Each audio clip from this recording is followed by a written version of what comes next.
Good morning from the International Space Station Flight Control Room at the Johnson Space Center in Houston and Mission Control. As we begin our coverage today of U.S. Spacewalk 82, you are looking live inside the equipment lock of the Quest airlock of the International Space Station as the two astronauts who will venture outside the Quest airlock a short time from now. Josh Cassada, who is on the right side of your screen, wearing the suit bearing the red stripes, and just hidden from the field of view, Frank Rubio, who's on the left side, being attended to by Koichi Wakata from the Japan Aerospace Exploration Agency, and NASA astronaut Nicole Mann. There you see Rubio on the left. Those are our two astronauts for today who will venture outside for a spacewalk expected to last about 7 hours, the focus of which will be on the starboard fore truss of the International Space Station to install and monitor the deployment of one of the IROSAs, the ISS Rollout Solar Arrays, one of two that were delivered on a SpaceX Cargo Dragon resupply craft last Sunday to the International Outpost. The spacewalk today is the 256th in support of space station assembly, maintenance, and upgrades. The third spacewalk that is scheduled for Expedition 68 so far this year. The 11th out of the International Space Station in 2022.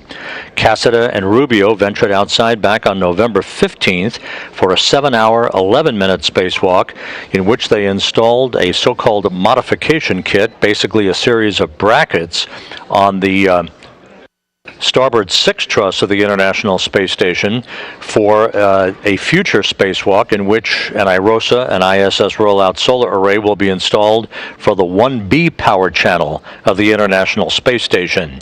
That 1B channel will be a prime factor in today's spacewalk activities. We'll be talking more about that in just a second.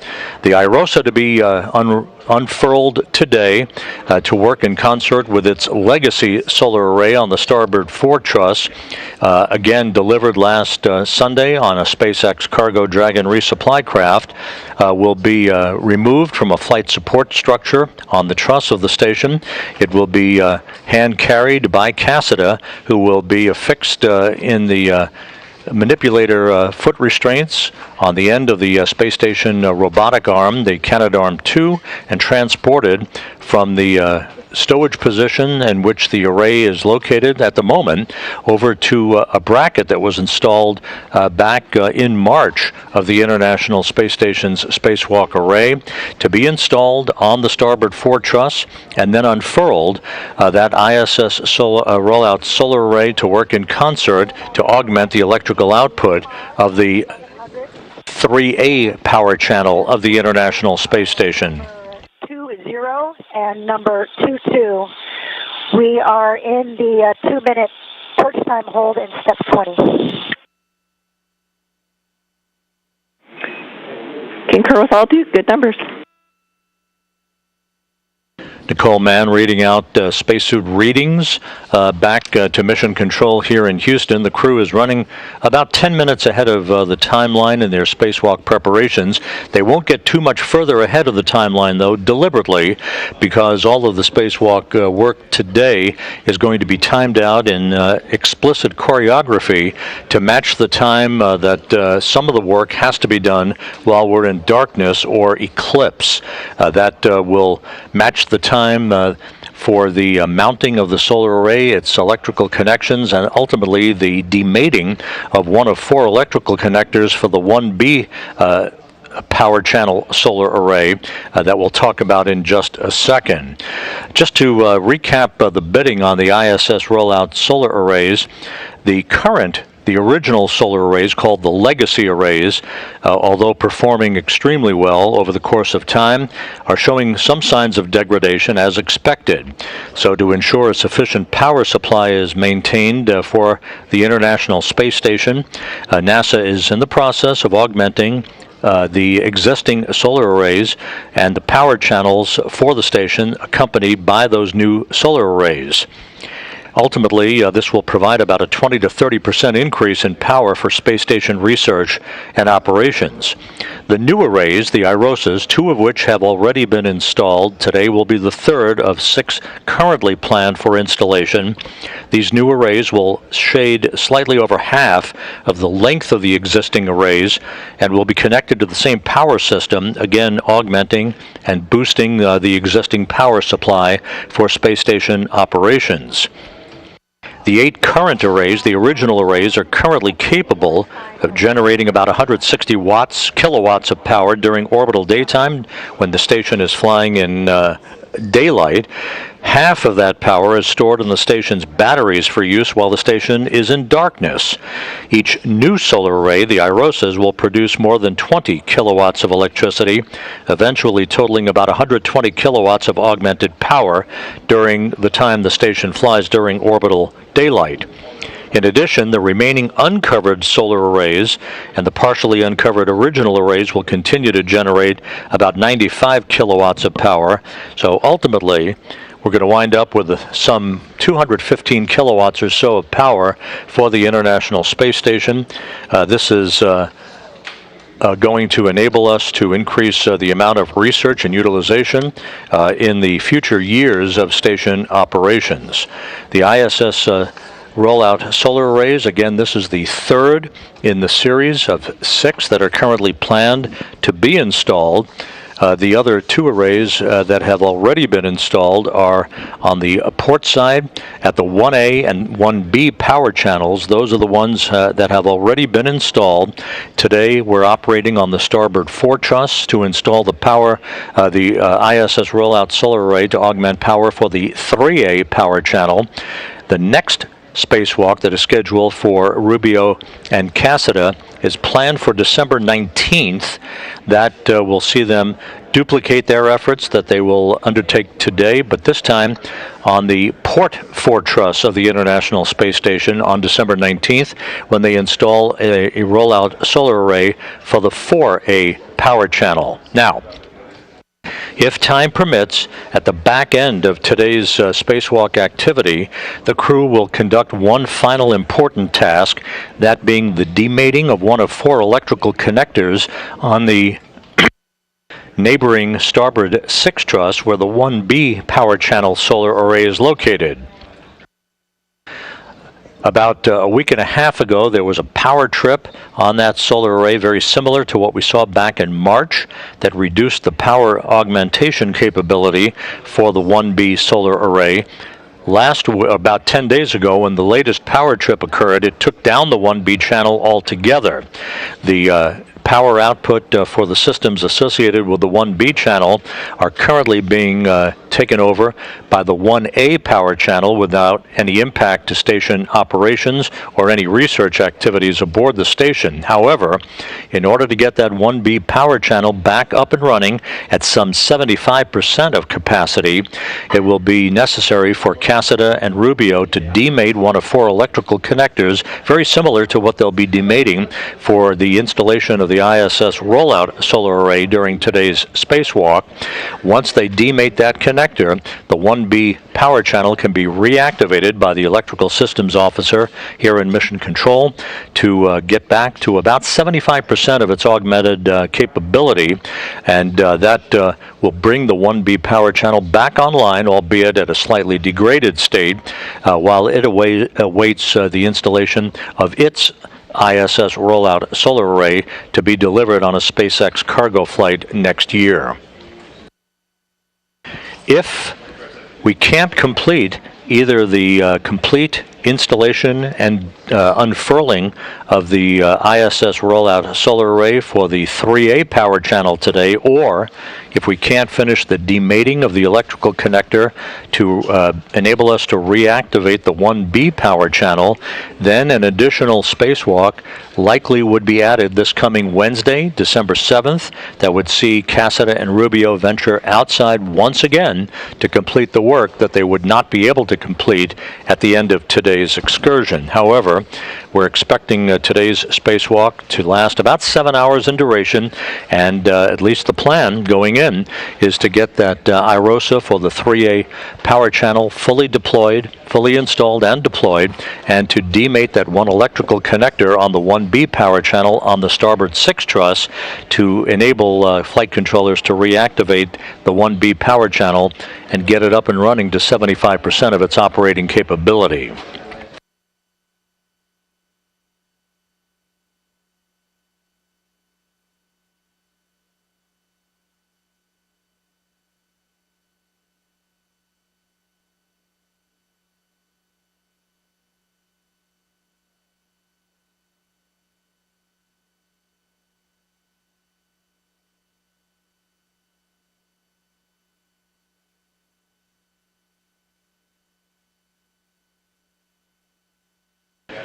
As you watch Koichi Wakata of the Japan Aerospace Exploration Agency attach the equipment to Josh Cassada's spacesuit, he will do the same to Frank Rubio, who's on the left side of your screen a short time from now, this in preparation for the installation of the SAFER units, the Simplified Aid for EVA Rescue units, jet-powered backpacks that spacewalkers wear when they go out into the vacuum of space. That enables them in the highly unlikely event they would become untethered to propel themselves back to the safety of structure on the International Space Station. Both crew members will have their SAFER units attached, and then they will be moved one by one into the back section or the crew lock section of the International Space Station's Quest airlock. The hatch will be closed, and then plans will begin for the depressurization of the airlock in a two-step fashion, down to vacuum. First down to 5 pounds per square inch of pressure, then down to vacuum, prior to the time the crew would place their suits on battery power to mark the official start of today's spacewalk. A U.S.-based spacewalk out of the Quest airlock. Its elapsed time is measured from battery power on for the crew on their spacesuits to the time they're back inside and begin the repressurization of the airlock. Today's spacewalk, again, very intricate and very well choreographed to see the installation and unfurling of one of the 2 ISS rollout solar arrays on the 3A power channel, or the starboard 4 truss of the International Space Station, to boost the power capability for that power channel. We have an animation that is narrated by the lead spacewalk officer today, Chris Mundy, in which he will explain all of the work to be performed outside by Josh Cassada and Frank Rubio. As the EVA begins, Josh Cassada as EV1 in the red stripes will egress the airlock first, followed by EV2, Frank Rubio, with the white stripes. They will each grab a bag, and then both crew members will translate out to a location on the truss to set up their tethers. EV1 will head to the IROSA carrier that has the stowed solar arrays to begin setting up that worksite by stowing his crew lock bag on a handrail and retrieving his pistol grip tool. EV1 will then release the first restraint bolt on the IROSA.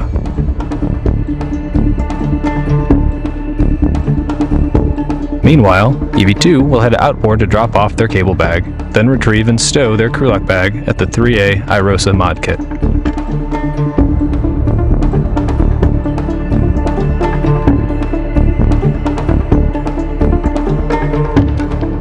Back at the IROSA carrier, EV1 will retrieve an articulating portable foot restraint and install it on the end of the space station's robotic arm.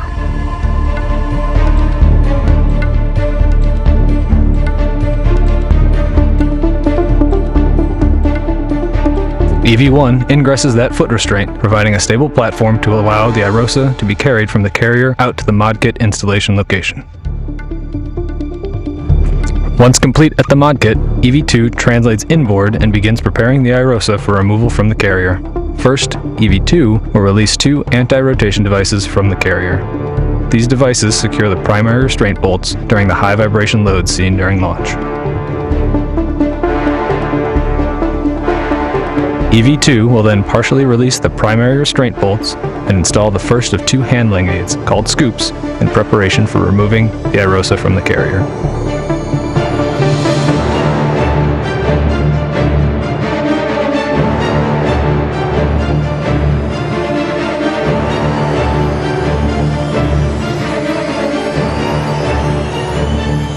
On the robotic arm, EV1 will fly over to access 2 sets of bolts on the boom end of the IROSA. The first 2 bolts will allow the boom deployment system rollers to be moved into place, later helping the arrays during deployment.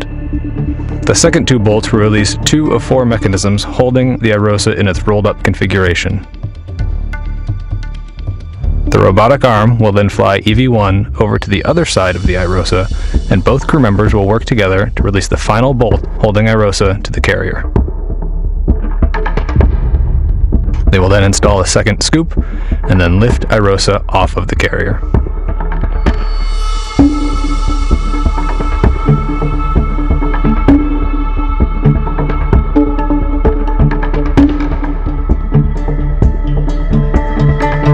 After several maneuvers on the robotic arm, EV1 will arrive at the ModKit worksite. During these maneuvers, EV2 will reconfigure EV1's safety tether and meet EV1 out at the ModKit. Both crew will work together to install the IROSA onto the mounting bracket.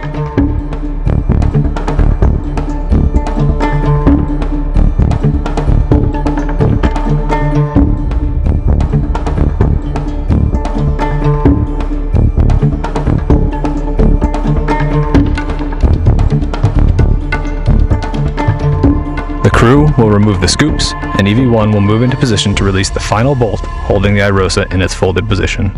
Once released, EV2 will hold IROSA closed while EV1 egresses the foot restraint and gets into position.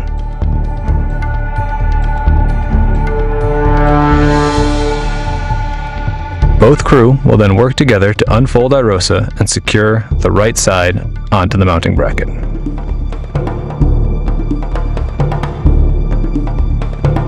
Once secure, EV1 will drive 2 hinge bolts that hold the IROSA in the unfolded position and move away from the IROSA to reconfigure their safety tethers.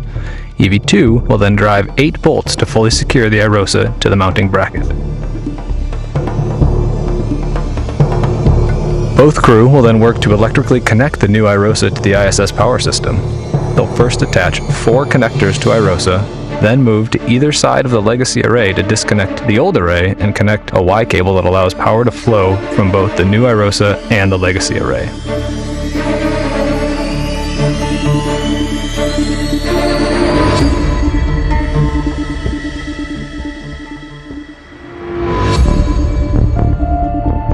At this point, EV2 will move to a deployment viewing position, and EV1 will release the final 2 bolts restraining IROSA in the undeployed position.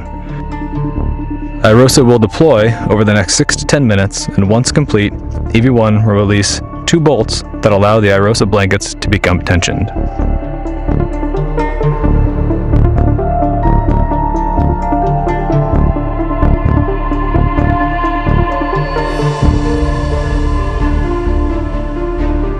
EV1 will translate back to the IROSA carrier and begin work on releasing the carrier beams that previously held the IROSA. These beams need to be rotated out of the way to allow access to the lower IROSA on the second EVA. EV2 will clean up the ModKit worksite, retrieve a crew lock bag, and head to the carrier to help EV1 with the carrier beams. The crew members will work together to release the bolts holding the beams in place, then rotate the beams out of the way and secure them back down.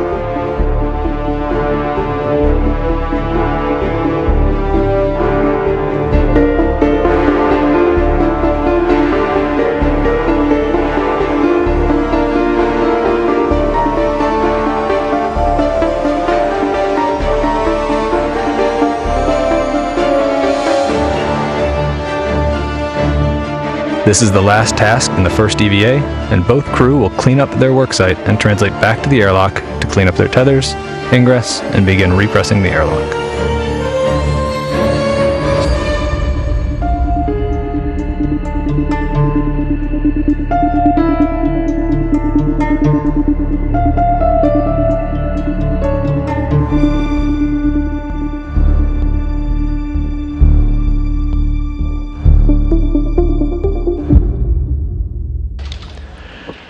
That animation was prepared before the addition of the extra task that Cassett and Rubio are expected to be able to tackle, time permitting, and that being the demating of one of the 4 electrical connectors on the adjacent starboard 6 truss for the 1B power channel array. Again, a power trip on that 1B array about a week and a half ago took that power channel down. Its power generation now assumed by the 1A power channel for station systems without any impact to station operations. However, in order to regain the use of the 1B power channel at a slightly degraded amount of capability, some 75% of its power generation, an electrical connector for the 1B array that would isolate the affected area of that solar array needs to be demated. That is on the plan for the end of today's spacewalk. And again, if time does not permit the complete deployment and unfurling of this IROSA for the 3A power channel or the demating of the electrical connector for the 1B power channel, then an additional spacewalk would be mounted next Wednesday, December 7th, by Cassada and Rubio to complete the work. You see inside the Quest airlock, Josh Cassada wearing the suit with the red stripes around his knees. He is inside the crew lock section, and Nicole Mann there is now assisting Frank Rubio as he will be moved into the crew lock section. A thumbs up from Mann to Rubio, the two spacewalkers who ventured outside back on November 15th for a 7-hour, 11-minute spacewalk to install a mounting bracket on the 1B side on the starboard 6 truss of the International Space Station for a future ISS rollout solar array deployment.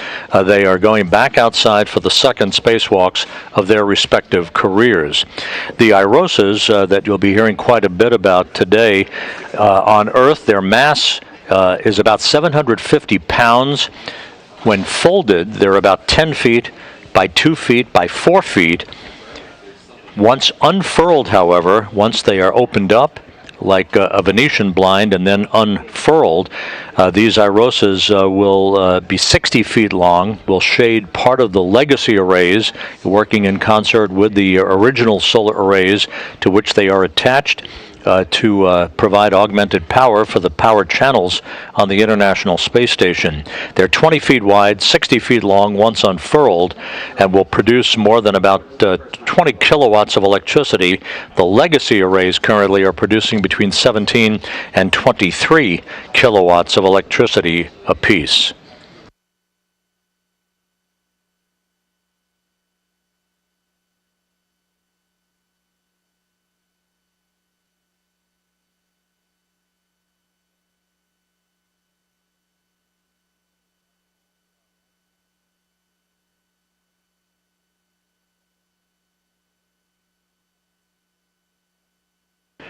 Here in the International Space Station Flight Control Room, known as FICR 1 or Flight Control Room number 1, the Orbit 2 team, or the Spacewalk Execution Team, is on console at this hour, having taken a handover from their overnight counterparts who began the process of getting Cassada and Rubio suited up and prepared to begin today's spacewalk. On console, in charge of today's spacewalk activities, is Zeb Scoville. He is second from the bottom of your screen. To his left at the bottom of your screen is Flight Director Fiona Turret, who will be the lead flight director for the next IROSA rollout solar array deployment spacewalk that is scheduled for December 19th, in which Cassada and Rubio will install and monitor the deployment of the array on the Port 4 truss for the 4A power channel of the International Space Station. To Scoville's right is veteran astronaut Nick Hague. He will be the spacewalk Capcom, talking directly to Cassada and Rubio, calling out instructions, helping with the choreography of today's spacewalk as the two spacewalkers run through their procedures and checklists outside of the Quest airlock today. And to Hague's right is spacecraft communicator Megan Levins, who will be talking when required, to Nicole Mann and Koichi Wakata inside the U.S. segment of the International Space Station as the spacewalk is undertaken throughout the course of the day.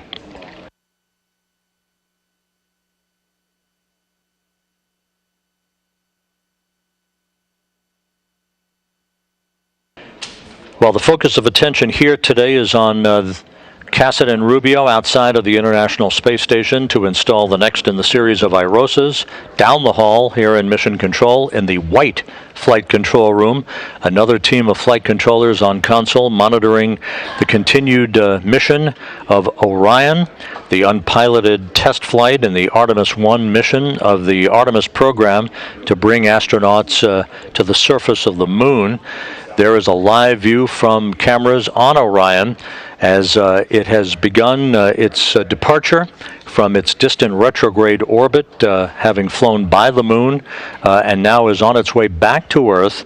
Monday, a big day, as Orion conducts its second encounter with the moon, basically flying behind the moon, whipping around the moon, and conducting a 3-minute, 27-second engine firing in what is called the return-powered flyby burn that will help it whip around the moon on the final leg of its journey back to Earth, and a splashdown in the Pacific at 11:40 a.m. Central Time on Sunday, December 11th, a week from tomorrow.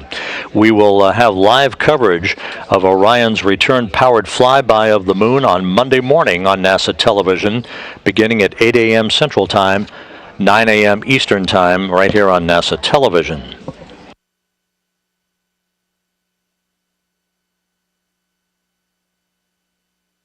And back inside the airlock, as Frank Rubio is about to join Josh Cassada inside the crew lock section of the Quest airlock. Once again, the depressurization of the airlock will begin a short time from now. That will be conducted in a two-step fashion, first down to 5 pounds per square inch of pressure in the airlock. There'll be a pause in the depressurization to enable flight controllers to assess the systems in the airlock, as well as conducting communications and systems checks with the two spacewalkers, making sure their spacesuits are in good shape before we go down to vacuum, enabling the crew to open up the thermal cover and then ultimately open up the outer hatch to the crew lock section of Quest. They'll place their suits on internal battery power, and that will mark the official start of today's excursion.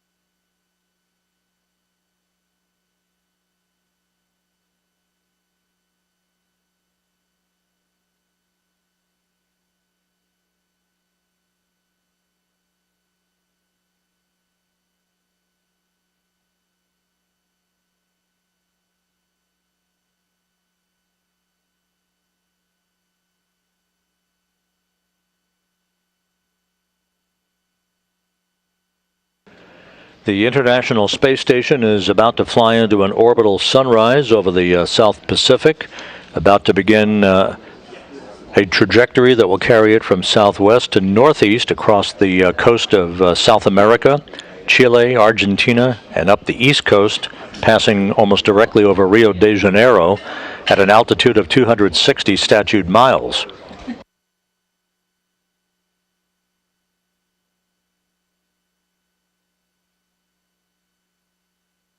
And as you saw Koichi Wakata about to assist Frank Rubio inside the crew lock section, we are passing between satellites on the tracking and data relay satellite system. This will be a momentary loss of communications. We'll regain our downlink television and telemetry from the station a moment or two from now. You will also see helmet cameras, the usual typical view that you see as the crew is conducting its work outside of the International Space Station. You'll see the numbers assigned to the helmet cameras for today for Josh Cassada, who is extravehicular crew member number 1, wearing the suit with the red stripes. His helmet camera number that you'll see in the lower right-hand corner is 22. For Frank Rubio, who is EV2, wearing the unmarked suit, his helmet camera number is 20.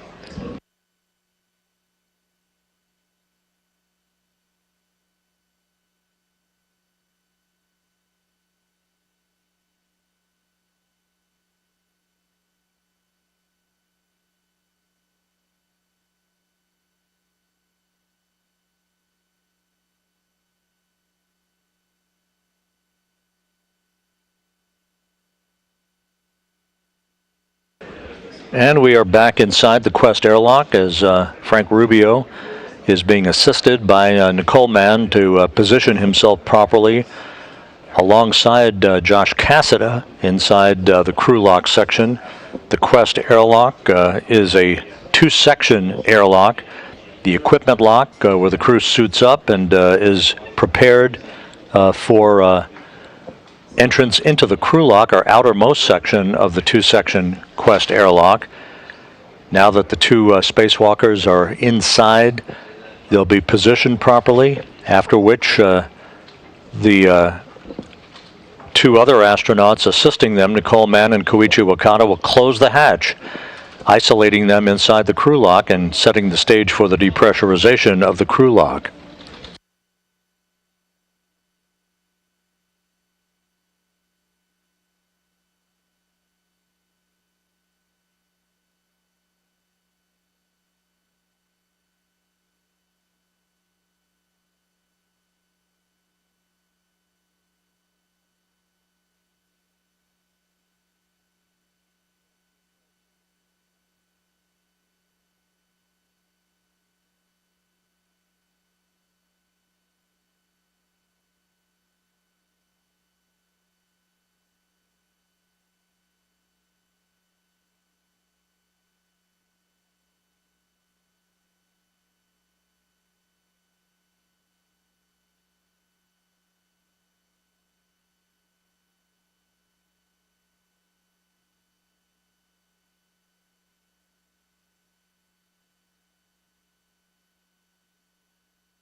Station Houston on Space to Ground 1 for airlock.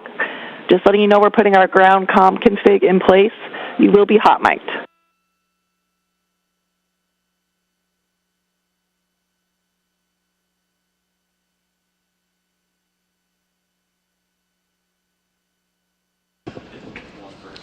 Capsule or spacecraft communicator Megan Levins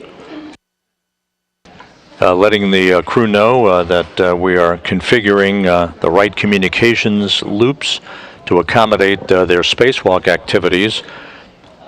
Once the crew begins a series of checks inside the crew lock following the closure of the hatch, Nick Hague will take over spacecraft communications duties with the two spacewalkers as they work through the depressurization of the crew lock and then make their way outside for a spacewalk expected to last 7 hours in duration today.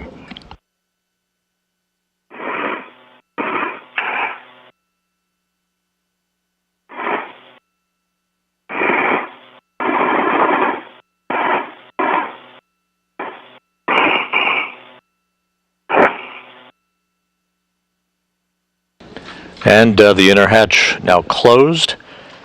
So the two spacewalkers are isolated inside the crew lock section of Quest as we stand by for the start of the depressurization of the crew lock.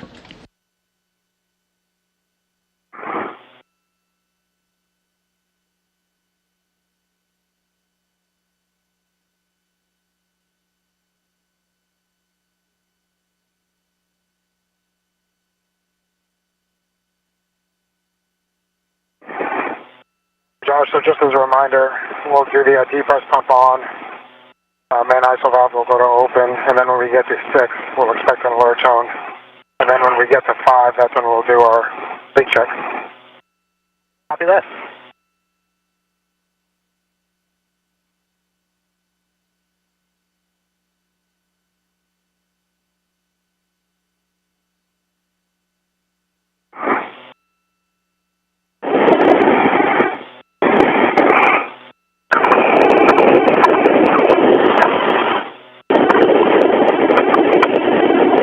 Airlock on 1, step 76 and 77.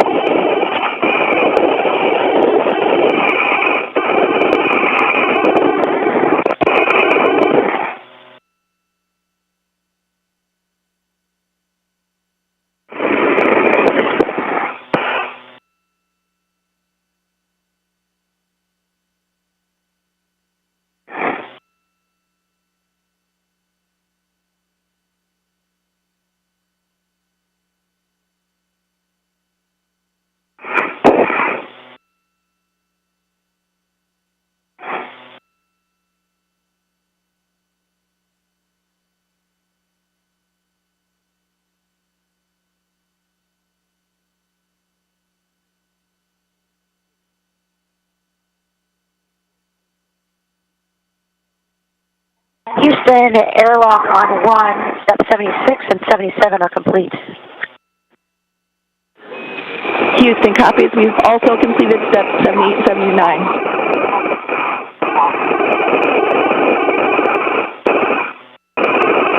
And we are standing by for your go in step 81.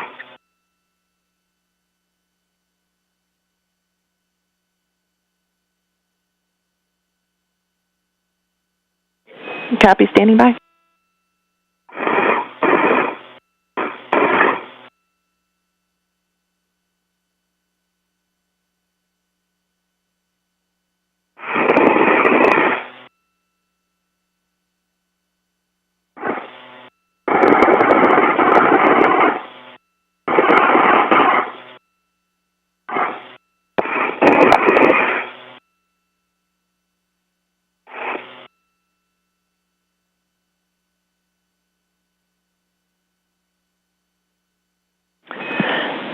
Station Houston on 1 for airlock. Step 80 is complete. Your go for step 81.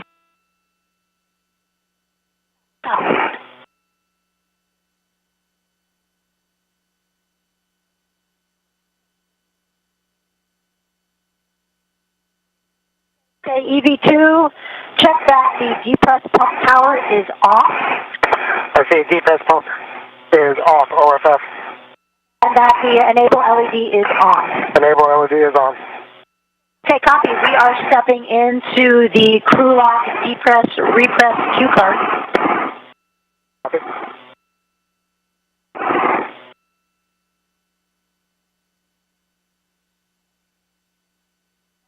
Houston, airlock on 1. Do we have a go to begin the depress cue card? You are go for the depress cue card.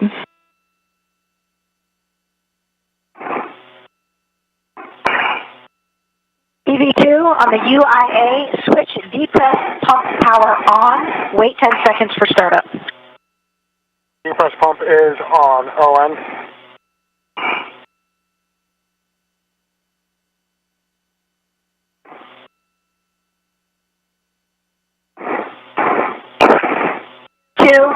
Depress pump man ISO valve open. Expect alert tone. Monitor CT gauge less than 5.5.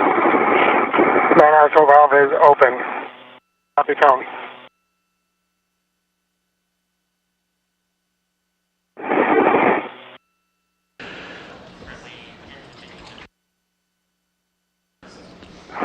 And flight controllers confirming that the depressurization of the crew lock now underway. Again, the crew lock to be depressurized down to vacuum in a two-step fashion from 14.7 pounds per square inch to 5 psi. We'll take a pause, do systems checks, and then resume down to vacuum. Earlier, during their suit-up activities, the crew conducted light exercise, basically moving their arms and their legs while in the equipment lock to increase their metabolism slightly and hasten the dispersion of nitrogen from their bloodstreams while they pre-breathe pure oxygen to avoid any condition known as the bends or decompression sickness from occurring when they step out into the vacuum of space a short time from now.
Once again, you're watching our coverage of U.S.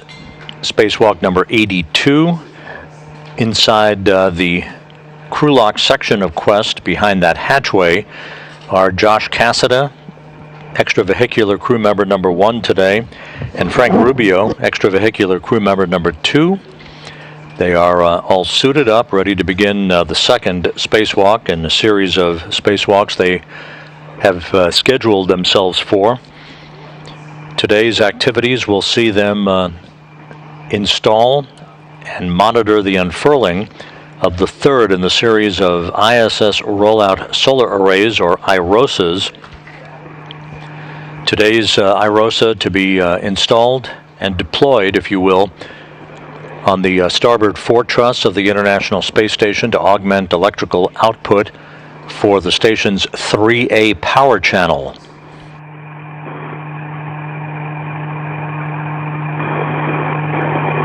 They will also, if time permits, undertake the demating of an electrical cable on the adjacent starboard 6 truss for the 1B solar array that was affected by a power trip about a week and a half ago, taking down that power channel, its power output being assumed by the 1A power channel and its array. In order to regain the functionality of the 1B array to about 75% of capability, we're going to demate one of 4 electrical connectors associated with the 1B array, isolate the portion of the array that was affected by the power trip, and then reactivate that power channel, but again to about 75% of its electrical output.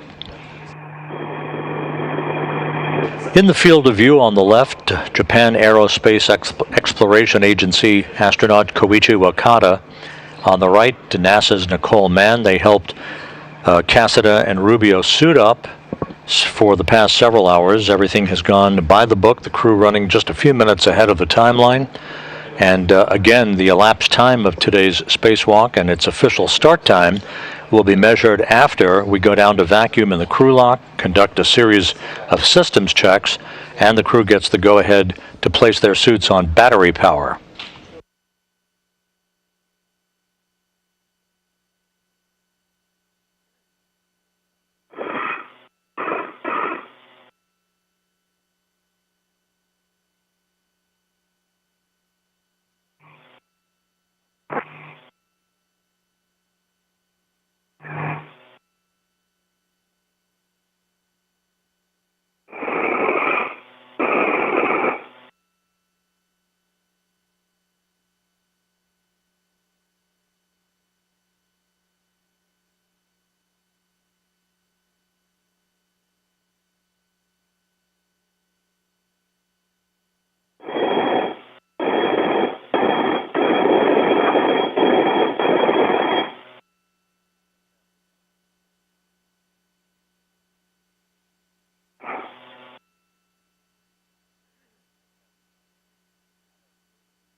The depressurization of the crew lock continues in good fashion. We're down to almost 6 pounds per square inch now.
Today's spacewalk is going to see a lot of bolt turning by the two spacewalkers to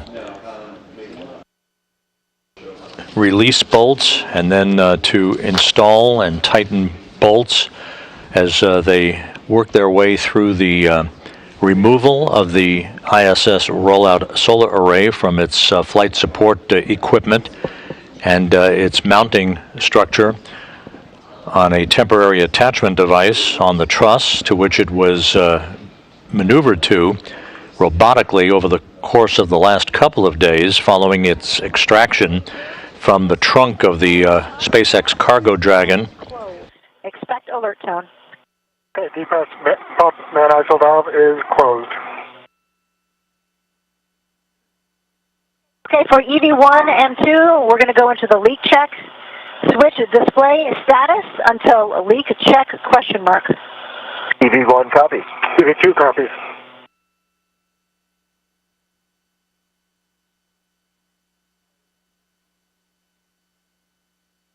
The IROSA, once removed from its temporary parking place on the truss of the station, will be manually carried over to the starboard foretruss, the work site for today's installation activities by Josh Cassida. He will be affixed at the end of the station's robotic arm, the Canadarm2, in a portable foot restraint, and will carry the IROSA over to the work site, where he and Frank Rubio will then work in tandem for the installation of that IROSA on a mounting bracket that was installed back in March during a previous spacewalk.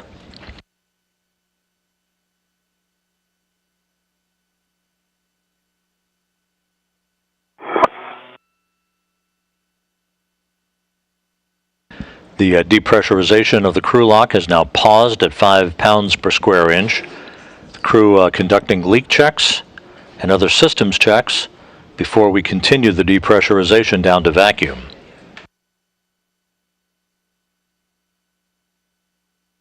Leak check complete, EV2.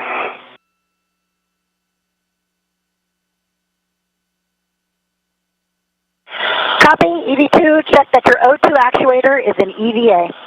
Copy, going EVA. It should already be there. Negative. All right, I've got leak check complete for EV1, and then the next step I've got on this display is set O2 to EVA. Okay, yes, your display should direct you to set that O2 to EVA, and then we're just doing an extra check here. Okay, copy that. In work.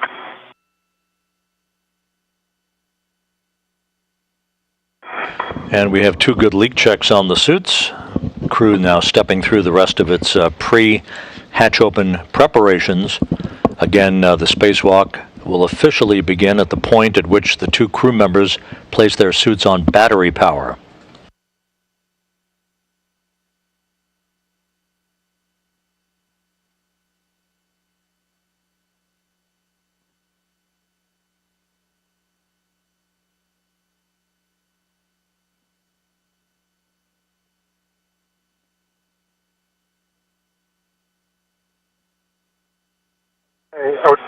EV2, EVA. Copy?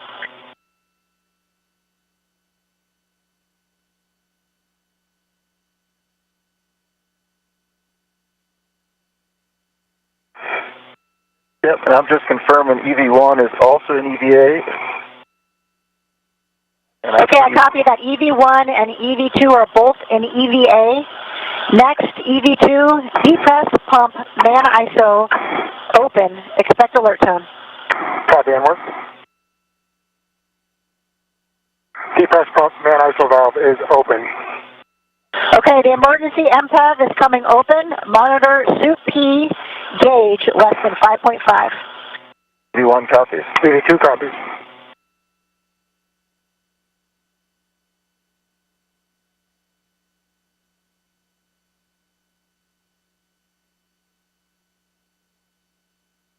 Depressurization has resumed, and flight controllers letting Flight Director Zeb Scoville know that we probably are around 20 minutes from the point of Cassida and Rubio exiting the Quest airlock. So the crew right about dead smack on the timeline for today's spacewalk, which is expected to last about 7 hours in duration.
The crew lock depressurization is continuing in methodical fashion as Koichi Wakata and Nicole Mann in the equipment lock section of Quest monitor the systems and monitor their two colleagues, Josh Cassada and Frank Rubio, through that porthole. The spacewalk officers here in Mission Control report 2 good suits. Everything looking good for the start of today's spacewalk a short time from now.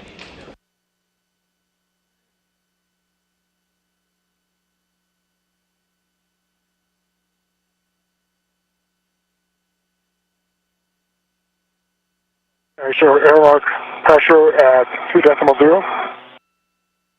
EV2, take a depress pump, man ISO, closed. Can work. Depress pump, man ISO valve is closed. On the UIA, switch, depress pump power off. Depress pump is off, OFF.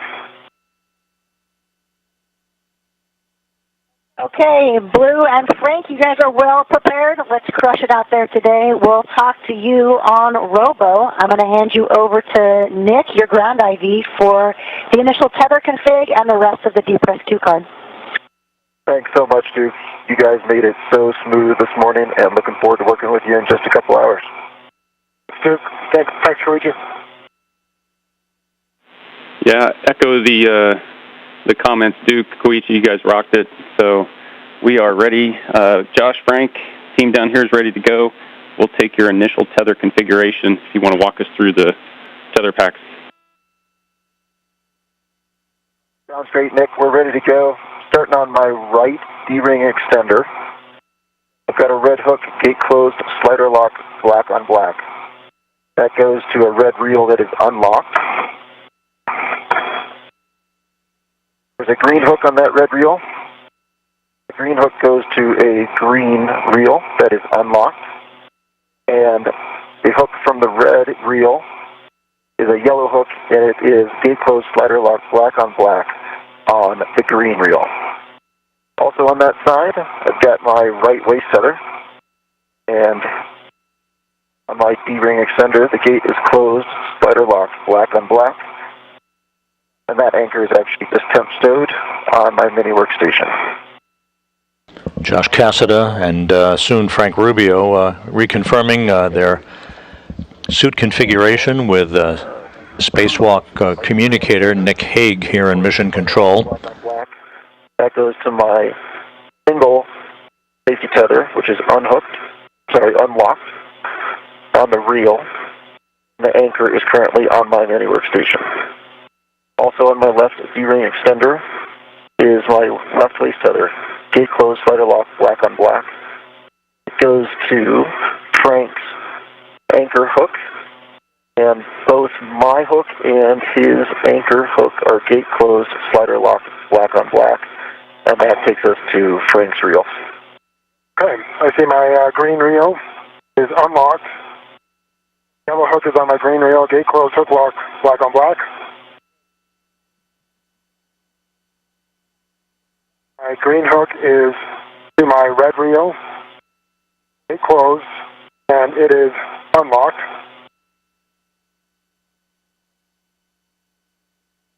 My red reel is unlocked. My red hook is on my right D-ring extender, gate closed, hook locked, black on black. And also on my right D-ring extender is my waist tether, which is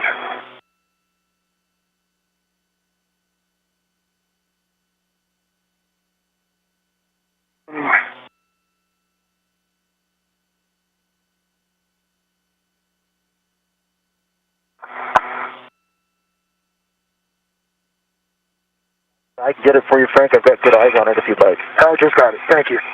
All right, I see my small hook of my waist tether on my right D-ring extender, gate closed, hook lock, black on black, and then my right waist tether, or my waist tether goes to the airlock D-ring extender, gate closed, hook lock, black on black, and that should give us a good load test. Copy, guys. We've got a handover. That's a good config.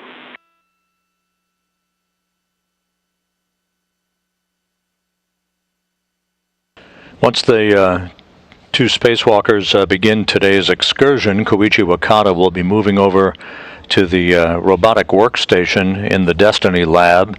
He will be the Canadarm2 robotic operator who will move Josh Cassida around to the work site of the International Space Station at the starboard foretruss for him to join Frank Rubio for the initial installation of the IROSA on the mounting bracket that exists at the starboard fore work site. Thank you. And Frank, Josh, back with you after the handover. That was a good tether configuration from both of you. Don't know if you copied before the handover.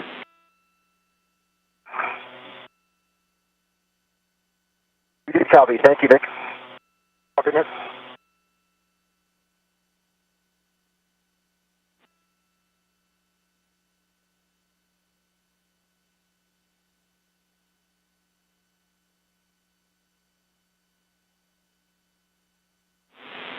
And Frank and Josh, when your crew lock DPDT is approximately 0, you can expect to get the EV alert tones.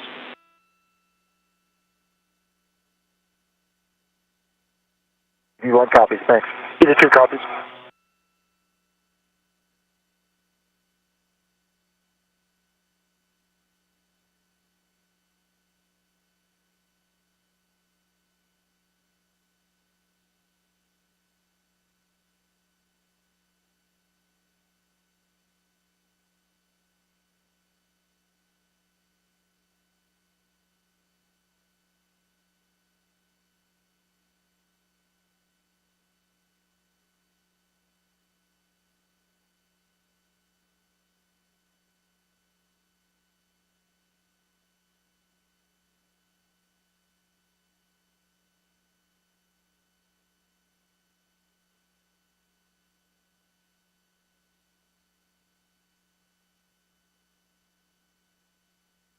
Everything continuing to go very well in the pre-spacewalk preparations. We're about 5 minutes away from reaching vacuum, at which point there'll be a final series of systems checks and communications checks with Cassida and Rubio before the thermal cover on the Quest airlock is opened. The crew will place their suits on battery power to mark the official start of the clock for today's spacewalk. And then they will open the hatch and one by one make their way outside, Cassida first, followed by Rubio, to begin moving towards the starboard foretruss of the International Space Station, where the work will take place today to install and unfurl the third in the series of ISS rollout solar arrays.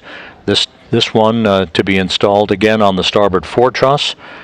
Once unfurled and tied into the power system of the legacy or original solar array for the 3A power channel on the International Space Station, will help to augment electrical output from that power channel.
Frank, what do you have on your display right now? It's blank. Good.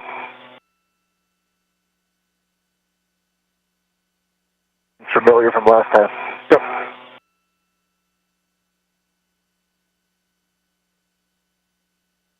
Just a few minutes away from beginning the 256th spacewalk for space station assembly maintenance and upgrades, the 11th spacewalk out of the International Space Station this year, and the second for both Cassida and Rubio.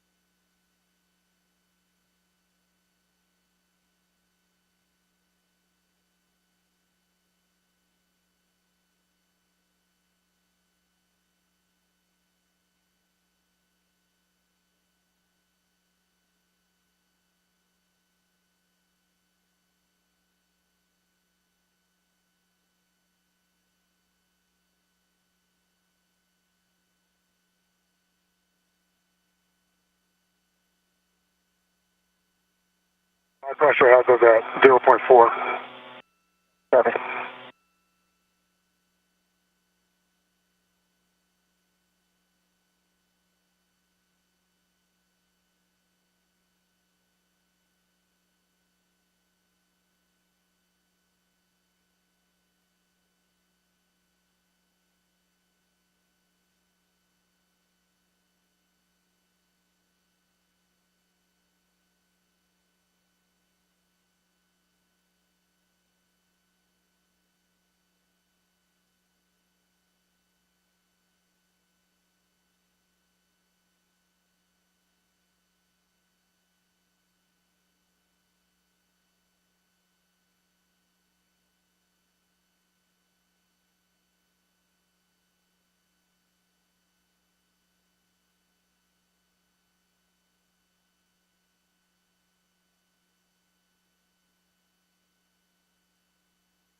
And Nick, just a TCV update. I am set at 6. Got me a little bit on the cool side now, but I imagine we're getting to work soon. Yep, copy, Josh. You got a 6.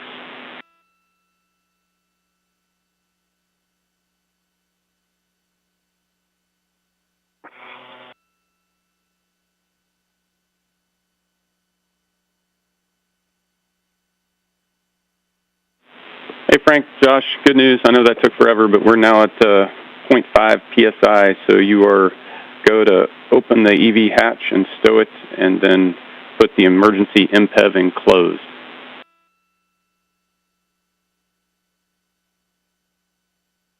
Copy, Nick. That's in work, and I'll let you know when we're done.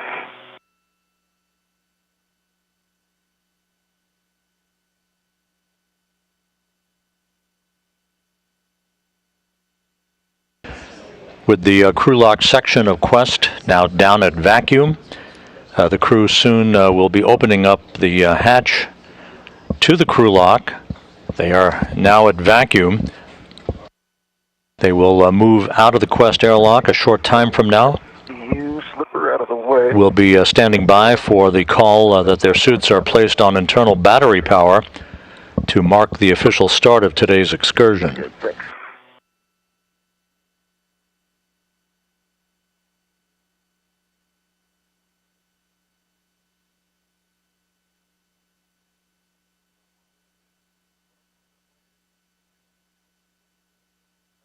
Actually, the way you could help Frank is this tango bag moved station.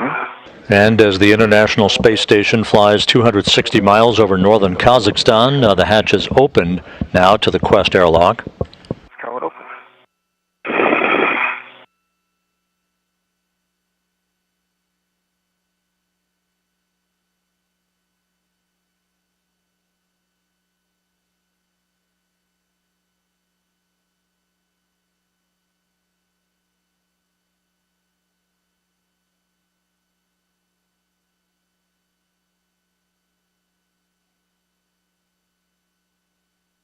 It looks like you're going to want your visor down. Okay, awesome, thanks.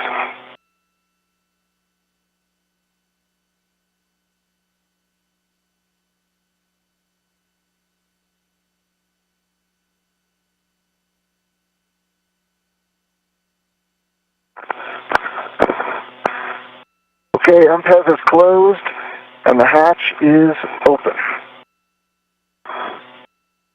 And the emergency MPEV is closed. Okay, copy all, team. Okay, so we're stepping into the post-depress. So Josh, Frank, you're going to stagger your switch throws, expect warning tones, but your go for power to bat.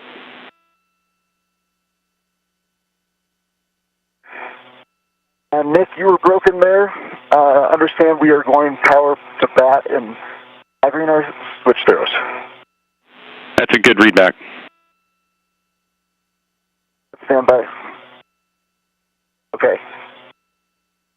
Did you also have him broken, Frank? I did a little bit. Now he's good. Okay, I agree. Here comes my battery. I'll let you know.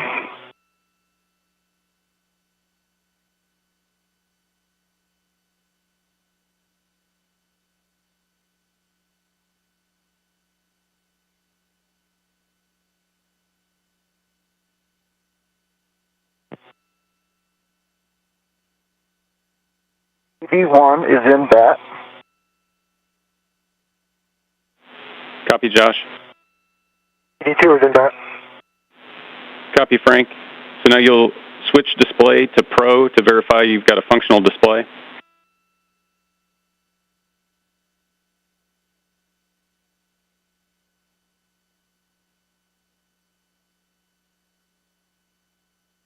And unfortunately, I'm in the same boat. I have nothing on my display for EV1. Copy, Josh. You've got a blank display. EV2.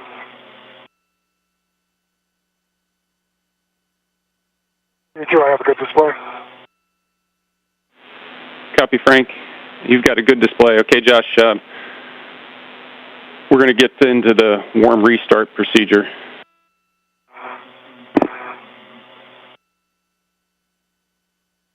Okay, I copy that. I do have a warble tone.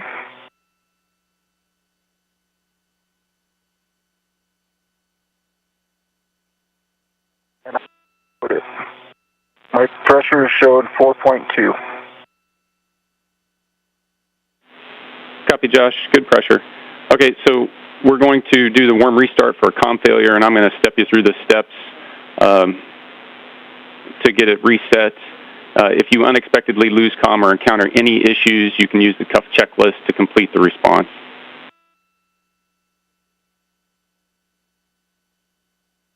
Okay, Nick, I'm on page 28, familiar from last time, and just want to make sure that this isn't user error since this is the second time in a row. I went to Pro, and I've got a blank screen. That's all you needed, is that correct? Yeah, A-firm, it's not you. It's expected. This happens quite frequently.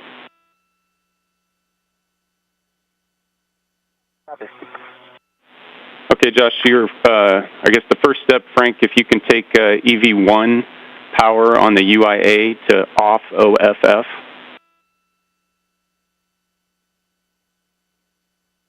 Work.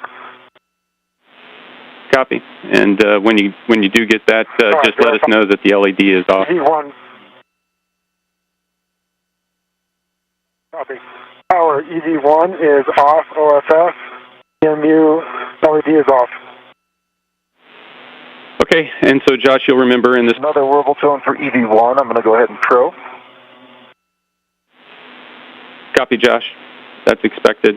So in this procedure, you'll remember, we're going to turn the fan and the power, and that's going to go off for 7 seconds. While the fan is off, you're going to be without cooling or CO2 removal. Overheat, loss of visibility from fogging are possible. There'll be no comm until you take the power switch back to bat. If the fan operation is delayed or not restored, or power is not restored after switching back to bat, you can open and lock the helmet purge valve to restore some vent flow. I'll copy.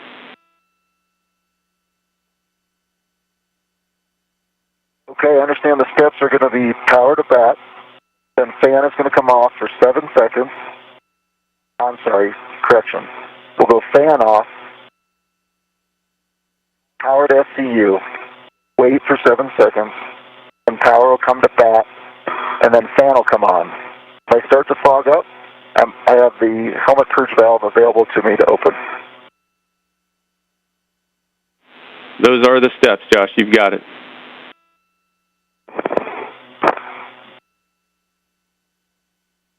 Okay, with your go, I'll start the fan off and then power it to you. This is Mission Control Houston. The spacewalk underway officially with the switch of the 2 crew members' suits to battery power at 6:16 a.m. Central Time, 7:16 a.m. Eastern Time. Josh Cassada lost the display on his display and control monitor, which shows him basic suit parameters. So he's in the process of restarting that. This is a common occurrence, no issue, no impact to the spacewalk. So we're underway, 6:16 a.m. Central Time, 7:16 a.m. Eastern Time. Okay, good news. I've got a message that says H2O is off.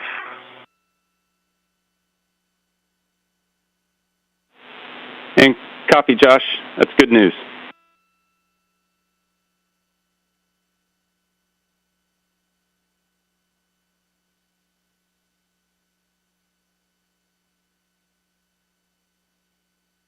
Nick, with your go, I'll go to Pro and give you a display check. Is that correct?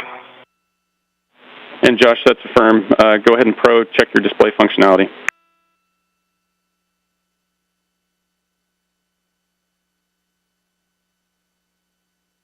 Okay, I see it. Just a heads up, it came up really dim, and then after about a half second to a second, it came up to nominal brightness. And it says N status. I could scroll if you need, but good display. Okay, copy, Josh. It looks functional, so we're going to press. We're getting back into the post-depress cue card. So, Frank, you're going to take the UIA power for both EV1 and 2 to OFF and verify that the 4 LEDs go out. Once again, the spacewalk underway. The official start time at battery power on for the 2 spacewalkers, Cassada and Rubio, at 6:16 a.m. Central, 7:16 a.m. Eastern Time.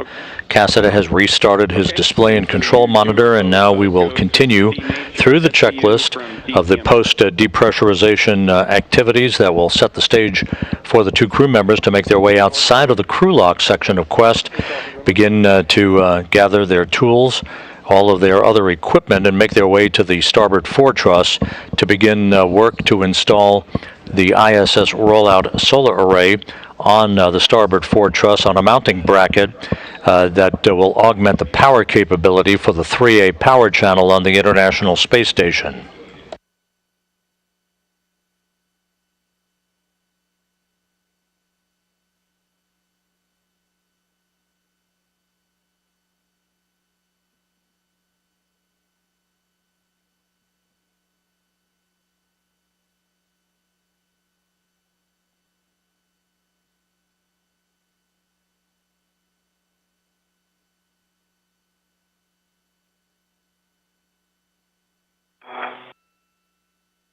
Okay, SCU is debated in the pouch, and just fighter for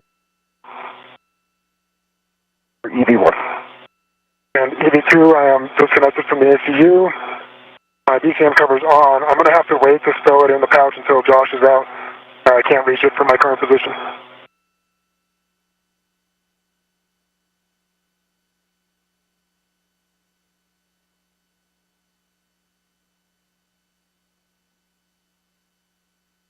And DCM cover is on for EV1. And copy, Josh. You've got the DCM cover on. SEU is demated and stowed in the pouch.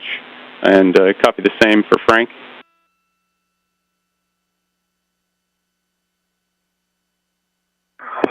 Frank is still pouch, but he should have time on. Yep. And Nick, unfortunately, I can't get to the pouch from my current position. Once in the pouch. Yep, copy, Frank. And I just want to let you guys know we've got just some blockage in our comms, so you're coming in broken. Understand, Frank, that you can't get it in your pouch in the current position. Affirmative. You can send it your way. That's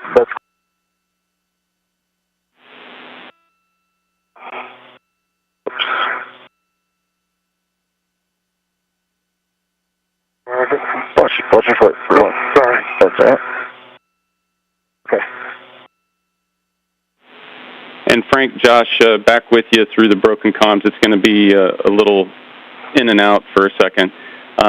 Understand, Frank, the SU pouch, we're going to go ahead and press.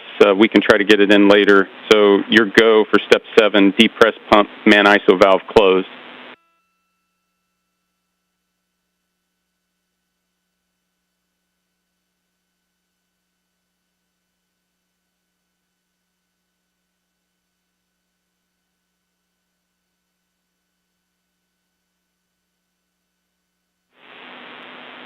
And gents, we're in a handover. Verify, depress pump, man ISO valve is closed. Copy, Frank. Depress man ISO valve is closed. So on your DCMs,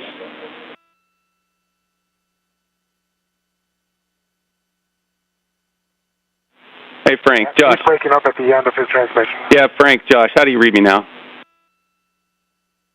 Got you. I have you same, Nick. I have you really strong when you start your transmission, and then the back part of your transmission's breaking off the previous 2 or 3 transmissions. Yeah, copy, guys. Sorry for the inconvenience. We were going through a little bit of blockage there. We should be solid from this point forward. Copy that the man ISO valve is closed. You're both go to take your TCV to max H. Okay. Water is currently off. Go on to TCV max H. EV2. And copy, you guys, max H. Now you're good for your water switch to on, ON. That's hot for EV1, and here comes water switch. On for EV1. On for EV2.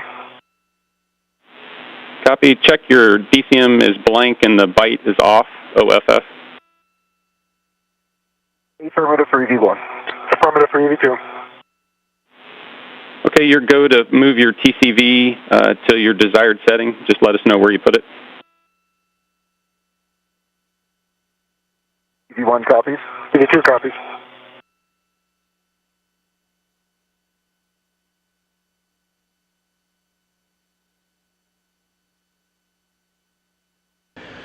So about 12 minutes now into today's spacewalk, Cassett and Rubio are soon to emerge from the Quest Airlock's crew lock section. All of their suit parameters are looking good. Good suit data being received here on the ground, and we now are locked up solidly on our tracking and data relay satellite system for communications. EV2 copies. Okay, guys, so Josh, your go to open the thermal cover.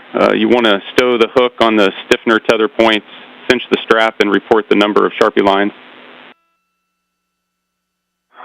In work for EV1.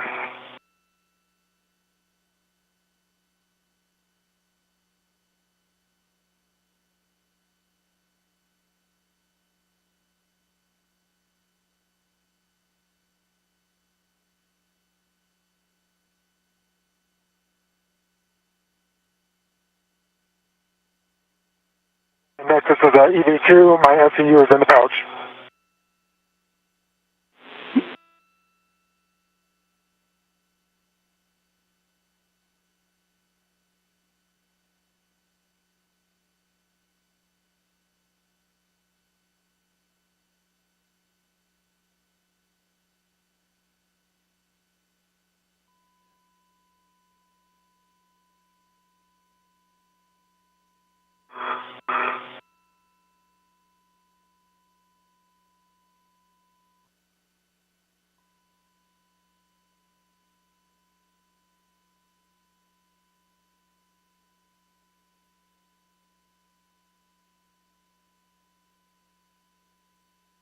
Okay, Dick, I've twisted. I've got 4 Sharpie lines. If that's enough, I'm going to go ahead and open the thermal cover.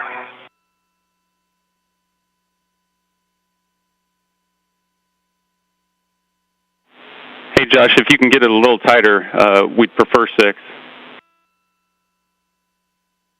Stand by.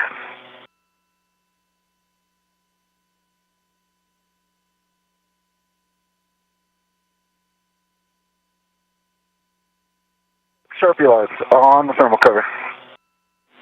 Good news. Yeah, so you're go to open the thermal cover. Okay, coming open.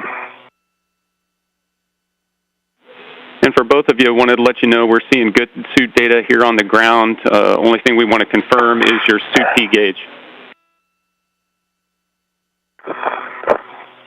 V1 is showing 4.2. EV2, 4.3. Copy, guys. Thanks. And Josh, your go to egress. Copy that, Nick. Good.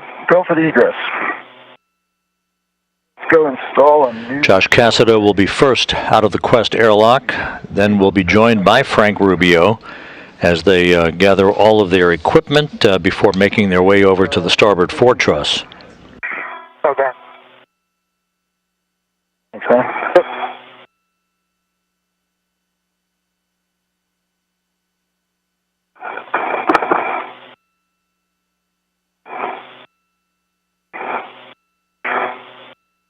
And Nick, did you cover, did you copy my transmission about SEU is in the pouch? Affirm. Thanks.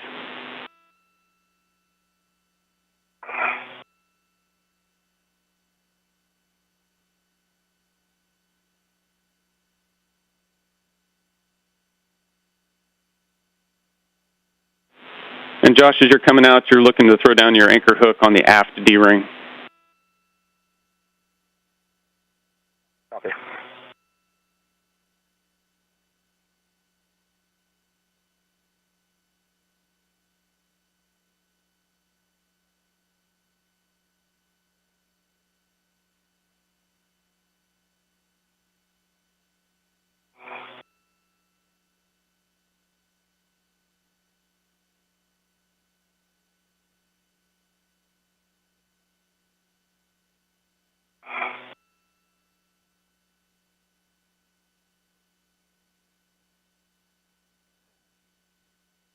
Josh Cassada now outside of the Quest airlock. He is EV1, or extravehicular crew member number 1, wearing the suit bearing the red stripes. Frank Rubio will wear the unmarked suit, both crew members embarking on the second spacewalk of their careers. Fighter lock, black on black. Moving over to port on 554 for Frank. Copy, Josh. Gate close, fighter lock for your anchor. You'll just want to check your reels are unlocked at some point. We can get that in the buddy checks. You're looking to put Frank's anchor hook on that port stanchion of 554.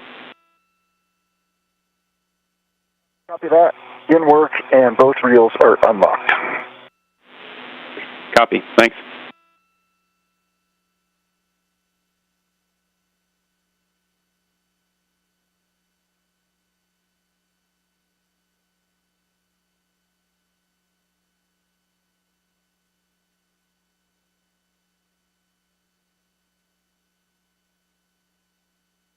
V2's anchor hook is gate close, starter lock, black on black, port. Tether point there on the 554. Copy, Josh. That's a good config. So, Frank, you're go to release your waist tether, and you'll want to check that your reels are unlocked. Okay, copy, inward. And EV2, we just saw that your SCU popped out of the pouch. Okay, yep, copy. Unfortunately, it was stuck between my legs, so I had to...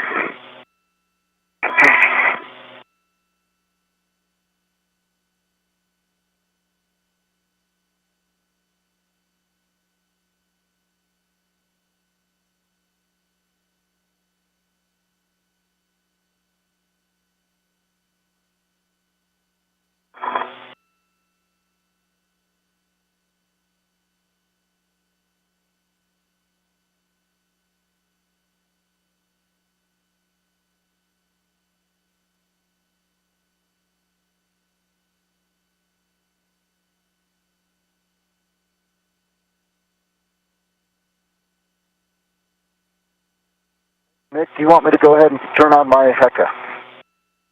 That's from EV1, sir. Josh checking. And I'm ready for the tango bag when you've got it there, Frank. Okay, A1. And Josh, you've got to go to turn on your HECA. Understand, HECA only right now for EV1. Hey, firm.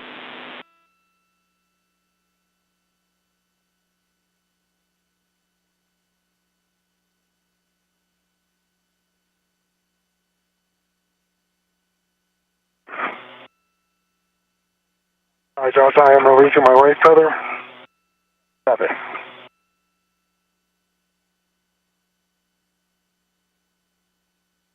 And HECA is on for EV1. I've got a green light.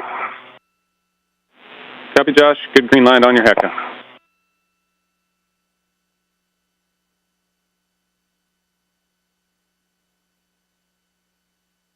All right, Josh, and here is the tango bag. All right. Give me 1 second, and I'll get a red on it. And I'm station aft. If there's any way you can persuade it this way.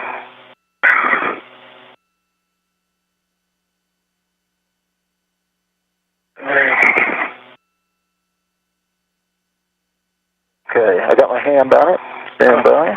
This is Mission Control Houston. Just to recap, the 256th spacewalk in support of space station assembly maintenance and upgrades underway, with the battery power on call from Cassida and Rubio coming at 6:16 a.m. Central Time, 7:16 a.m. Eastern Time.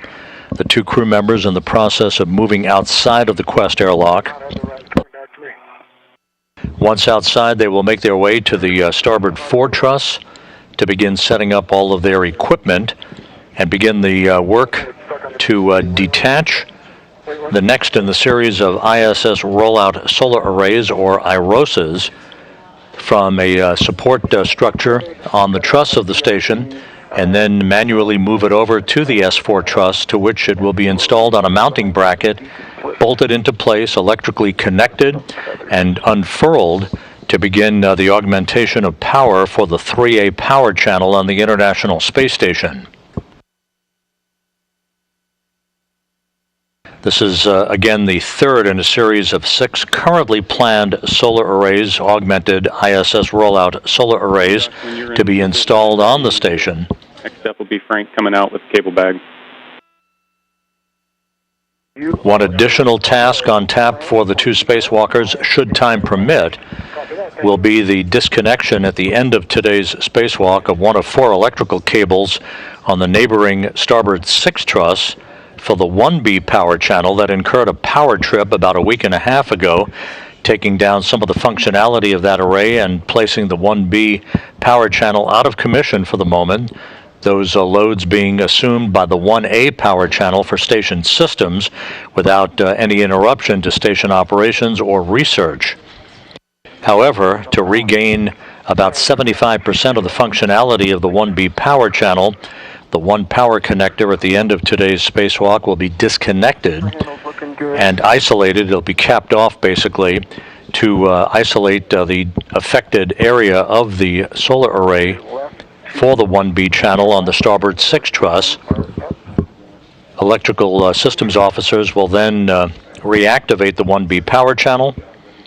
It, in of itself, will receive an ISS rollout solar array next year on the next pair of arrays that will be delivered on a SpaceX resupply mission. If time does not permit the two spacewalkers today to complete all of their work, then an additional spacewalk will be scheduled for this coming Wednesday, December 7th, to finish up either the deployment and activation of the ISS rollout solar array for the 3A power channel, or the disconnection of that 1 electrical cable to bring the 1B power channel back online.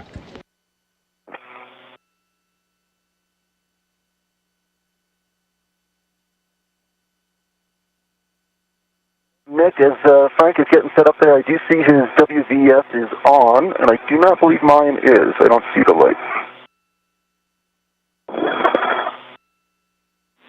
Okay, copy that, Josh. You can try to turn it on if you got a free hand.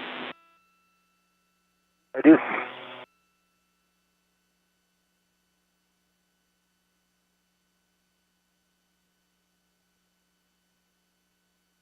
I stand corrected. I got 2 green lights. Copy. 2 green. That's good.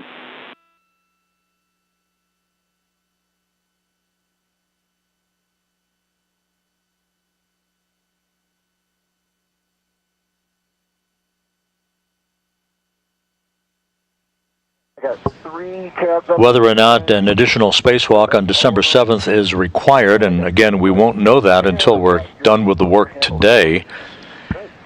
Cassidy and Rubio will venture back outside on December 19th to replicate the work they're doing today, but this time on the other side of the backbone of the station, on the port fortress of the International Space Station, taking yet another ISS rollout solar array from a parking place on the truss of the station and installing it on the 4A power channel original solar array on the P4 truss. Tethers look like they're in a great config. Okay. And I'm feeling a slight pull, but I'm not seeing anything when I spin to the right. My left foot. Interesting. I see no tethers. Yep, I see you completely clear. Okay. See water resistance. Frank Rubio at the top of your screen, Josh Cassidy on the bottom of your screen, still at the hatchway to the Quest airlock as the 2 crew members check and double check to make sure they have all their equipment before making their way over to the work site on the starboard 4 truss. For the reminder, that is down, and your right one is down. Okay. Awesome. Thank you. All right, with that, Nick, we've got everything except for HAP check. So my HAP is dry for EV1. And my HAP is also dry for EV2. Copy, guys. Good buddy checks. You're go to close the thermal cover. Okay. Your safety tethers there. In work, and I'll clear those out. Okay, and push. Okay. Nice.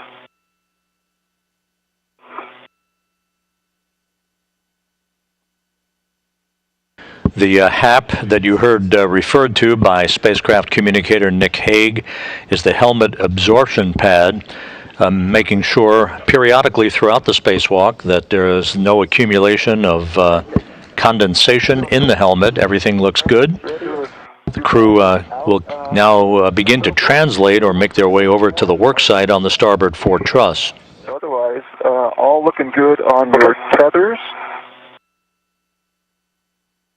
I see good checks. Copy that. Hey, guys. Okay, so What do you think? you're good. Frank, you're going to lead out, translate to the Green Hook location. Just remind you to put in a fair lead on handrail 500 and fair lead at the CETA spur. Okay, I copy that. Pick that up my local and starting out. All right, Josh, I'll see you up there. Sounds great.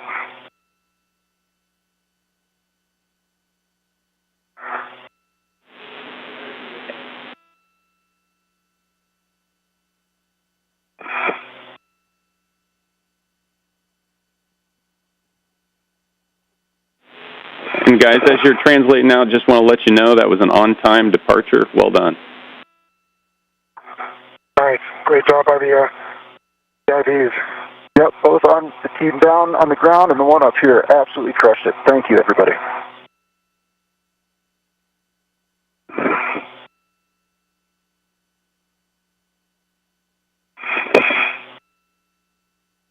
And I got a fair lead on 500. Wonderful.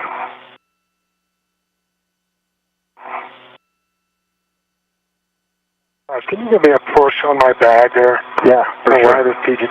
For sure. The T refuses to.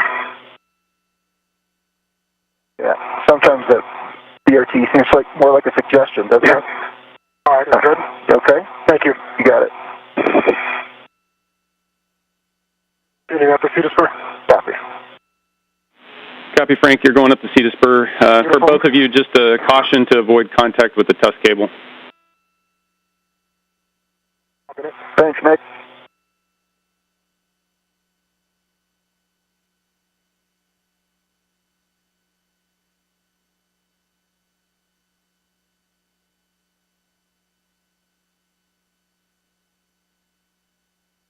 I think I'm at the top of the feeder spur. I have a good, Copy, Frank. Thanks for that, Frank. Yeah, man.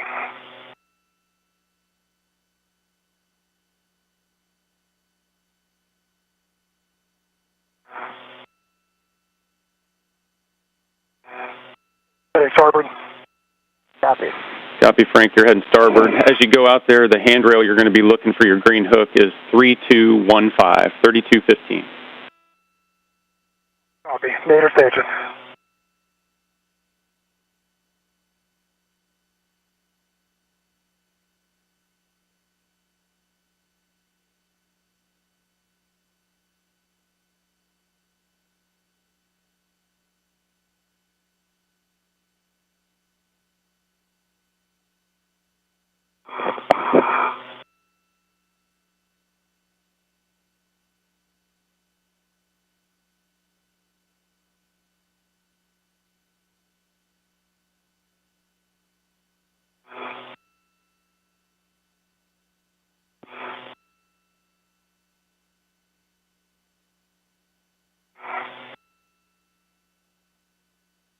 Okay, EV1 is at the rail, heading starboard.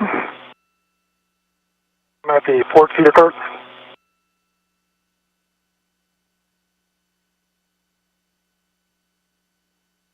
Okay.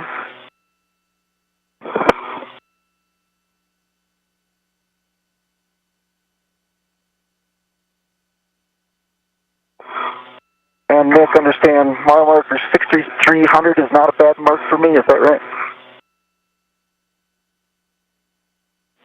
And we're checking. That's okay.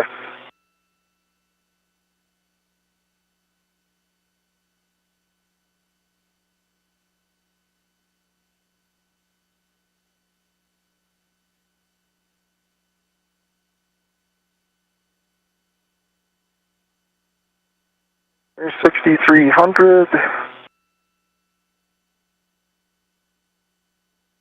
And 6300 should be just above those handrails that are down on the Nader side.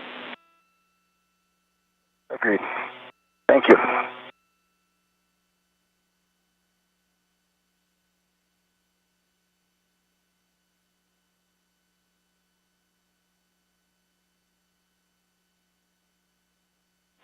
And Josh, your green hook, I didn't give you your handrail yet, but you know it's 3247. 3247. Great. That's where I am. Appreciate it.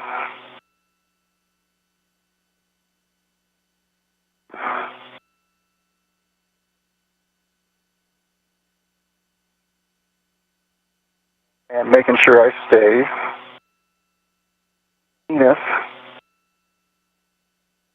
Franks.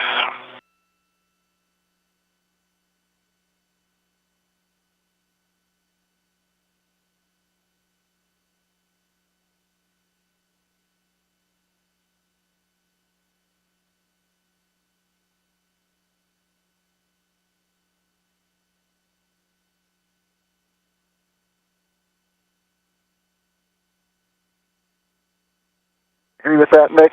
Keep my safety tether zenith at Frank. Yep, copy, Josh.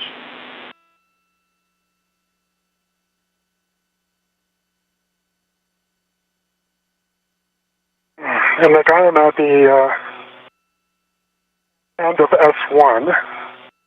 And can you say again the handrail that I'm looking for? Yeah, it's 3215, 3215.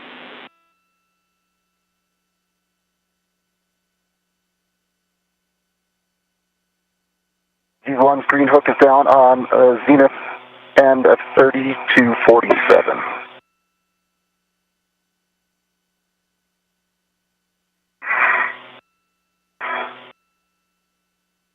Nick, I am under the starboard feeder cart, and I see 3061, 3067. Can you vector me from here?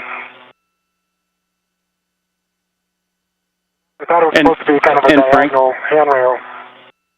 Yeah, Frank. If you look at the outboard edge of the SETA cart, your handrail is going to be zenith, kind of below mile marker 5820. Copy. EV1's continuing up starboard a little bit. Frank, I will be nowhere near you when I off the rail.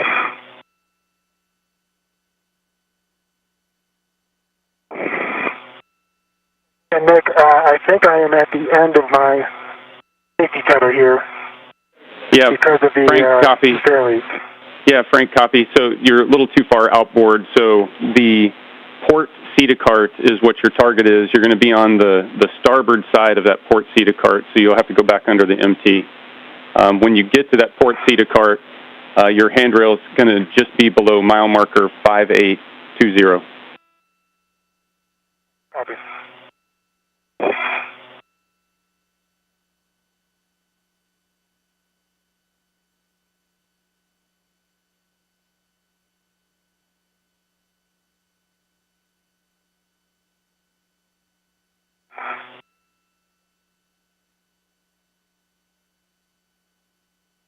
Josh, sorry about that.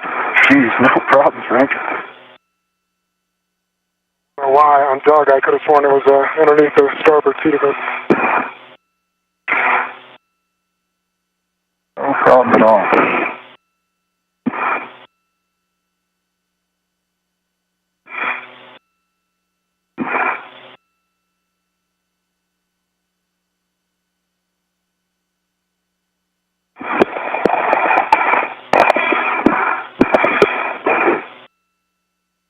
All right, Nick, I am on the nadir stanchion of 3217.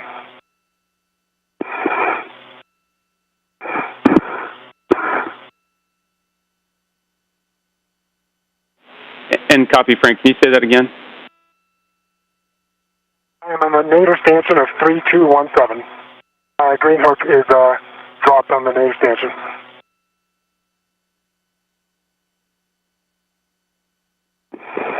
Yeah, copy that, Frank. 3215 is a little bit more nadir of that. It's the long handrail below it. Okay, copy.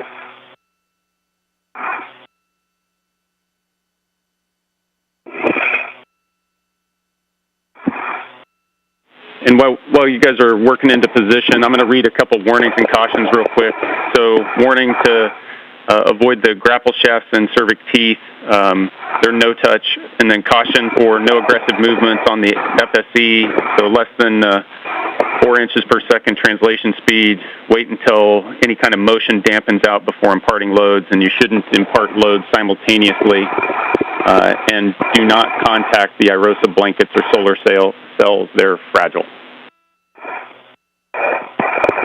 EV1 copies. EV2 copies. EV1 is over at Station Delta.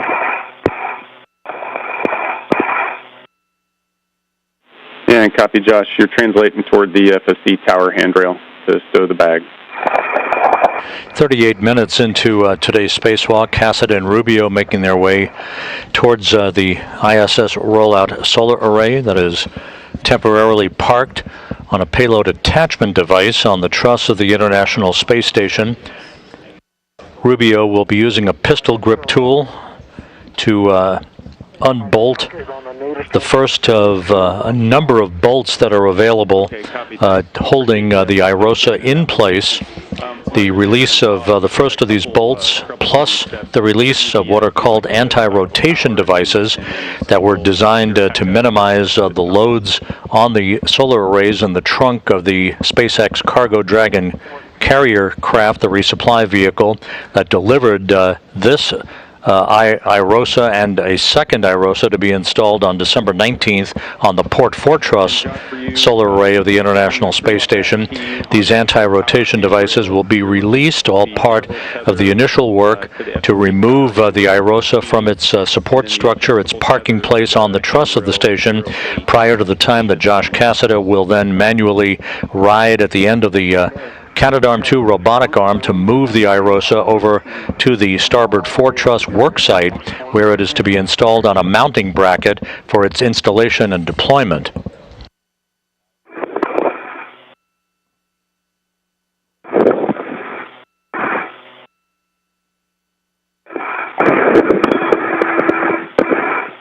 All right, Nick, so my HECA should be on now. Hit the WVS button, power cycled it twice, and I did not see a green LED. Okay, copy, Frank. HECA should be on now. We'll check it out, and you power cycle WVS. There's no green light for WVS. I see a green light for HECA. Okay, copy, green light for HECA, and we're seeing WVS.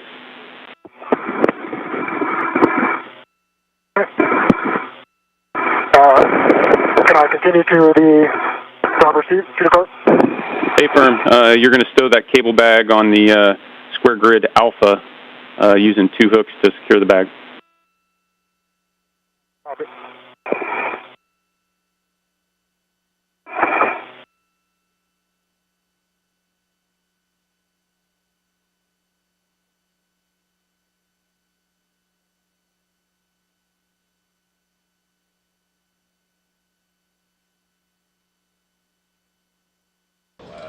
While Cassidy and Rubio are getting situated, making their way towards the IROSA that will be removed from its payload attachment device parking place on the truss of the station, Koichi Wakata and Nicole Mann are at the Destiny Laboratory robotic workstation as they begin to set up shop there. Wakata will be the arm operator driving Josh Cassidy with the IROSA to the starboard fore work site for its ultimate installation.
All right, next bag is in a good spot there on the tower. I'm going to get my net off.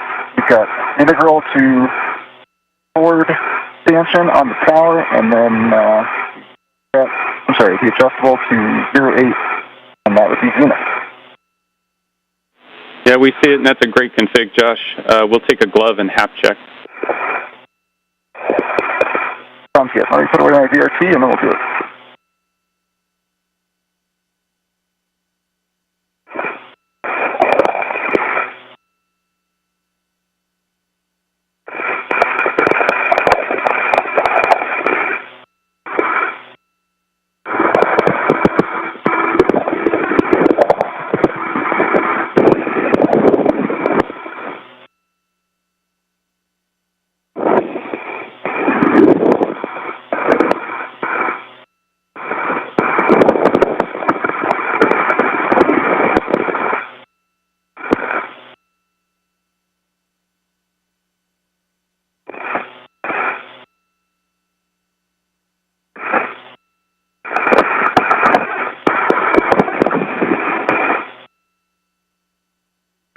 Taking a look at my gloves.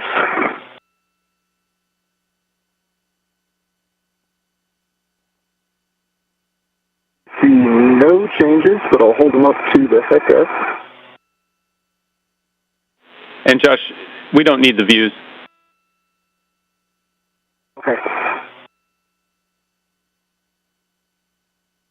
All right, and the hap is dry. So with that, I am ready for settings for R5.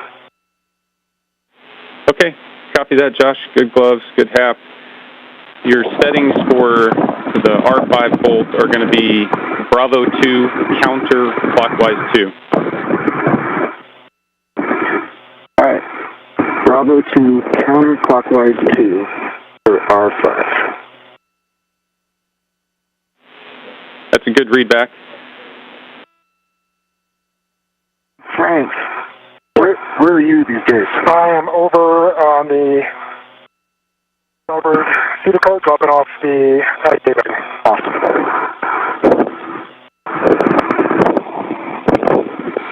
And Frank, once you get that cable bag tied down on the starboard seat of carts, you're going to retrieve crew lock bag M plus that large small ret and stow it on your BRT.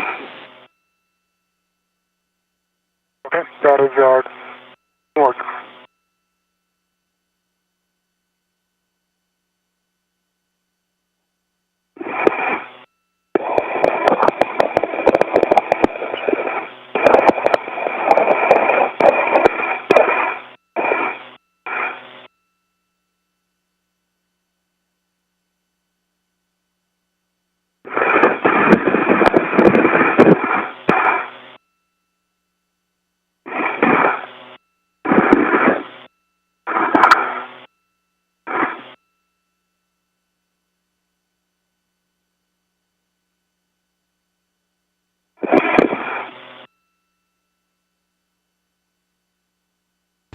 "46 minutes into the spacewalk, Rubio and Cassida soon to begin the first in a series of ongoing bolt-turning procedures. First to release the first of a series of bolts called R5 on the lower portion of the ISS rollout solar array that you see at the top of your screen. It is mounted on a attachment structure on the truss of the International Space Station after having been delivered to the station last Sunday on the SpaceX Cargo Dragon resupply flight to the International Outpost. The crew will also release the top portion of what are called anti-rotation devices. These are basically bolts that prevented any inadvertent movement of the IROSAs while they sat in the trunk of Cargo Dragon during its launch from the Kennedy Space Center. Bag Mike with that large small ret, and you're heading over to the mod kit now. You'll want to check that your gauntlets are in place. Yep.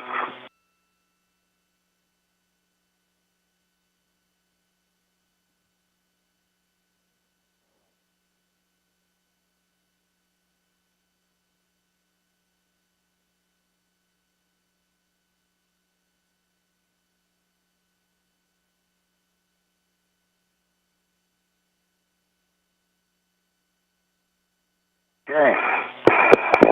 Bravo 2, counterclockwise 2 is set, and we had a good count. Okay, Josh, those are good settings. So you're going to release R5, expecting 18 to 20 turns. That bolt's going to spring out when released, and there should be a white line. I'll be looking for the white line. Thanks for the reminder. 18 to 20 turns. Starting turn. And the crew beginning the procedures and the release of the first of a number of bolts. There are some 36 bolts in all at a variety of areas along the ISS rollout solar array that must be released, both on the flight support equipment parking place on the truss of the station, on the IROSA itself, and then ultimately to bolt the IROSA in place on its modification kit or bracket to which it will be affixed on the starboard fore truss of the station. Yeah, there's 18, and no white line yet. Okay.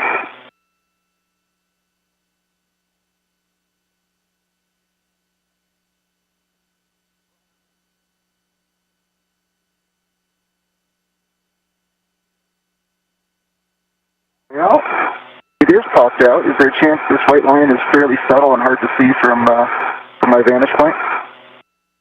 Okay, Josh, copy, you got 18 turns and that popped out. I'm negative. I got a total of 20 now. I did 2 additional, and I can see, and you can probably see my camera here. It is popped out, and I just a little hard with the sun here to see if there's a white line.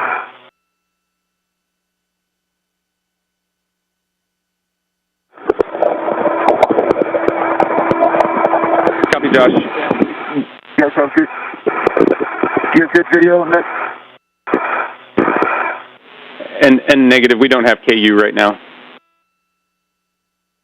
Oh, bummer.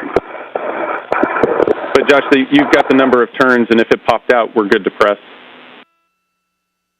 Okay. I think the white line is pretty subtle. I see it at the base, I believe. It's slightly different than the shaft of the bolt. Copy, Josh. We're go to press. Everybody's happy. Copy.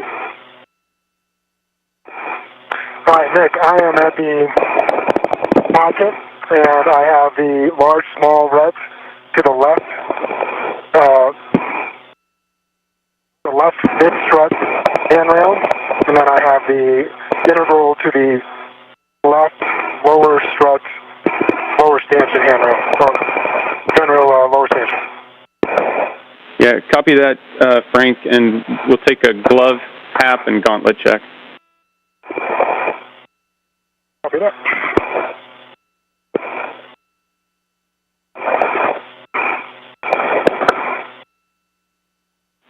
And guys, while I've got a second, I'm going to give you some cautions for the mod kit. No sudden movements on the mass canister or mod kit, less than 4 inches a second on the BGA to translate slow. Avoid cyclic loading, and be mindful that the IEA battery AP cables are a snag hazard.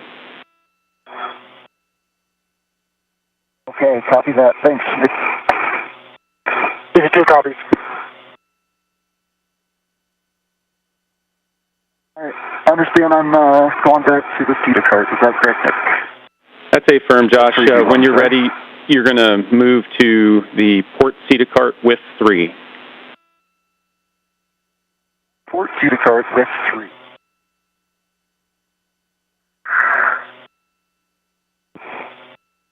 Nick, while I'm out here, the pocket looks good. We have 3 soft captures in the right position, and no fraud on the platform. That's awesome. Thanks. Appreciate the check. Next step is going to be translating back to the FSC. Okay. Good work.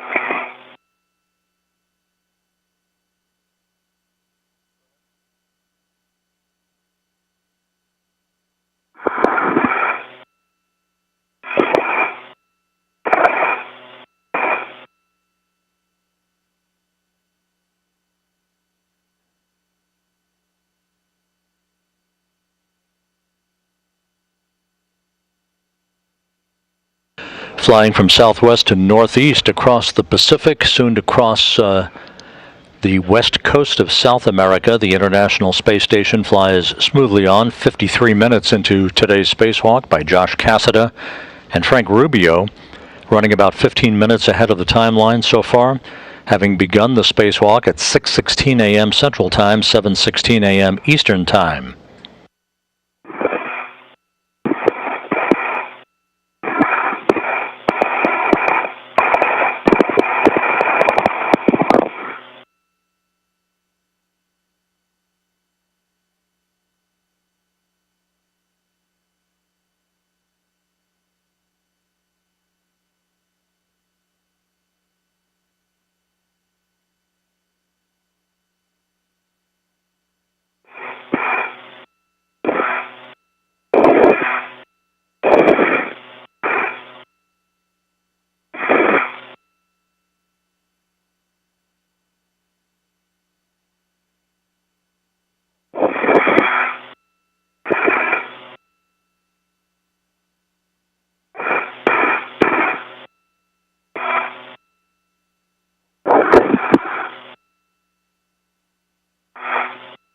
All right, Frank, I'm at the Port CETA cart. I can imagine a little bit of a traffic jam here.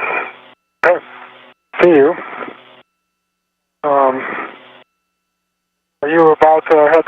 sensing? I'm getting an APFR in them.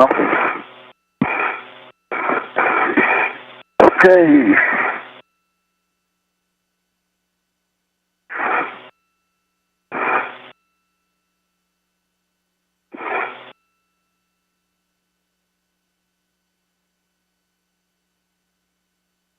All right, Nick, I'm currently showing Papa, and looks like it must be Fox 6 already, so it's just the clocking that will have to change. Yeah, your current setting, Papa Foxtrot 6, is what you're going to install. When you do the install, it's clocking 12.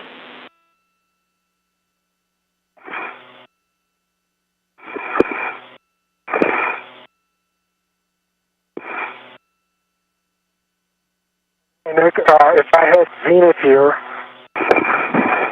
my safety tether will go up and up. You guys want me to wait here, or is that okay? Copy, work. Hey, Frank, understand, and we've got a good view of kind of the bottleneck that we've got going on. Big picture for you guys, we're over 7 hours on consumables. We're up 15 minutes on the timeline. You guys are going great. So, Frank, if you just want to hold position while Josh works this, and then we'll let you pass through. Okay, sounds great. While you're hanging out there, if you want to give us a glove and hap check, that'd be great. Apologies, I owed you one. All right, so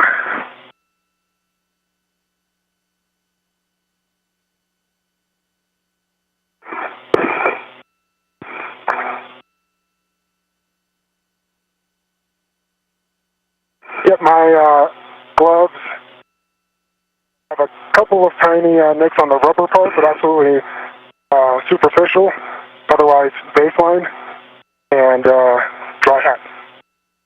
Good rep to the APFR, and put on my VRT. And copy, Frank. Understand. Good glove and hap. Affirmative.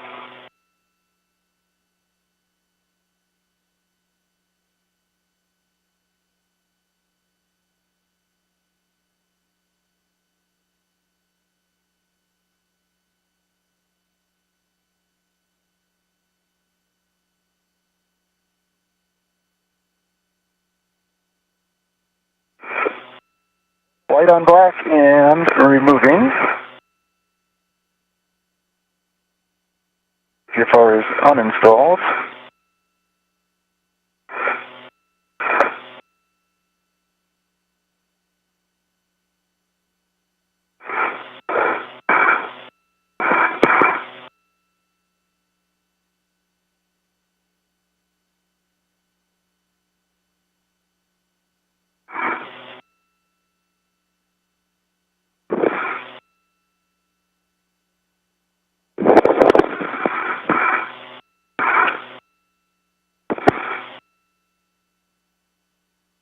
All right. And since you're there, you can probably see I'm going to try to stick this out the side. It's probably the best way to translate, if you agree. It's going to clear stuff. Yep. It's going to hit the brake lever, but I think it'll stay, no, it'll bump into the brake lever, basically. Got it. Thank you. Feed a little bit more inboard just to keep it from catching. There you go. You're good. Okay, continue inboard as much as you can. And click you are clear of the brake handle. Awesome. Thank you. That was super helpful.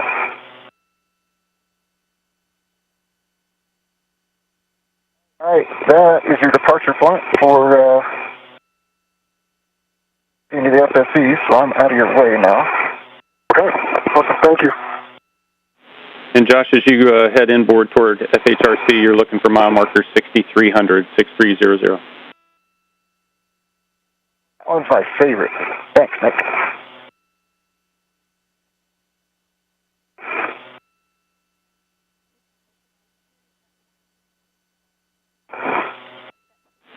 And Frank, you're going to translate up to the tower handrail. You're going to go stanchions, Alpha, Bravo, Charlie to the tower. Okay, copy. Thank you.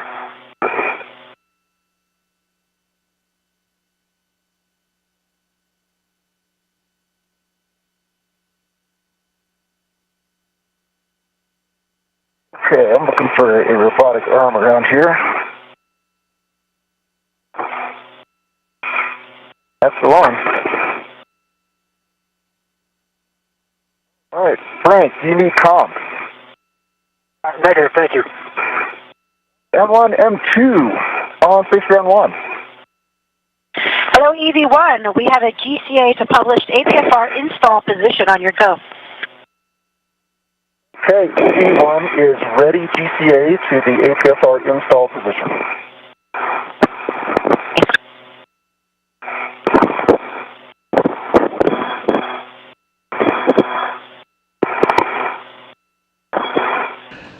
With the first of the numerous bolts having been released by the crew at the 1 hour mark into today's spacewalk, bolts holding the IROSA or the ISS rollout solar array in place on the attachment device on the truss of the International Space Station. Josh Cassada will soon retrieve an articulating portable foot restraint that he will attach to the end of the station's robotic arm that will be operated by Koichi Wakata from the robotic workstation with the assistance of Nicole Mann in the Destiny laboratory of the complex.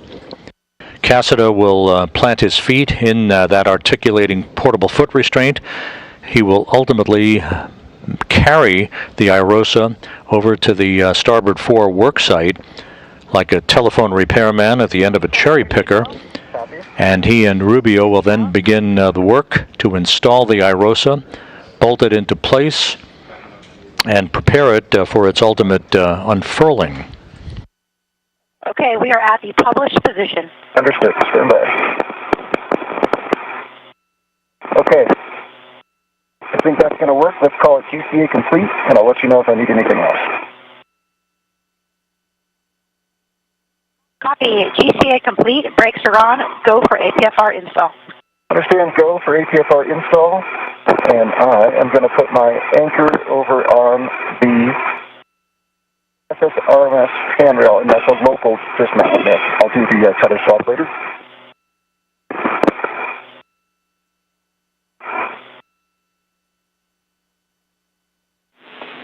And Frank, you're going to retrieve that PGT from crew lock bag Tango and put that on your swing arm and head over to stanchion Bravo. Affirmative, inward. And Nick, did you copy? I'm just going to local to the arm itself for the install. While Cassada is in the process of retrieving and installing the articulating portable foot restraint at the end of the robotic arm, Frank Rubio will begin to release the anti-rotation devices. Again, these are devices that prevented any inadvertent motion by the delicate ISS rollout solar arrays while they were in the trunk of the Cargo Dragon, the SpaceX Cargo Dragon that delivered the arrays to the International Space Station, preventing any inadvertent loads to be placed on the IROSAs during their transit, during launch and ascent. If you want to check it before you stick it in. Copy that. Thank you.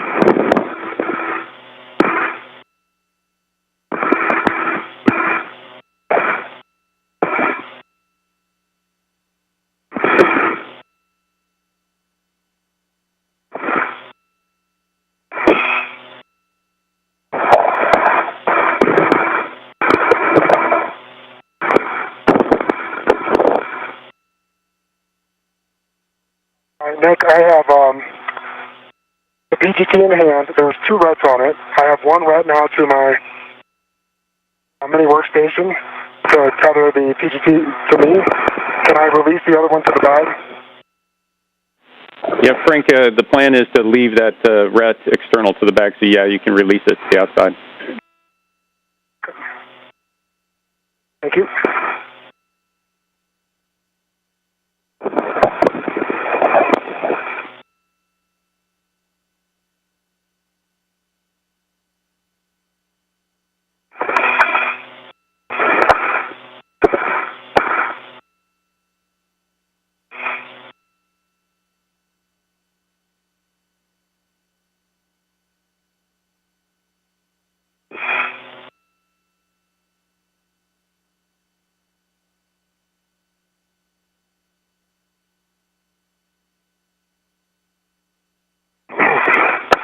Nick, I have a PGT. I'm en route to Romeo 5.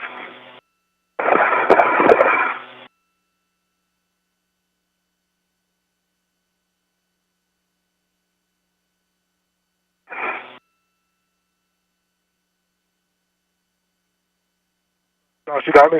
I do have it.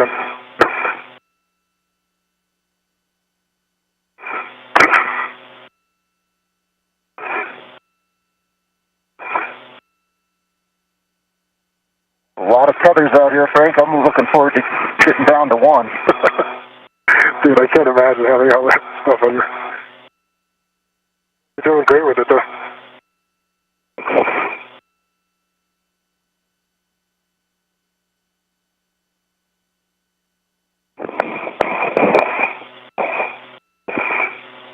And Nick, EV1, how do you hear?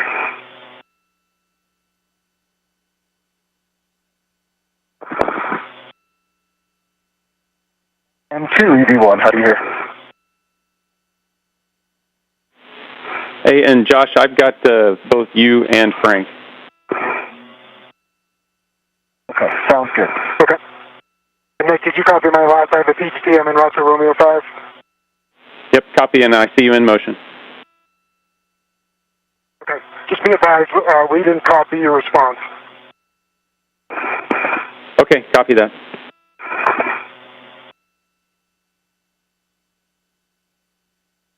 And M2, EV1, you hearing us okay? Hey, firm, we're hearing him loud and clear. I also had one this one with you as well, just a heads up.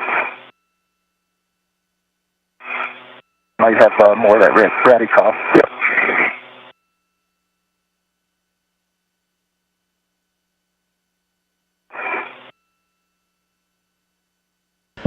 On the right side of your screen, wearing the suit bearing the red stripes, Josh Cassada with the articulating portable foot restraint that he will attach to the end of the station's robotic arm that soon will be operated by Koichi Wakata with the assistance of Nicole Mann from the robotic workstation inside the Destiny Lab.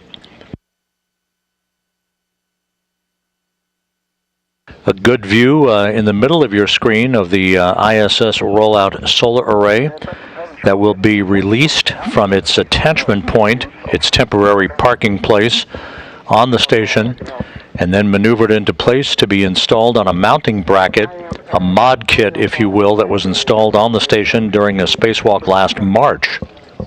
Copy, Frank. It's Bravo 2, counter 2. Copy, Bravo 2, counter 2. That's a good readback. You're going to expect 18 to 20 turns. The bolt's going to pop out when fully released, and there should be a white line. Okay, copy that. This is the procedure for Rubio to release the R5 bolt, the first in the series of bolts holding the IROSA rollout solar array in place on its temporary parking spot on the truss of the station.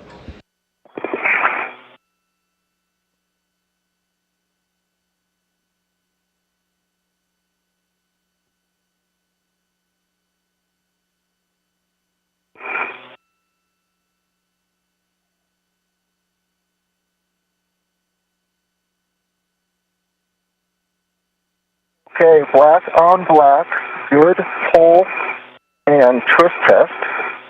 And I'm going to grab my rep. Yeah, copy that, Josh. And can you check the pitch knob? Oh, yeah. Oh, this one's better than the last one. It can be pressed. Looks great. We see it.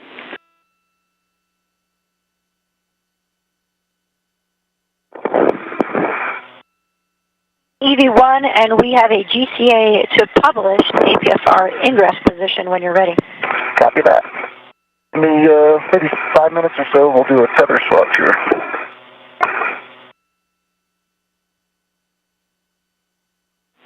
Yep, copy that, Josh. That tether swap's the next thing. Copy.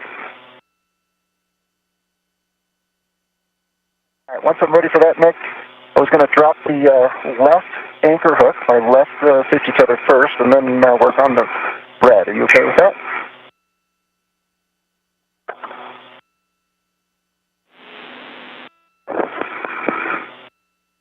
Yeah, we'd like you to work the arm side first.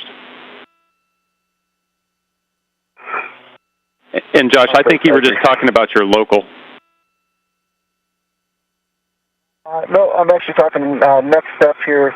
I'll put my left safety tether anchor on the FSRMS handrail. This point. Those are good words. Yeah, sounds good. Thank you.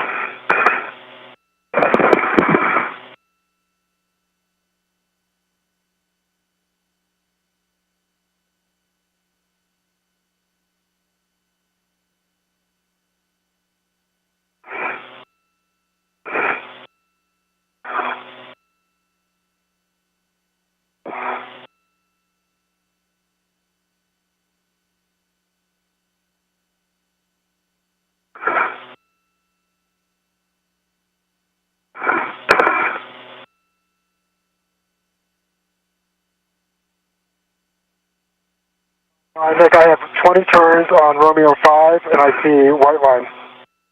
Copy, 20 turns and a white line. So you're good to translate to Charlie 2. Copy, Charlie 2.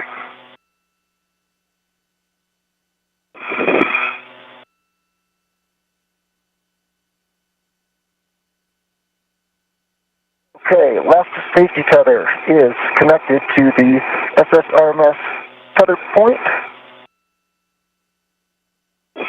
In fact, I'm going to move it to the other one. Stand by.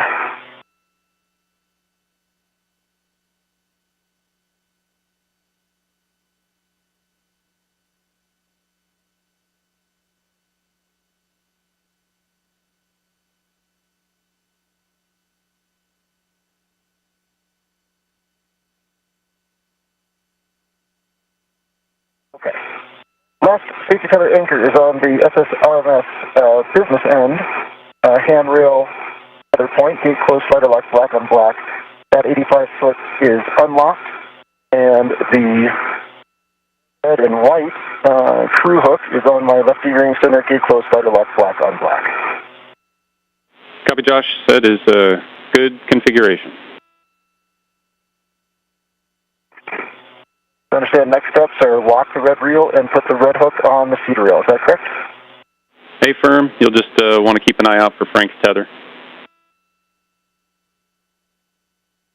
It is nadir of me, so I'm going to call that good, but thank you for the reminder.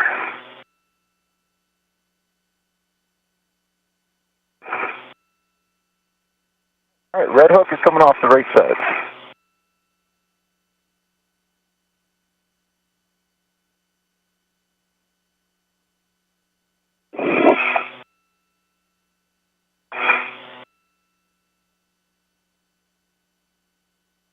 And it is at 6,300, and red reel is unlocked.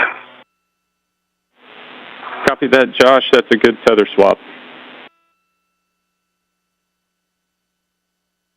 I'm going to grab my locals off of the arm, and then you agree, Nick. I see us getting into a GCA.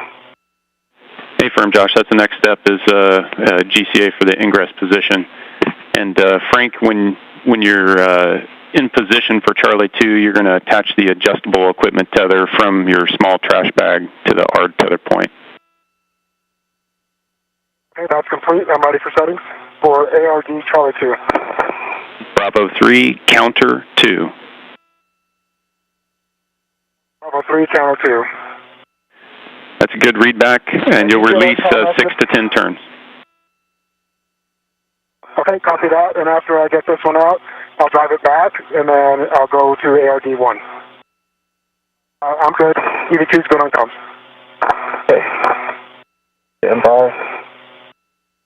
I'm going to bring that ingress aid in a little bit to give you a little bit of clearance when we come station nadir. Appreciate it.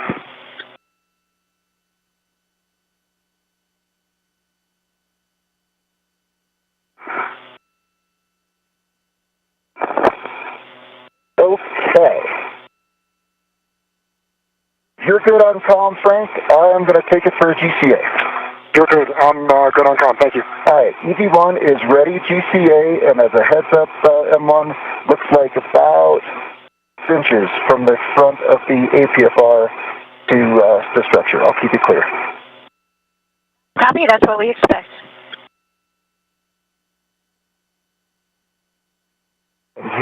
Rubio now in the process of releasing these anti-rotation devices, the bolts that basically secured the ISS rollout solar array in place in the trunk of the SpaceX Cargo Dragon that carried this and another ISS rollout solar array to the International Space Station, arriving last Sunday. These ARDs are anti-rotation devices designed to prevent any inadvertent loads being placed on these delicate arrays until they arrived at the station for their installation. In this case today, with the first of these 2 solar arrays on the starboard foretruss of the station for the 3A power channel. Good motion. You're clear.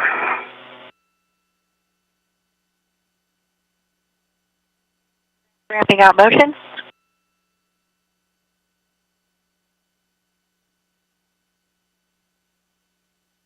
Okay, that's our published position. Okay, GCA complete.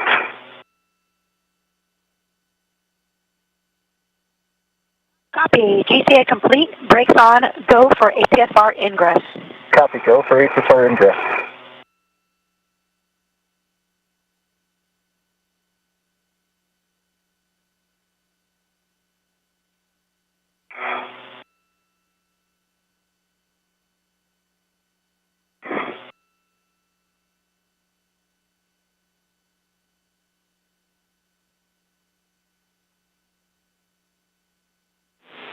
And Frank, just want to point out the white string that's across the top of that ARD, that large loop. It's there to help if you need it to pull straight out from the ARD if you've got that block rotated out of the way. The block kind of keeps floating back into where it's blocking it, unfortunately. I put 9 turns in, so it should have plenty of room.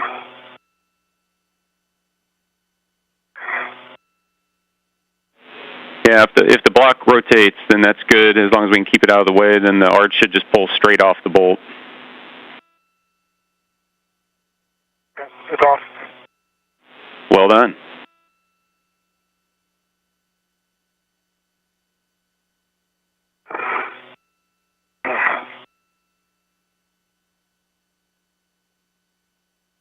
Okay, I'm ready for starting for driving it back. Yep, to drive that back, it's going to be Bravo 1, clockwise 2.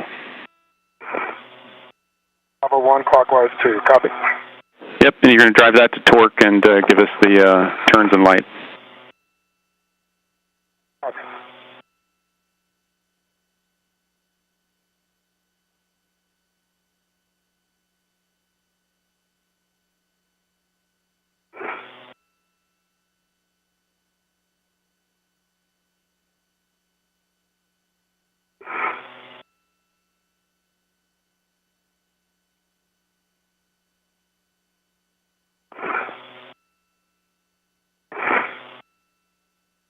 One hour, 18 minutes into the spacewalk, you're looking over the shoulder of Frank Rubio as he continues work to drive bolts that have held the ISS rollout solar array in place on an attachment point on the truss of the International Space Station. There are a number of bolts for a variety of different mechanisms that must be loosened and backed out of their installed position in order to enable Josh Cassada to move the array to the work site at the starboard foretruss for its installation. You want me to drive it back out and reset it, or leave it as is? Checking.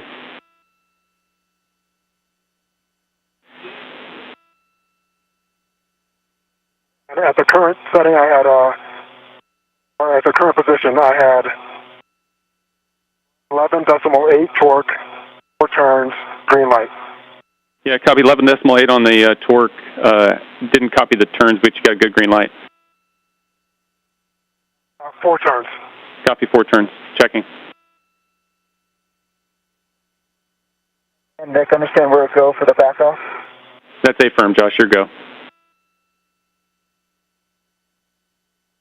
Okay, we're set up here, EV1. This is going to be body out and body down. We're coming out about 1 meter and down 3.5 meters. Out 1 and down 3 meters. EV1 copies. Thanks. You have a go. Starting motion. Nicole Mann orchestrating the movement of Josh Cassidy now, who is affixed at the end of the station's robotic arm to position him for his next work.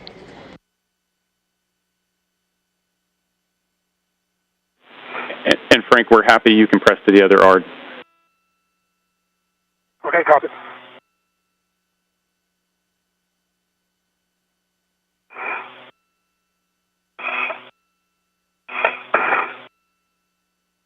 Okay, there's your X, and now we're coming station data. EV1 copies.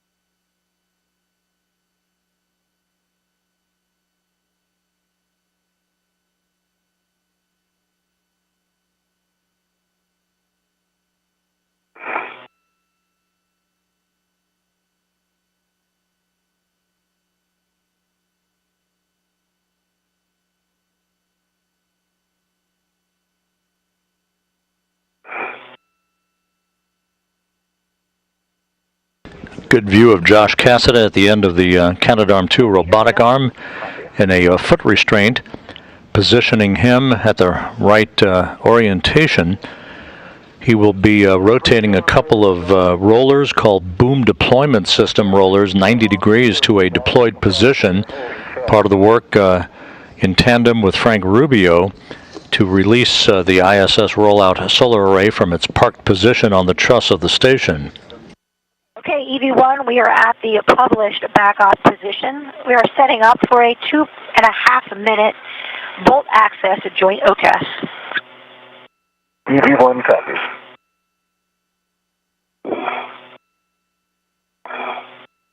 And a panoramic view from 260 miles above the Earth as the International Space Station passes off the northwest coast of Spain. Stand by. Okay, I'm ready. Starting motion.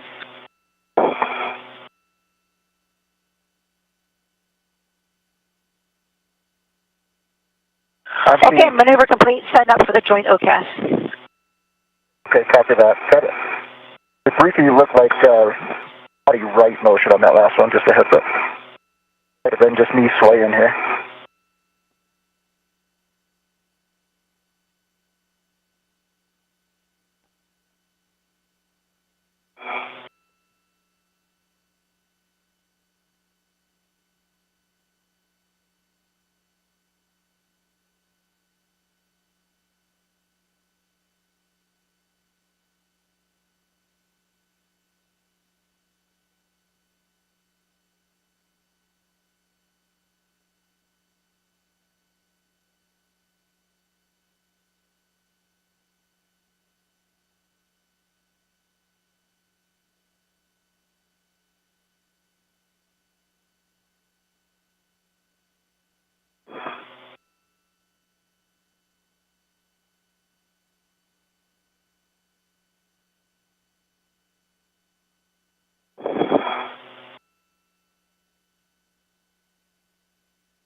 Frank, how are those ARDs working for you?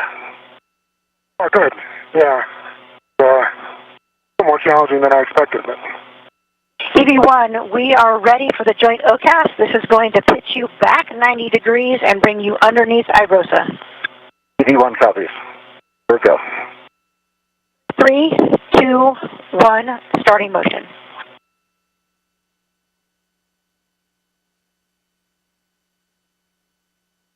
I see good motion, a little body left, and towards my back.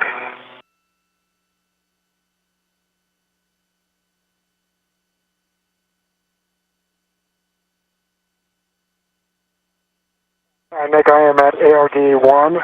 I am ready to it, and I'm ready for settings. Copy, we see the same, Frank. Bravo 3, counter 2. Bravo 3, counter 2, copy. That's a good readback. Again, 6 to 10 turns until you can rotate that stop block. Copy, thank you.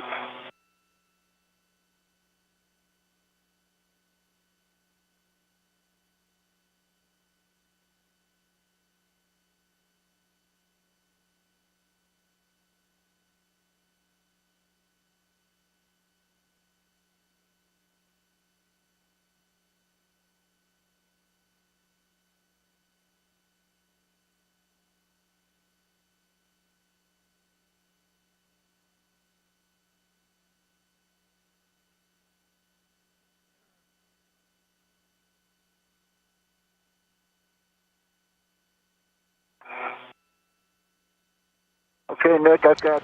We will be regaining our downlink video from the station momentarily, handing over communications between satellites on the tracking and data relay satellite system.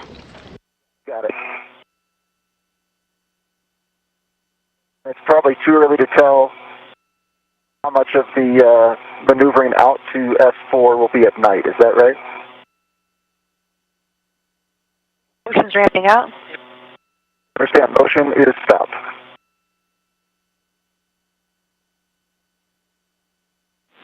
Yeah, just we checked the timeline, and you should be in a night pass when you're maneuvering out.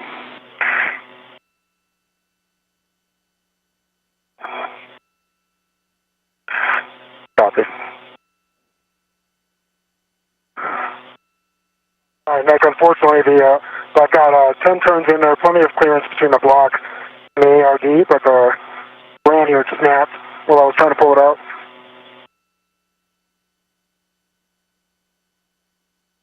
Copy, Frank. BB1, we're setting up for GCA to publish R1, R2 bolt access. Okay, sounds like they might be at the comm. Nick, I'll let you decide on if you want us to GCA here or stand by. I just got it off. Need any more comm, Frank? I'll just verify settings for putting it back in, please. Yep, Frank, it's going to be Bravo 1, clockwise 2, and then we're going to need the torque and turns. Bravo 1, clockwise 2, copy, thank you. Before we do the GCA for me on R1, R2, is it Alpha 2, counterclockwise 2? Just to get that set up as we move. It's Alpha 4, counter 2. Alpha 4, counter 2, I'll get it set up. D1 is ready, GCA to published for R1, R2 access. Okay, we are ready. This will bring you body in about 1.5 meters. Copy, body in, 1.5 meters. Starting motion.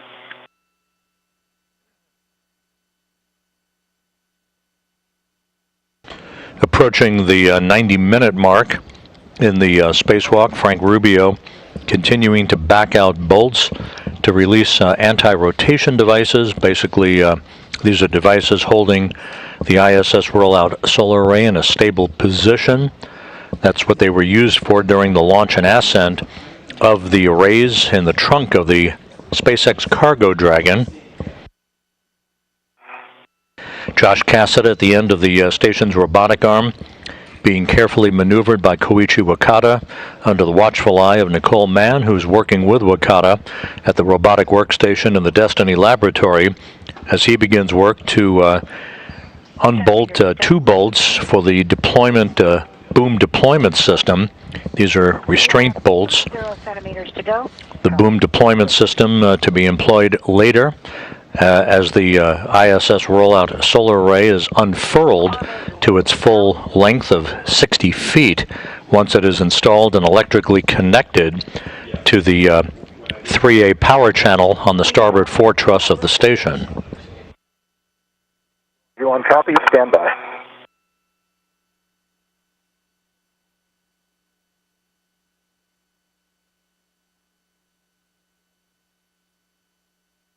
This published position is going to work fine. It's GCA complete. Copy. GCA complete. Go for unbolting. Go for unbolting R1, R2. Nick, I've got Alpha 4 counterclockwise 2 set for R1. That's a good setting. 10 to 13 turns, and the bolt's going to spring out when fully released. Just a caution when you rotate those booms to do it slowly, 90 degrees in 10 seconds. Copy that. 10 to 13 turns, starting now. Good view looking right down the barrel of the ISS rollout solar array. These are boom deployment restraint bolts that Cassida is backing out, so that there are 2 rollers that will be rotated 90 degrees to assist in the freeing up of the ISS rollout solar array from its parked position. Okay, copy that.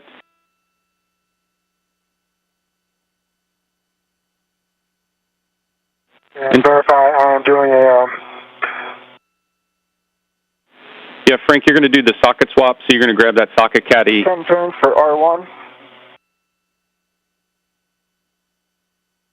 Copy inward. And there's I'll that do the same on R2 and then swing them out. That was 10 turns. It's popped out. Copy, Josh. 10 turns and it popped out. And Frank, the socket caddy, there's that red on the external that you can use to stow that socket caddy on the outside. Okay. Yeah, I appreciate it. Thank you. It seems like it's fine here. Just want to confirm counterclockwise R2. Counterclockwise for R2. Alpha 4 counter 2. You got it. Counter, same direction. Here it comes.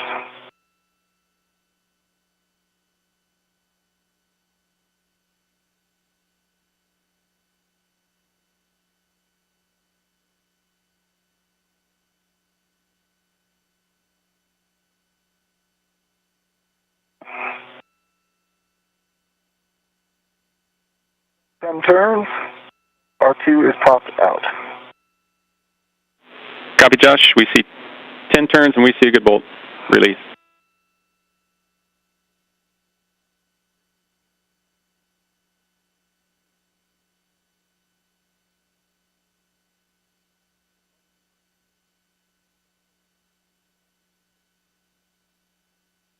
And so, Josh, once you stow your PGT, you'll rotate those booms down slowly. Sounds good. I'll do it. Thank you. Are looking good over there. Pretty sweet view of the moon up here. Make that space look good. I know. I saw that. That's an incredible view.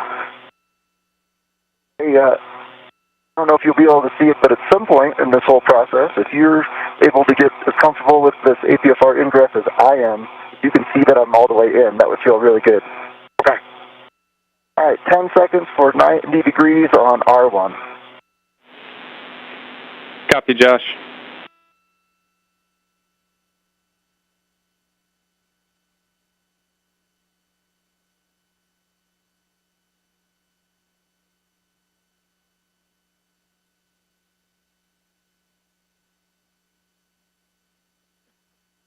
All right, Nick, I have the 12-inch 5/8 on my PGT, good pull test, and I have the 7/16 12-inch on the caddy, good pull test.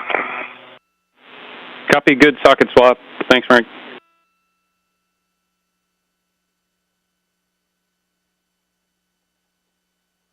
Verify I'm heading over to Charlie 1. A firm, Charlie 1, next to stanchion Charlie. Copy. I'm going to head over to Delta real quick and give Josh the system APFR. Josh, I see your right foot. I think the official term is warm fuzzy. Yeah. I think that's what you're looking for. You got a warm fuzzy on your right. Okay. Your left, if you take your heel just a little more outside, can you turn it anymore? No? Okay, then you're in a good position. I can only see the inside, and it's on the edge. Okay. I think it's just large heels. Sounds good. You know what? You also have a great view when you're over at C2. Okay, sounds great. Thank you so much. Okay, I've got R1, R2 arms at least, all the way swung out. Copy. Good rotation on both those booms.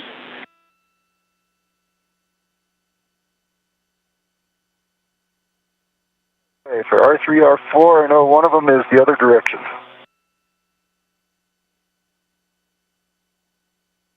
Yep, copy. R3 and R4 is going to be the next step, and you need to assess your position, see if you need any GCA to be able to reach those.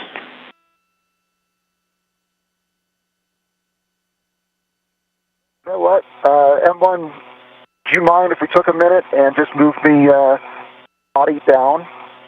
It'll just help since I've got about 500 of these to do or so.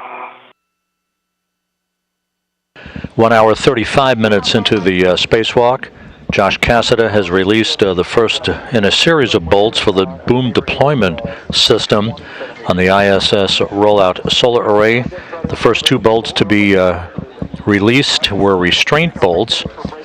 He also manually repositioned 2 rollers to get them out of the way, setting the stage for the release of another pair of bolts for the outer deployment restraints, all part of the mechanisms holding the array in its folded position prior to the time that it is manually transported by Cassada over to the starboard foretruss for the electrical hookup and installation alongside the legacy or original array that powers the 3A power channel of the International Space Station.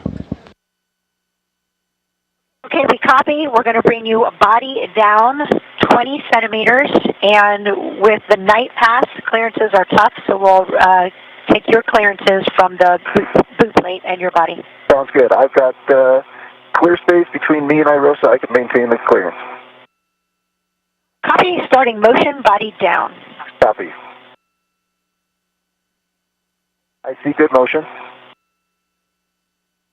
Continue. To go. And ramp out motion there. Stop motion. Okay, there is your 20 centimeters. What? I guessed it right? Nailed it. Okay. All right. Vic, I'm at R3 and ready for settings. Josh, the settings... GCA complete, sorry. Copy. GCA complete. Okay, Josh, your settings are alpha 3, clockwise 3.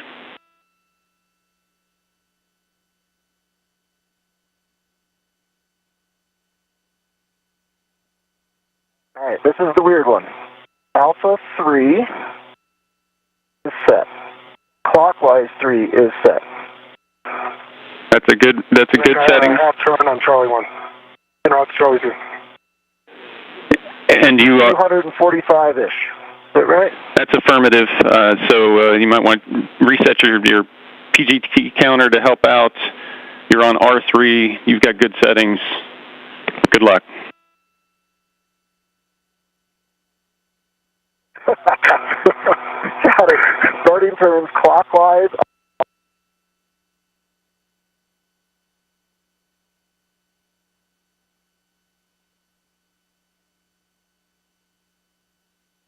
Not only did you nail that GCA, but it was a metric. Well done. Hey Frank, we've got some choppy comm. You were cut out on your last. It's okay. It was for Josh.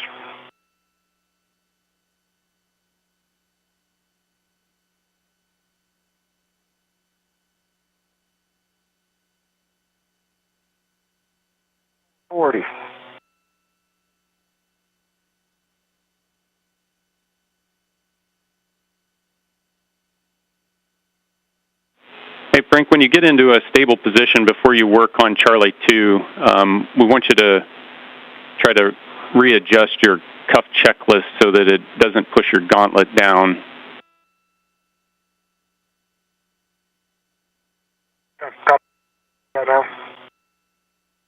Yeah, so we can see in the WVS, you want to get that band back up as high as you can on your arm. We want the gauntlet to be able to cover that wrist ring. And we've got a handover.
And Frank, Josh, we're back with you after the handover.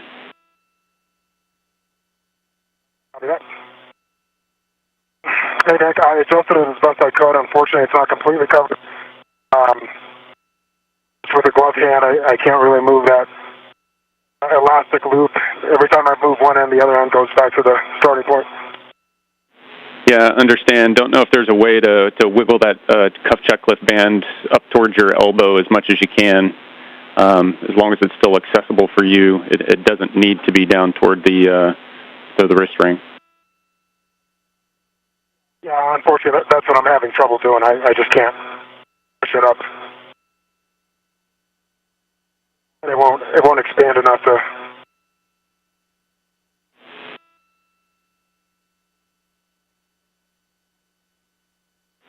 Copy, Frank. So we're going to have you continue to work on the Charlie 2.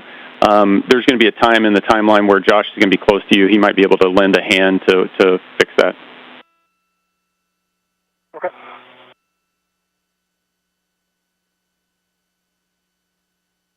I'm ready for settings for Charlie 2.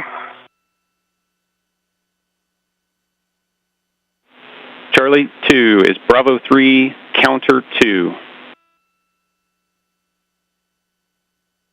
I have Bravo 3, counter 2, and I understand 27 turns. That's affirmative, 27 turns.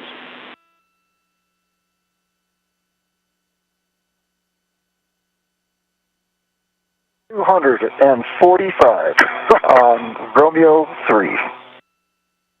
You win.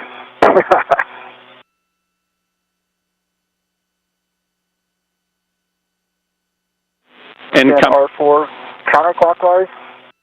That's affirmative, and we've got the copy your 245 turns on R3. R4 is Alpha 3, counter 3.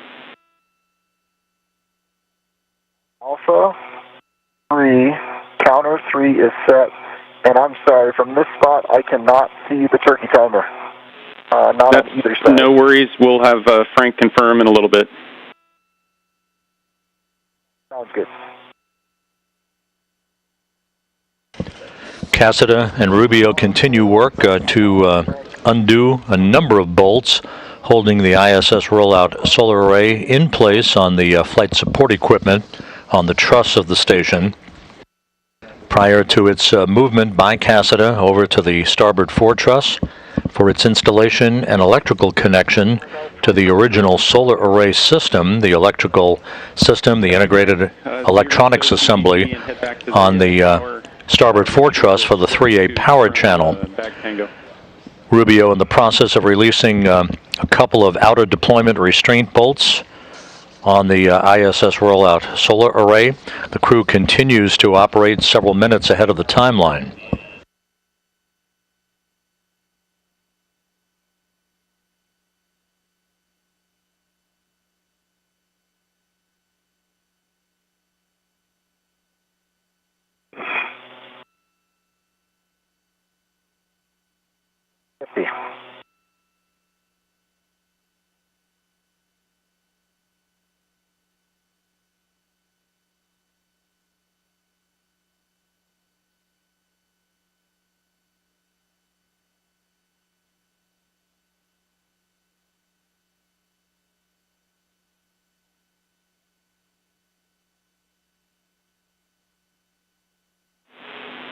Hey, Frank, before you head back over to the crew lock bag, we'd like you to translate over to Stanchion Alpha to see if you can put eyes on the turkey timers at the bottom of those root beams.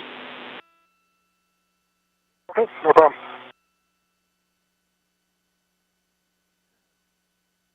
The turkey timers referenced by spacecraft communicator Nick Hague are basically status indicators to ensure that the bolts that are being released are fully released.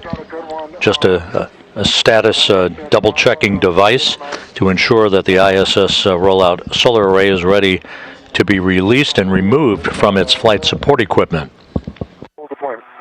Yeah, copy, Frank. You see it good. We don't have it on the video. It's a little bit higher up. You'd have to translate higher up on the stanchion. And we don't need the video. But if you want to wait until Josh drives the R4 bolt all the way out, we'd appreciate it. Okay. And just verify that the bearing hole being past the bottom, is that full deployment? If it breaks the surface, if you see it sticking out at all, it's good. Okay. Yep, it's sticking out a good between a quarter and half an inch. Thanks for the data.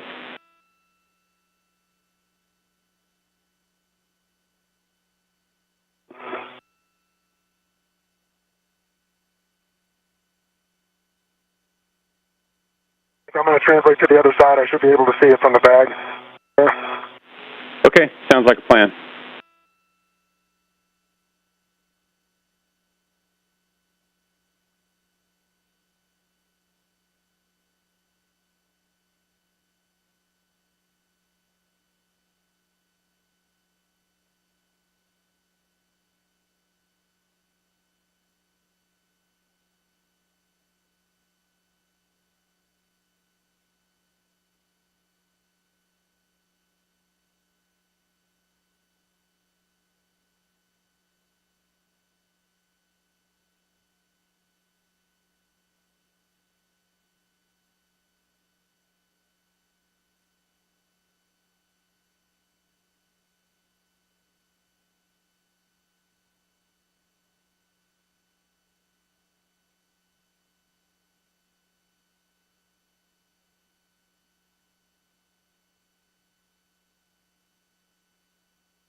And I see it protruding from this side also, same distance, 1/4 to half an inch, good bearing hole visible. That is 245 turns on this side. You can let Miranda know that when I wake up during the night with a recurring dream of counting to 245, I'm giving her a call.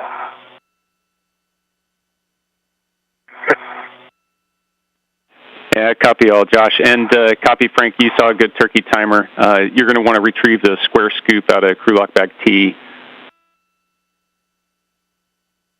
I knew that.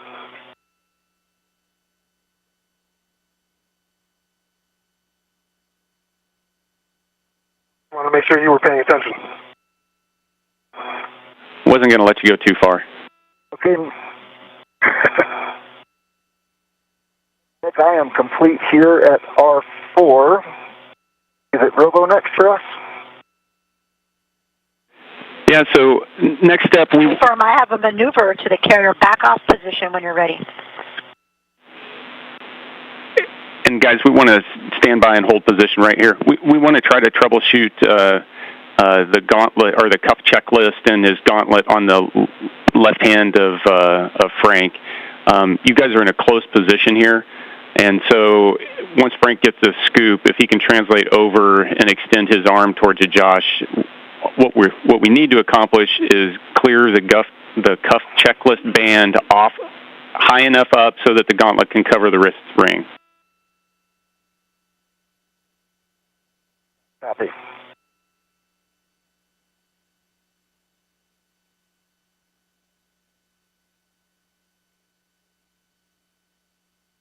Actually, I think that's going to be hard from this position.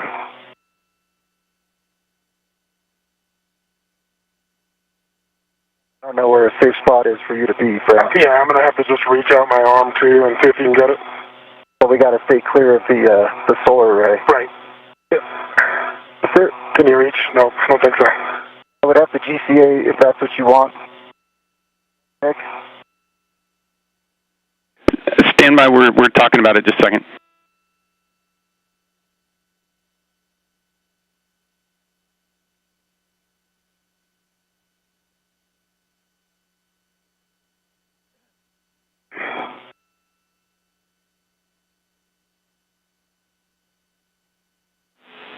Yeah, Josh, we're good with you GCAing so that you guys can close the gap between you to look at that. And we want to make sure, Josh, that you don't have the same issue. We want to make sure that we can keep the gauntlets over the wrist rings. That's the priority. We will take care of it. We'll get each other set up here. Duke, if you are ready, I'm going to need a GCA to my right and end up being about a meter. Maybe I can pull it up short of that. 1 hour, 50 minutes into the spacewalk. The crew running about 15-20 minutes ahead of the timeline, doing very well as they are backing out a number of bolts holding the ISS rollout solar array in place on flight support equipment on the truss of the station. Frank Rubio will soon be breaking torque on a number of additional bolts holding IROSA in place. This rollout solar array will be transported to the starboard foretruss to the integrated electronics assembly to be installed on a mounting bracket and electrically connected to join forces with the original solar array for the 3A power channel on the starboard foretruss.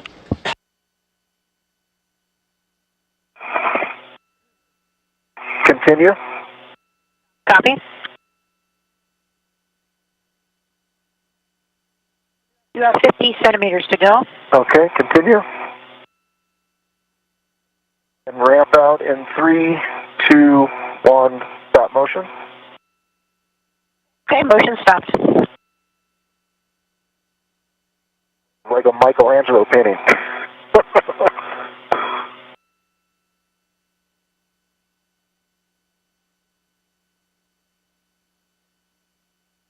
Cassida now helping to adjust the cuff checklist on the left arm of Frank Rubio. Let me hold on to your mini workstation. Can work with both hands. Great. Spin it around here and then pull it. See how I'm doing? Yep. Yeah, you're doing. Yep. You can grab both ends and kind of pull out. I'm trying. Yeah. Oh man. Hold on. The International Space Station flying directly over Singapore at an altitude of 260 statute miles, moving from northwest to southeast. The part in your left hand, have the strap there. Sure. Yep. Right by your thumb. Down a little bit. There we go. That was the part that was caught. Yep, that's what you got. Perfect. Alright, you are good. And let's try to get that pulled as far back as we can. Yeah, hold on there. Hold on to that mini workstation. Alright, let me know when you're holding. Ready? Okay. Oh, GCA complete. Sorry, Duke. GCA complete.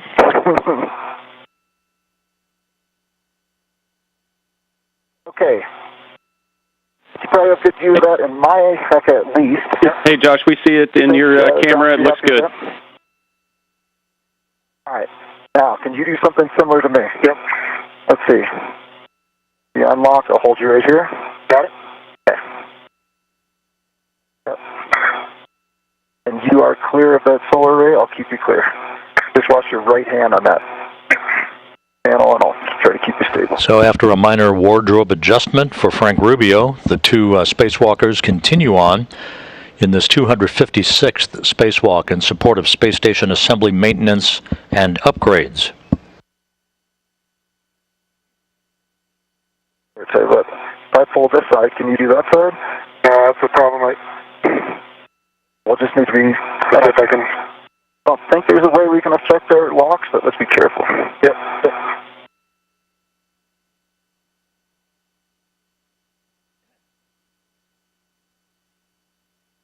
Okay. It's not. It's the bottom part here. I'm going to spin it. So, you see down here, I'm going to turn my hand this way. Right. Almost there. And guys, we see you working with it. Just watch any of the sharps that are on the cuff checklist. The coil binding can snag on things.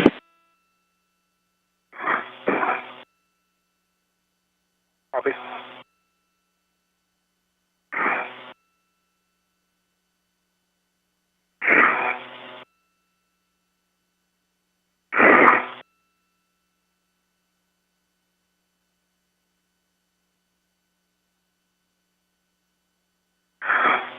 All right, Nick. Yeah. How much more time do you want to devote to this? Is this worth it? It's also a ton of energy. It's just, unfortunately, the strap is like maxed out. Yep, copy, guys. Appreciate the effort on that. It looks like the gauntlet's able to cover it up, so we're good to press. I agree.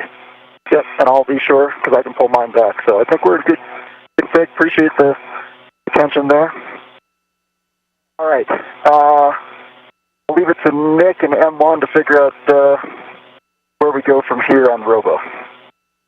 So I have a maneuver to the carrier back-off position. That's going to bring you body out about 1.5 meters, and then we can take out the Y during that flight.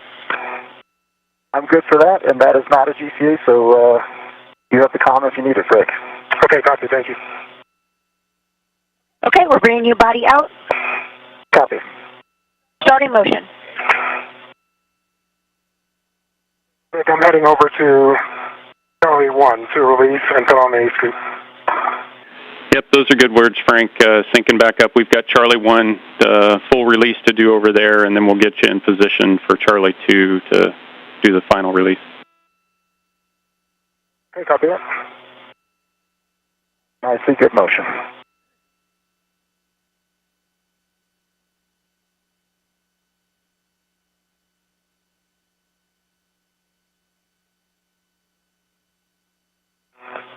Frank Rubio will be pressing ahead here to release the final pair of bolts holding the IROSA on the flight support equipment on the truss of the International Space Station. We are approaching the 2-hour mark in today's spacewalk. The two crew members outside, Josh Cassada and Frank Rubio, began their spacewalk at 6:16 a.m. Central Time. They're running about 15 to 20 minutes ahead in the timeline. Back-off position. We are setting up for a 3-minute retrieval intermediate joint OCAS. EV1 is go.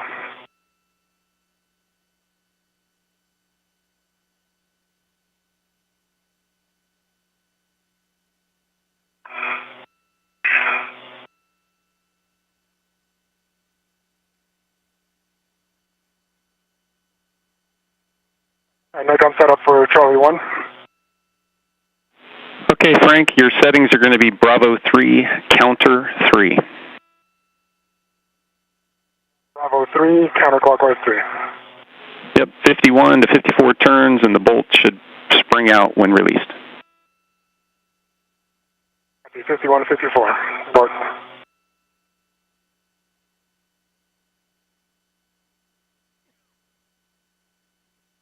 EV1, we're ready for the joint OCAS. This is going to pitch you forward 90 degrees and bring you in front of IROSA.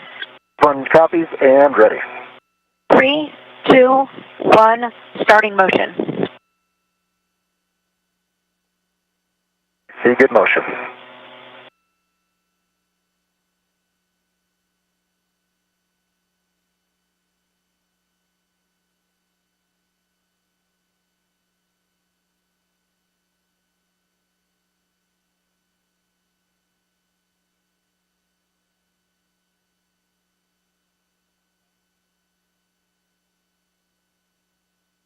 Nick, how are you feeling about the timeline for removal from the FSE?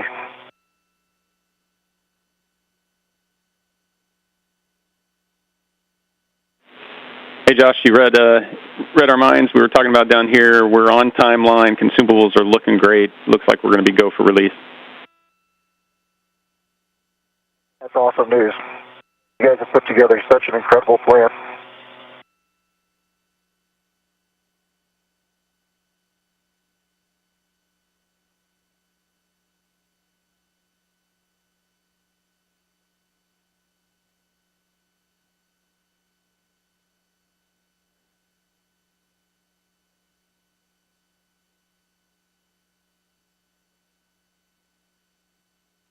I thought it might be something in the cuff checklist that would give us trouble, not the cuff checklist itself.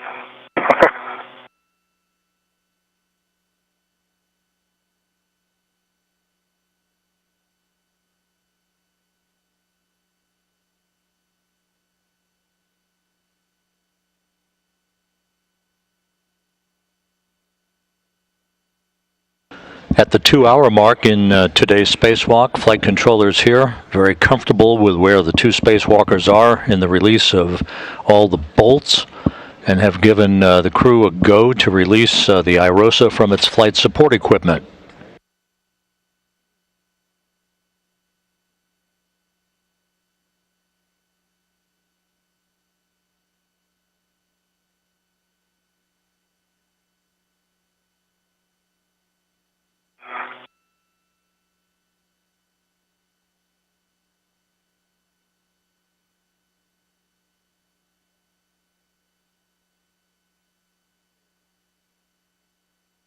Okay, that's the completion of that joint OCAS. We are setting up for another 3-minute retrieval lineup joint OCAS. EV1's ready.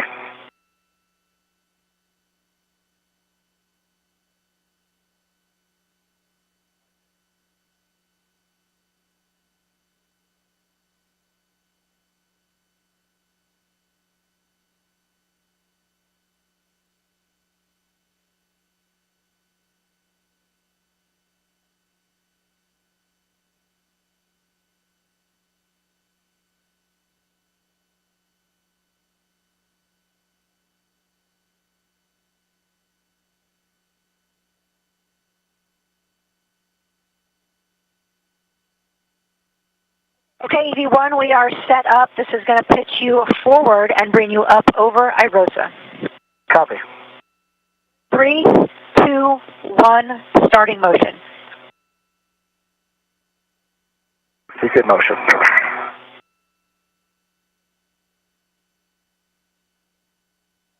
Anything. What's about Charlie 1? Hey, Frank, we're with you. So I'm at 54 turns. The bolt is really loose, but I guess when you say it pops out, I physically be able to push it back in?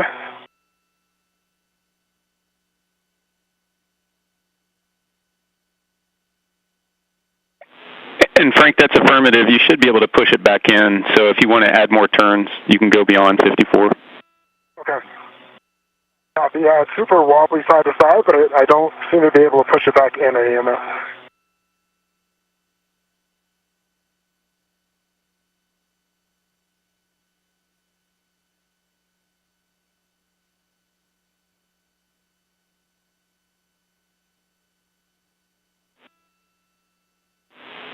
And Frank, we're happy with that bolt. It looks like it's released. Okay, copy.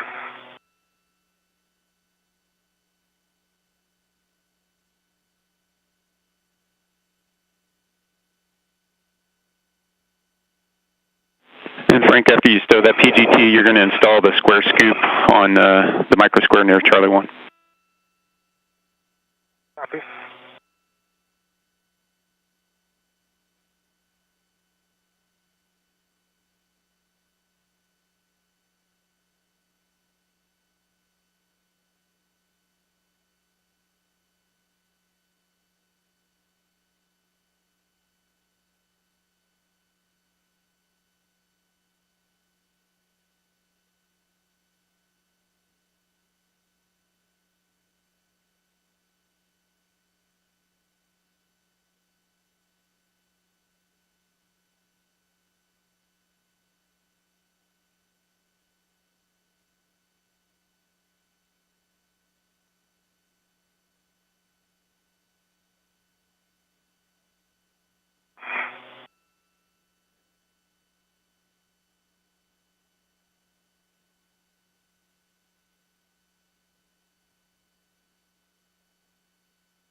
Okay, that's the end of the joint OCAS. We have a GCA to publish IROSA retrieval on your go. Okay, I copy that. Did you expect me to be yawed right, body right a little bit? I'm not quite lined up. Checking. Frank, when you have a second, I'll probably have you give a look at the APFR, make sure that nothing changed there. Sure, will do.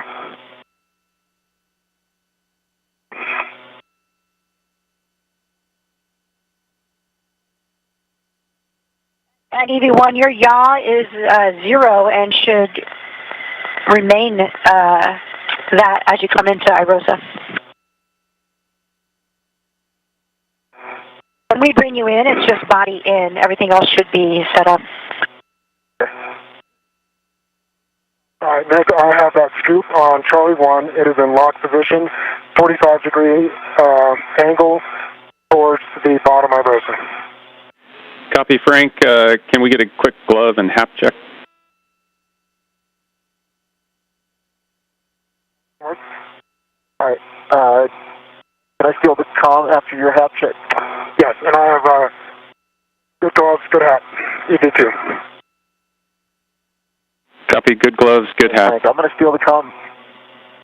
The GCA published. If you could give a look at maybe why I've yawed just slightly to the right.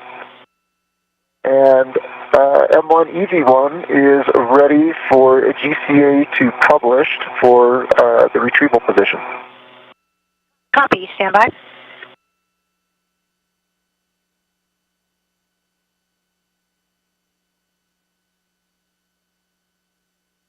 Josh, it does look like your footplate is yawed slightly towards your... And it's the plate, it's not... Actually. Oh, correction, you're right. That was just me. Okay. That looks better. The plate looks good? Yeah. Yep. All right, dude, ready GCA, no need for yaw.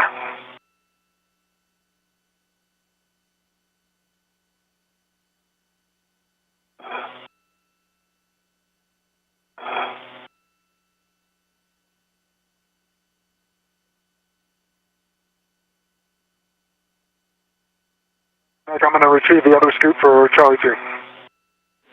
Affirmative, and you're going to get the square scoop with the long duration tie-down tether on it. Copy. Okay, we're ready for the GCA to publish. This is going to bring you body in 80 centimeters, and we still have challenging views with the cameras, so if you can help us out. Copy, and I'll keep you clear. Starting motion.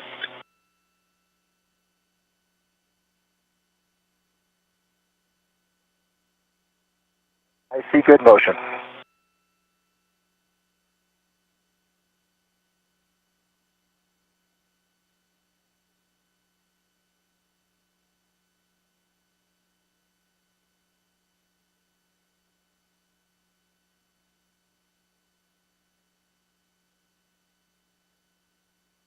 Twenty centimeters.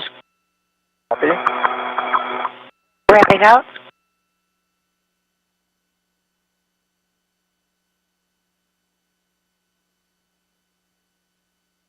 Okay, I'm going to need 15 centimeters body in, and the sun is coming out, and I have clearance myself. Copy, 15 centimeters body in. Starting motion.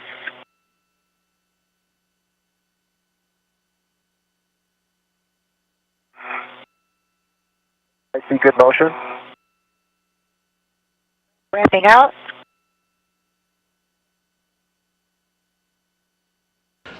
Two hours, 9 minutes into the spacewalk. At the top of your screen, Josh Cassada, his feet planted at the end of the Canadarm2 robotic arm, ready to remove the ISS rollout solar array from its flight support equipment. After Frank Rubio drives two final bolts that are holding the array in its place, Cassada then will bring the array over to the starboard 4 truss work site to begin work with Rubio to install it at the appropriate position adjacent to the original solar array on the starboard 4 truss that governs the electrical output for the 3A power channel. Sorry about that, Josh. Okay, that's your additional 5 centimeters body in. Didn't really see it, Duke.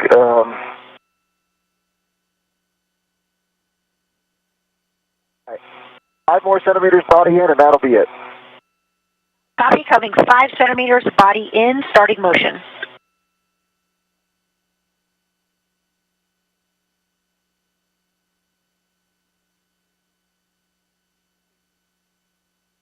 Okay, Okay, that's an additional 5 centimeters body in.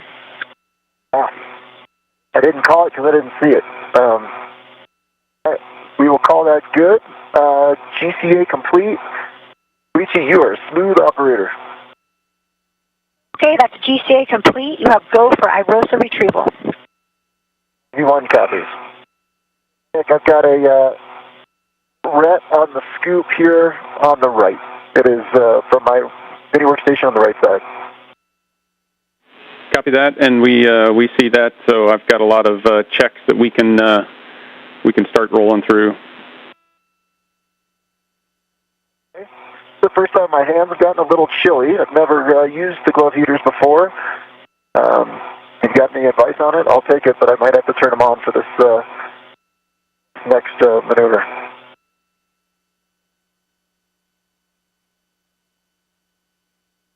In fact, they are on now, and I'll let you know if I need to turn them off before we go. Copy that. And just for your essay, you should be in the sun for most of that relocate. Okay. Sounds good. Yeah, it wasn't. They weren't cold earlier.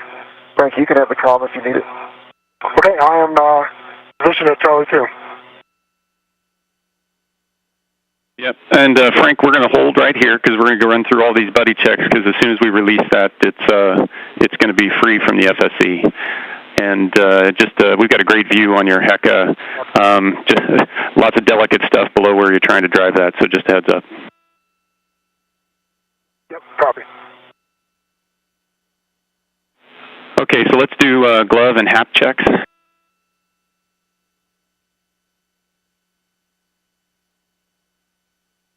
Okay, sun's not in a great spot for me on this one, but no deltas to the gloves for EV1. No deltas for EV2. Copy. Deltas dry for EV1. I have for EV2. Okay, and so let's, Josh, you want to make sure your tools and tethers are clear. Back me up on that if you would, Frank. This side looks great, and I see you routed to the square scoop. And the side of the footplate that I can see looks good. It looks clear. Sounds good. So we are clear. Copy.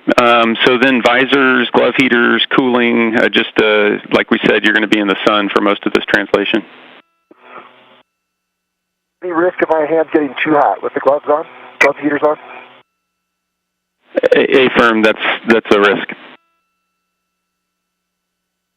Not do that. Okay, so glove heaters are going to come off. Copy. Visor, let's open them now, do water checks, and then visors will come back down. If you bring your visor up so I can see if you've got water. 2 hours, 13 minutes in. Josh Cassada about to pull the ISS rollout solar array away from the flight support equipment to move it toward the starboard forward truss work site for its installation. And, Josh, you want to make sure that your heels are secure. Give me one more check on that. They feel secure to me. It works. The left one was the one I think you were looking at earlier. Looks secure for me. Okay. Heels are secure, Nick. Okay, one last check. Gauntlets. I am closed on left and right.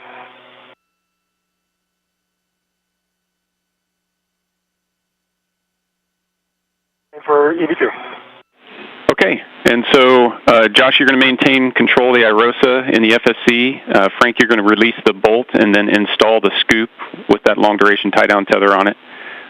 Josh, when you're ready, you're going to give the go to Frank. Frank, your settings are Bravo 3, counter 3. Bravo 3, counter 3. And stand by for 1 second after you're set. And Frank, those are good settings. Frank Rubio about to release the final 2 bolts holding the array in place on the flight support equipment. Cassada ready to pull that array out of the FSE to begin movement over to the starboard forward truss work site. Bravo 3, counter 3 set. We'll be back momentarily with our video capability from the International Space Station, just now passing between satellites on the Tracking and Data Relay satellite system. Release it, I'm going to have to push it away from me. Once you get it on there, if you can confirm that, I just want to plan ahead. Sure. That would going to be a little harder to get off when we get over there to the mod kit. Okay. With that, you've got my go for sure. And guys, we're 10 seconds from a 20-second handover. Verify I have a go to release you too. You have a go. Okay. All right, let's do it, Frank.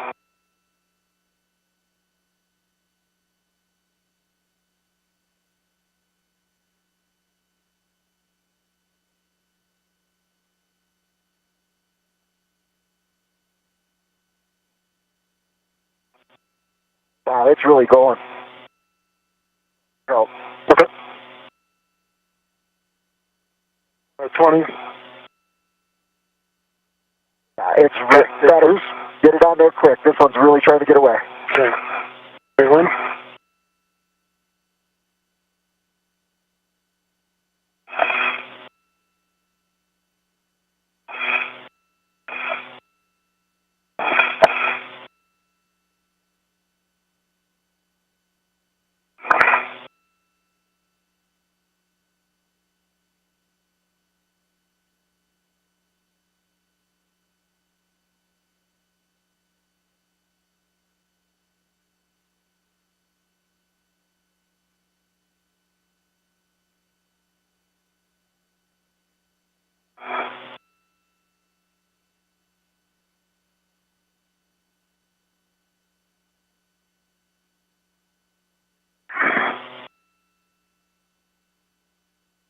Watch that upper eye, Rosa. The wheels on this arm are interfering with the insertion. The upper arm? Yep. Or our arm? Don't. It's trying to get away here, Frank. Okay. Hold on, I gotta put it on lock.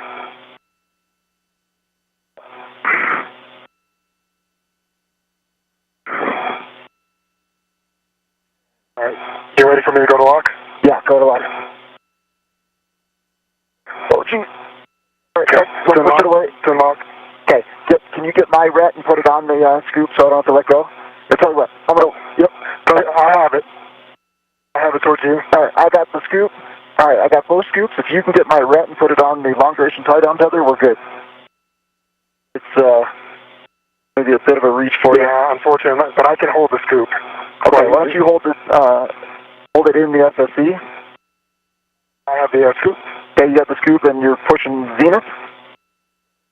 Pushing Zenith? Towards you. Towards me. That's good. All right, stand by. All right, and am I close? Okay, let's Tell me which way to go. let me have the ret. Okay. Okay, you take the scoop. I'm back to the scoop. 2 hours, 19 minutes into the spacewalk. Rubio and Cassida working in tandem I gotta release my ret. Go for it. as they begin to move the ISS rollout solar array away from the flight support equipment, upon which it was launched in the trunk of the SpaceX Cargo Dragon. Okay.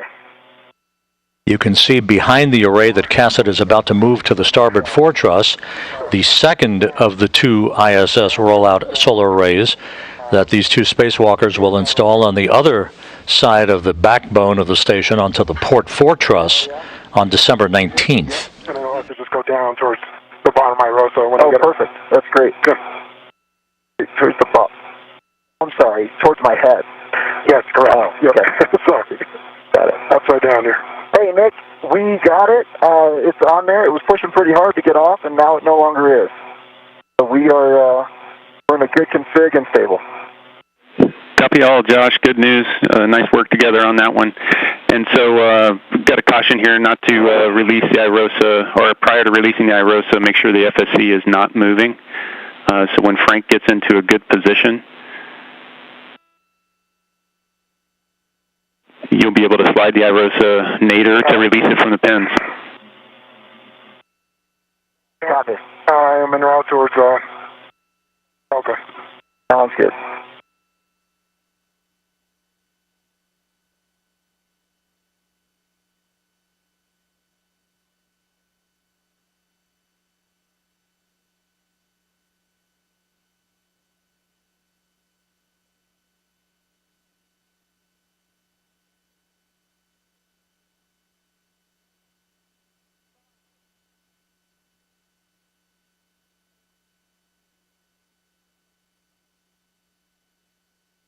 And Duke, you understand that Frank is making his way to Delta for watching?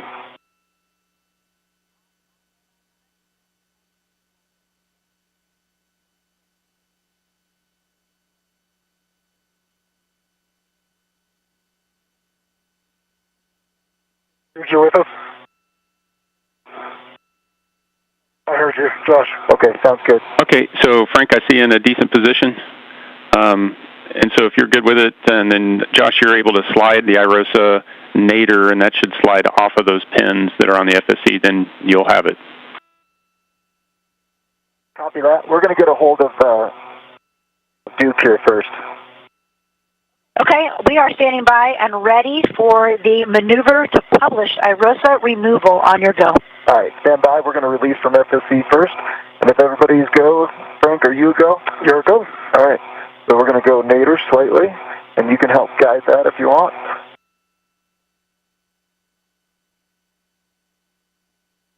Okay, that's good. The pins. Okay. All right, now pull. There we go. Okay. And the ISS rollout solar array, the third in the series of upgraded augmenting arrays for the station, is free from its flight support structure. All right, Frank. You've got the comm for the Robo. Okay. And Duke, you have a go for GCA to publish IROSA removal. Okay, this is going to bring EV1 body down 4 meters. Copy. Starting motion. I should have about 3 inches of clearance from the grapple fixture. Copy. I see motion. Good motion.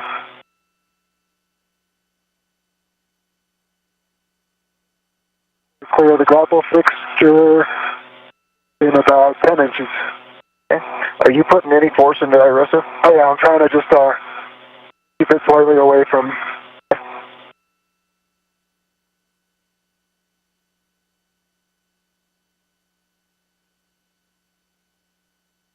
Still have about 2 inches of clearance. Okay. Okay, you are clear of grapple fixture. Continue. Copy. How's it feel? Somehow heavy and light at the same time. Okay, you are completely clear from this side, so Copy. safe travels. Thank you. All right, Nick, I'm going to Half meters to go. Copy. Say it again. How many meters? 2.5 meters to go. Copy. Smooth as glass, Josh Cassida And Frank, you're moves with the ISS rollout solar array away from the flight support equipment on the truss of the station.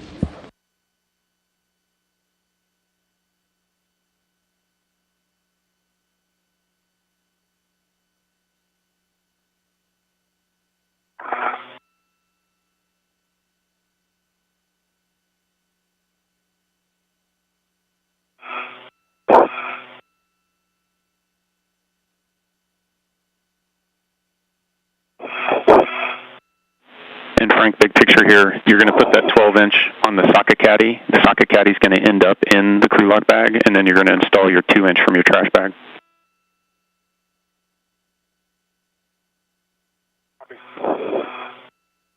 We have 1 meter to go. Copy.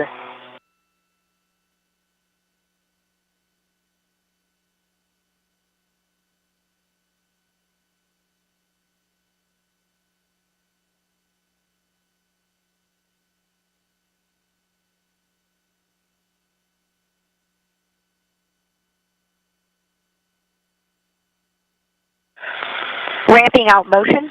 Copy.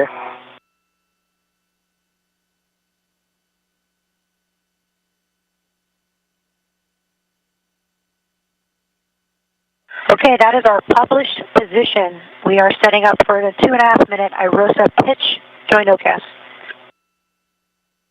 Copy.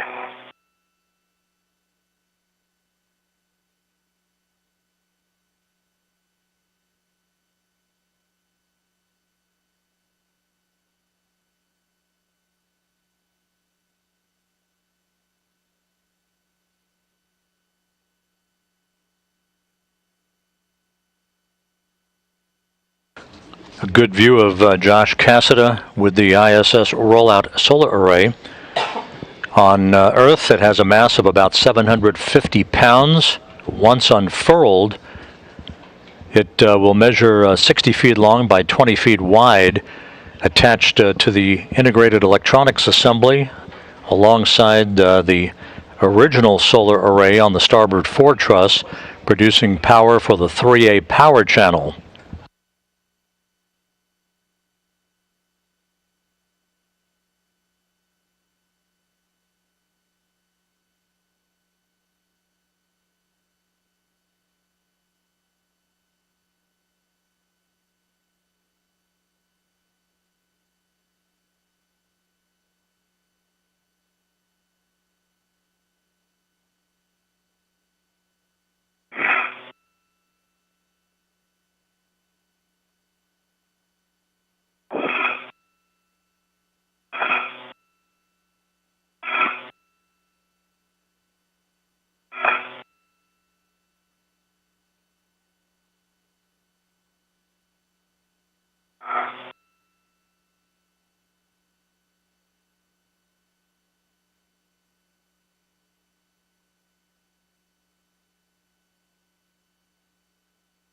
All right, Nick, I have a good socket swap with a 2-inch on my PGT, good pull test, and the 12-inch back on the caddy, good pull test.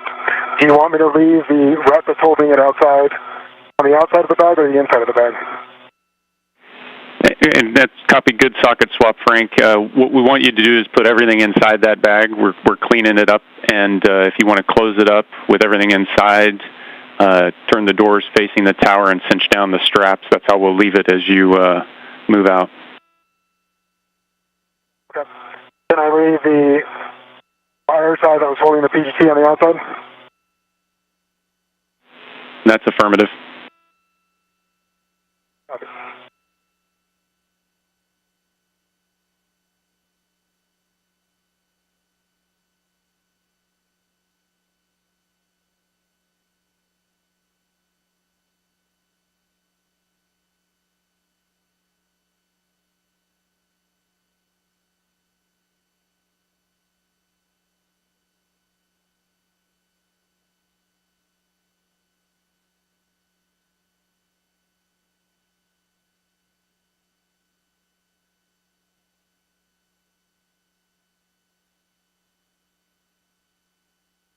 Okay, EV1, we are set up for the joint OCAS. This is going to pitch you up and bring you in front of the FSE. Okay, I copy. Just a heads up, I can't get a whole lot of pitch on it, so we'll take the 3-2-1. That'll be super helpful. Okay, are you ready? Understand pitching on my back. Pitching up. Okay, firm, pitching up. EV1 is ready. 3, 2, 1, starting motion.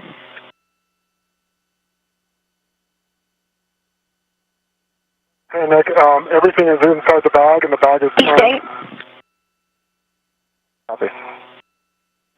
Yep, copy that, Frank. You've got the doors closed. We'd like the doors facing the tower, and if you can cinch those straps as best you can that are holding it in place, that's perfect.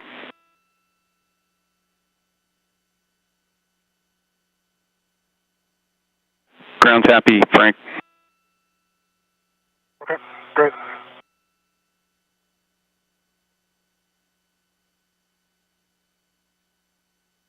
Okay, and verify from here I go to the left side of the market. Yep, Frank, the next step is going to you're going to relocate Josh's red hook. Copy. Thank you. And Frank, that's out there on the Cedar Rail, mile marker 6300.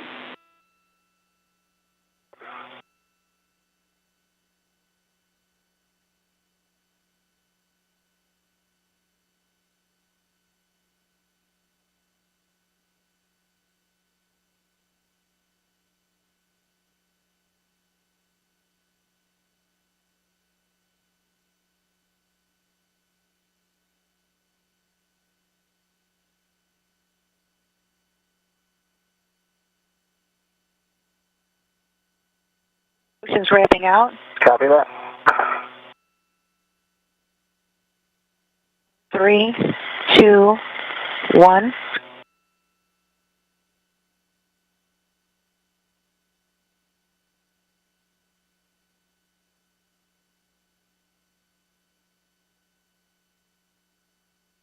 All right, I've got the hang of it now.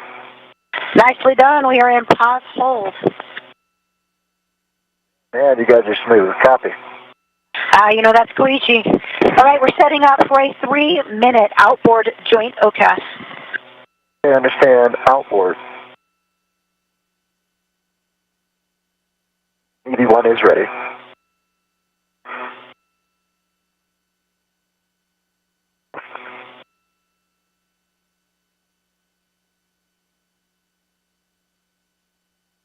Frank, let me get a picture of you. I don't even know where you are now. It's okay.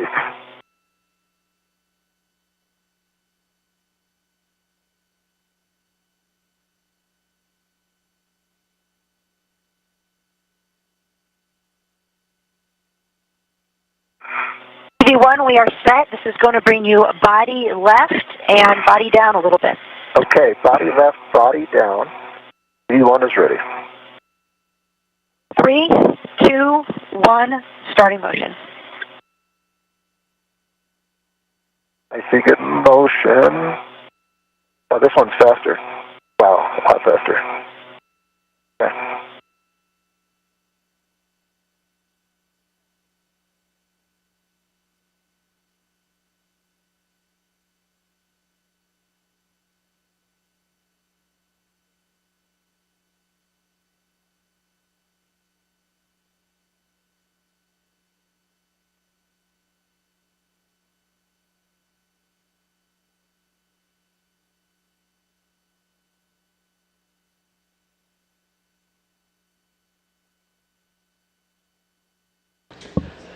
Flying toward the west coast of South America, Josh Cassada holding the ISS rollout solar array, being maneuvered toward the starboard 4 truss worksite for its installation to augment power capability for the 3A power channel on the International Space Station.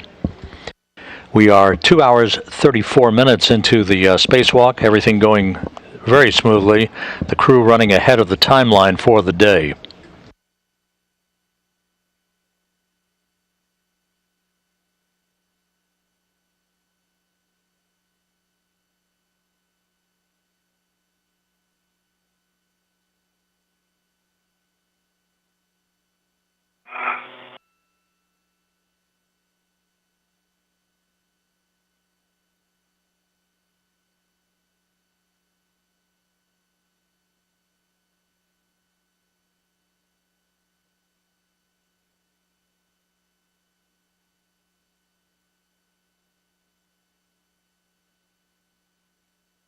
Okay, Nick, I have Josh's red hook on my red reel. Reel is unlocked, and his hook is unlocked. Okay, Frank, we copy that. Check your gauntlets down, and then you're heading out to the S4 IEA, and you're going to be stowing the red hook near the radiator. Copy that. And gauntlets are down. Okay, we are ramping out. Copy.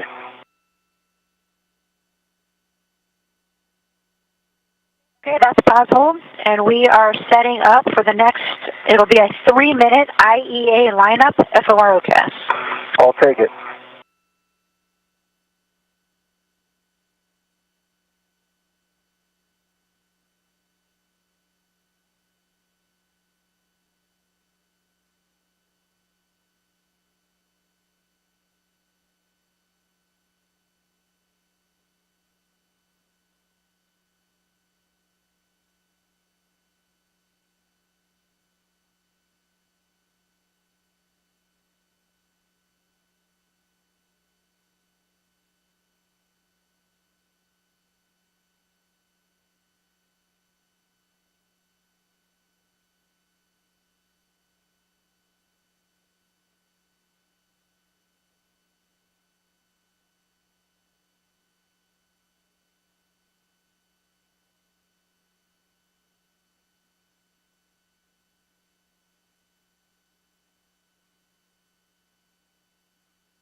Okay, EV1, we are set. This will bring you body in and up under the IEA.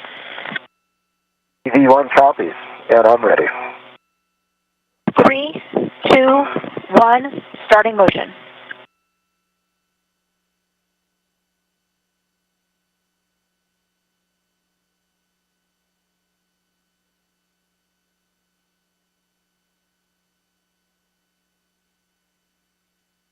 Of course, I see good motion.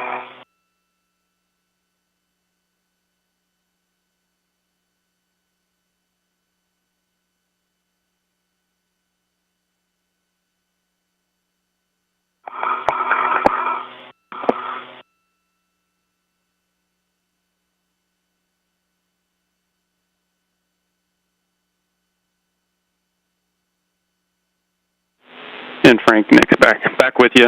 Got a caution here about the Red Hook location is going to be near an IEA radiator, so just be aware of that.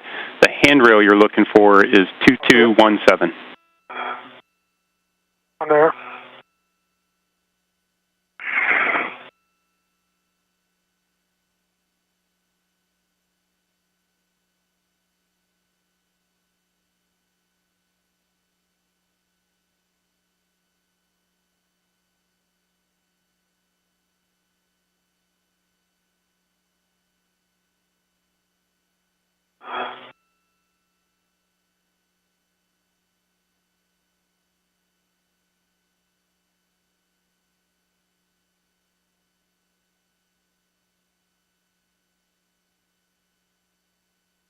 You are clear of the Irosa, but I don't think you realize how close we are. We're only 3 feet away from each other when you're swing. Oh, really? Yeah. Thank you for letting me know. Oh, no problem. It's not an issue. It does look just like Doug.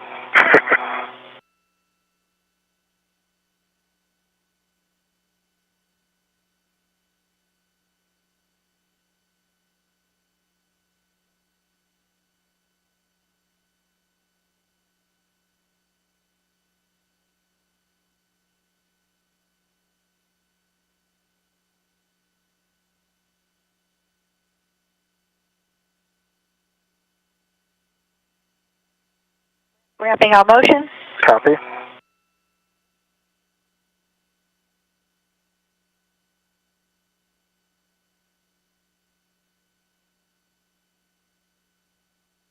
Next, so the Red Hook, Josh's Red Hook, is on 2217, the inboard stanchion.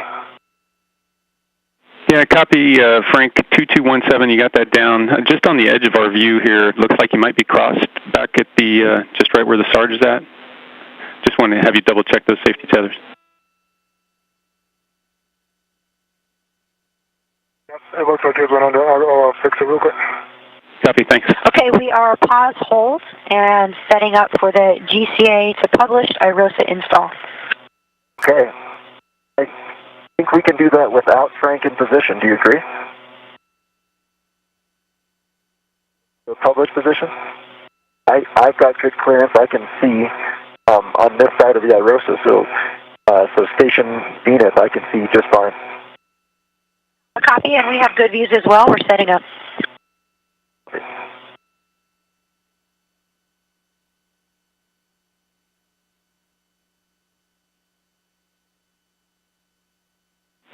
And Josh, we chatted over it. If you got good clearance, we're good to press with the GCA for the published install.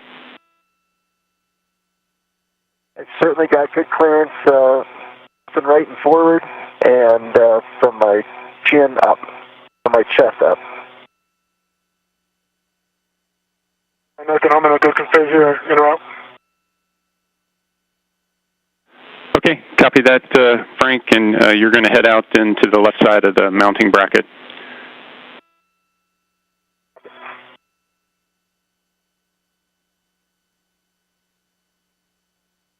Duke, do you need the comm anymore, Frank?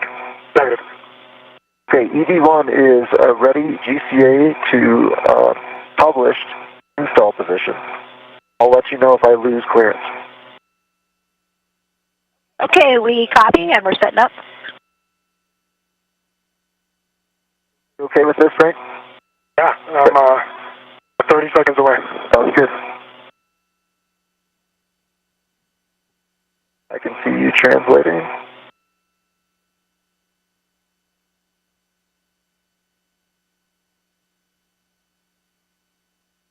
No rush, dude, but we are ready, GCA.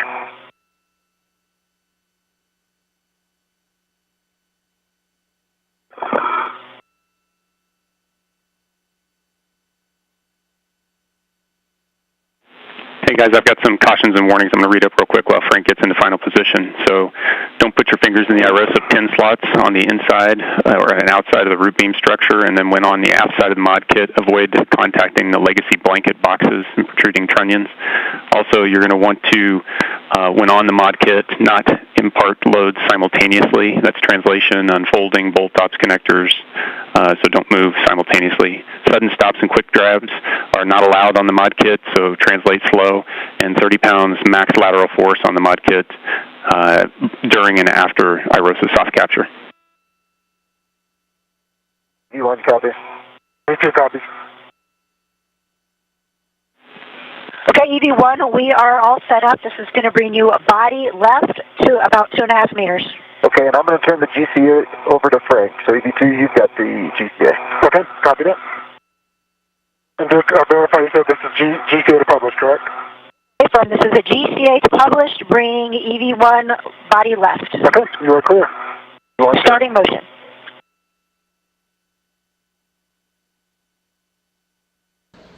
Two hours, 43 minutes into today's spacewalk. Josh Cassada and Frank Rubio about to begin work to install the ISS rollout solar array onto its mounting bracket on the starboard forward truss of the International Space Station.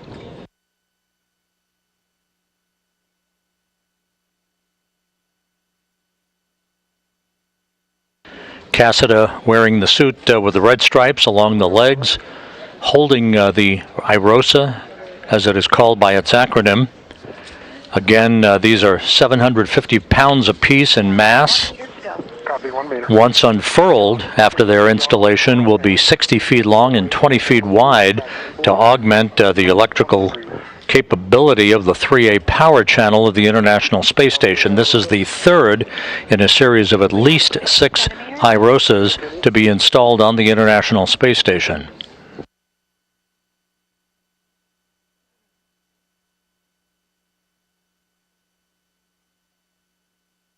We are ramping out motion. Copy.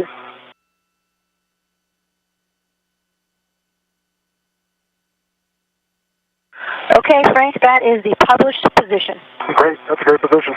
Frank, I think we're going to need a little bit more body left for me, so in closer to you to plug in. Okay. Just because I'll be at the far end.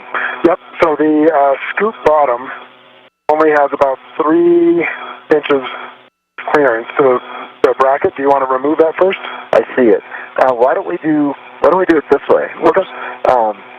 We'll move this way, GCA, and then take off the scoop. Careful, careful, careful. Let's see. Give me 1 second to just impart the forces here. Okay. All right. Okay, Yeah. Duke, let's go GCA, 10 centimeters, body left, towards the mass canister. That's Copy, 10 centimeters, body left, towards the mass canister. Starting motion. See motion, good motion. Jump out in 3, 2, 1. All right, Josh, unfortunately your place only has about an inch of clearance. Yep, I'm watching it. I can see my shoulder. We're good here. Just watch your helmet on the bottom there, okay, so we don't push it away. Yep. When do you want to go co-linear with the strut there? You put your feet wherever you want. Yeah. I'll turn it over to you, and I'll take the one handrail there, and then I'll take off the scoop. Okay. I've got this hand here. Okay, let us know if you're done with the GCA. We have GCA complete. The GCA complete? Are you good with our plan? He's got a hand on it. I'm going to take off the scoop in my left hand and do my best to put it on the mini workstation. And the brakes are on. Go for IROSA install. Copy. Thank you, Duke. And Josh, that sounds like a good plan. All right, Frank, I'm going to take my left hand off. I've got this end. You probably want to just not, if you can, not put any forces in because it doesn't take much. Okay. You are going to have to put a fair amount of force on that lever, so. Got it. That's unfortunate.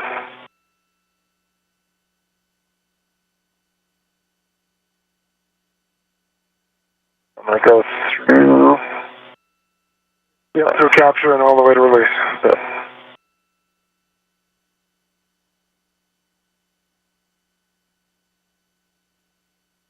I don't feel very comfortable seeing a loose end.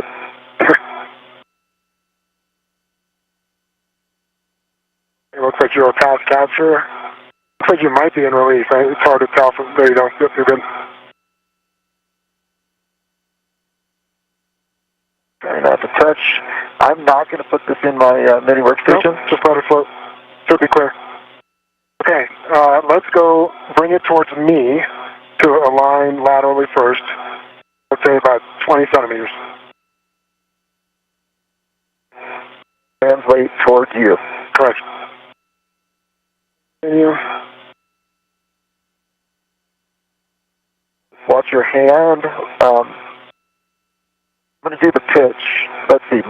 Roll for our frame of reference. Okay. I'm going to roll it your end towards you. Cassett and Rubio in the process of installing the IROSA on a mounting bracket on the starboard fore truss. There'll be two soft capture features properly engaged when the IROSA itself is correctly aligned on the mounting bracket. We are on the platform and aligned. We just got to bring it towards the soft capture features. All right, straight back. We'll stick it in the holes first and then go to the soft capture, yeah? Okay, yep, ready? Yep. Continue. Push, again, continue. More? Yep. Okay. That's it for going towards the... No, bring it maybe a centimeter towards me. Translate. Yep. And now keep pushing towards the mass canister. Have about...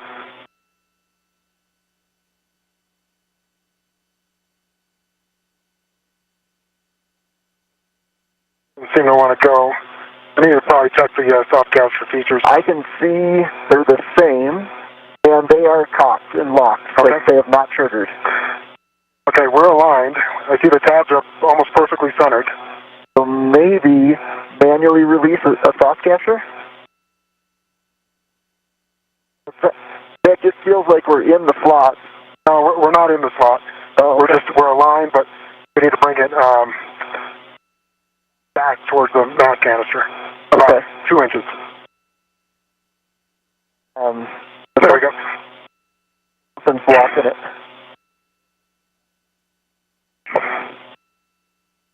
All right, Frank, let's slow down just for 1 second. I can't go any closer to the mod kit. I'm taking my right hand and pushing. Yep. So there's something blocking it. Okay. And when you pull yours, we yaw. Okay, let me check.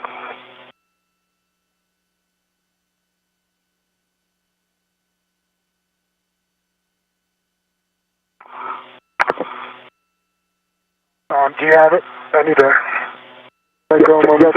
Don't push it. Nope. Got it.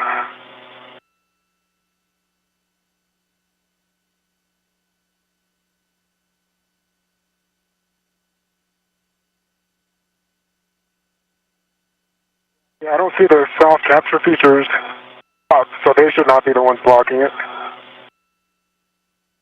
Right. So you can see the slots. You can see the teeth that go in them. Yeah, and there's nothing. Okay. Well, now we're come back towards me another 3 inches. Stop. And now once again, we're aligned. We are flat against the platform. We're not flat right now. Yeah, but that's okay. Just came up.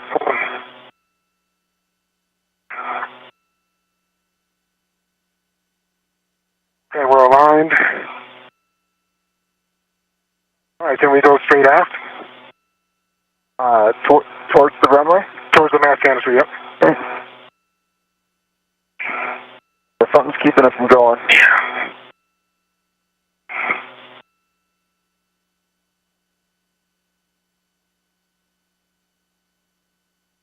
Okay, both are in, both of the tabs are slightly in there.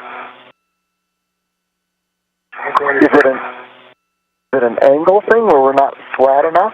My side looks perfectly flat on the platform. How's yours? It is flat and flush. Yeah.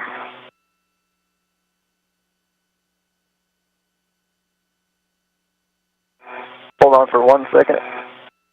Getting away from me. Hey Nick, I got a question about the mod kit.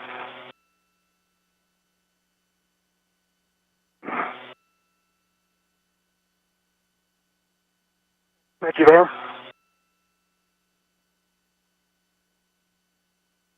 For you there. Yeah, I got you, Josh. Confirm, I have you loud and clear. Alright, so on the mod kit, there's an arrow that I think is the very center of the mod kit. It's a label, and there's a left label and a right label. Can you confirm that the hinge will be lined up with that arrow? Checking. If that's the case, Frank, we're going to need to translate your way about a ½ inch.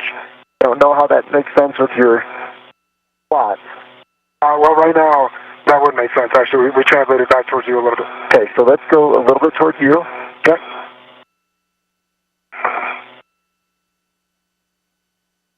Continue about, okay, right there. Okay, so that arrow is not at the hinge.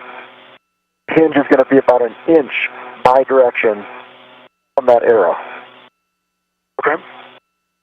I would have thought that the hinge would have lined up right with that midpoint.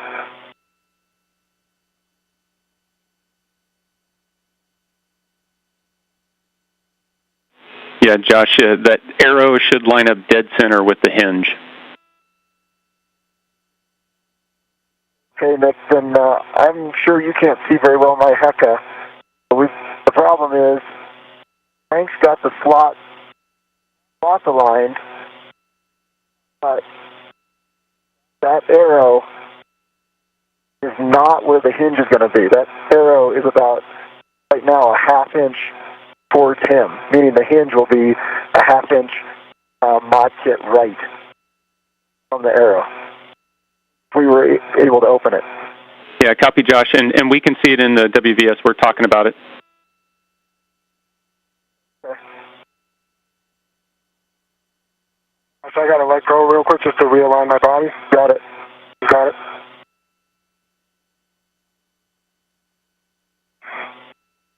Just watch you don't hit the arrow, so if you can. Yep, thank you. Yep.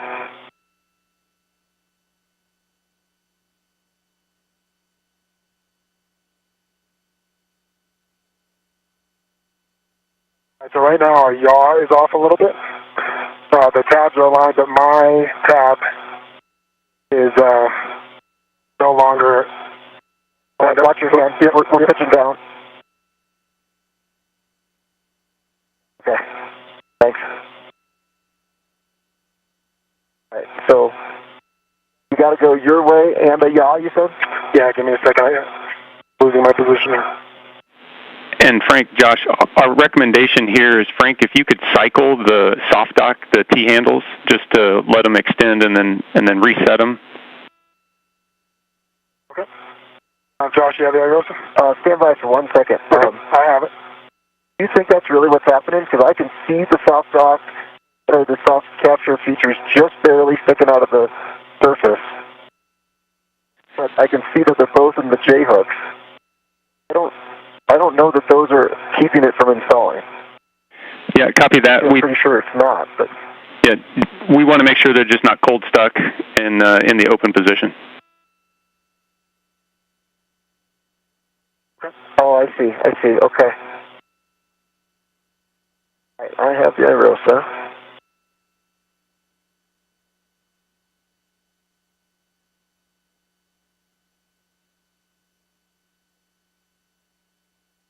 Watch your helmet on the iRosa. Okay, thank you.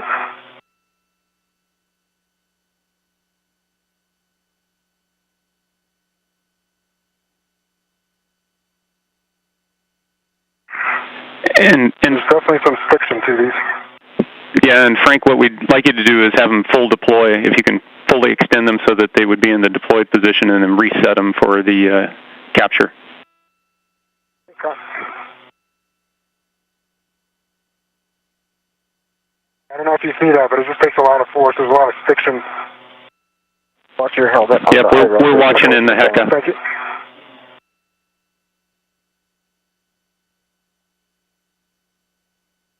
They are cycled several times, and they are in the J position. So, Nick, if I understand, have Frank get these in the slots and then manually release the soft captures, correct? Yeah, if you've got it lined up and they're not extending, that's an option to manually release them. We try that, Nick, or Frank, should we do that? Sure. I'll do my best to hold it in stock. Let me see if I can get you aligned, and then... Okay. Looks like it's going to need to translate your way at least an inch.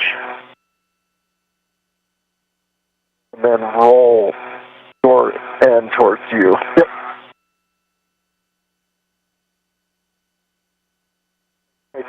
Come towards me, maybe 2 inches.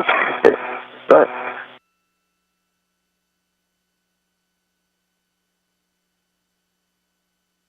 Ready. Approaching the 3-hour mark in the spacewalk, Josh Cassada, Frank Rubio are fine-tuning the alignment of the ISS rollout solar array onto its mounting bracket on the starboard foretruss. Okay, we are flat, we're aligned. Okay. If you want, I'll hold it there and you get one of those J-hooks in. But we're not in yet. We have to slide it in maybe 1.5 inches. I mean, so we're aligned. Just got to go aft. But we can't see what's keeping us from going Yeah, if you can hold this, Yeah? Yep, I'll go down and I can actually push on the beam also. Can you hold it here? I can. Okay, you got it. Be real careful not to bump it. Yep.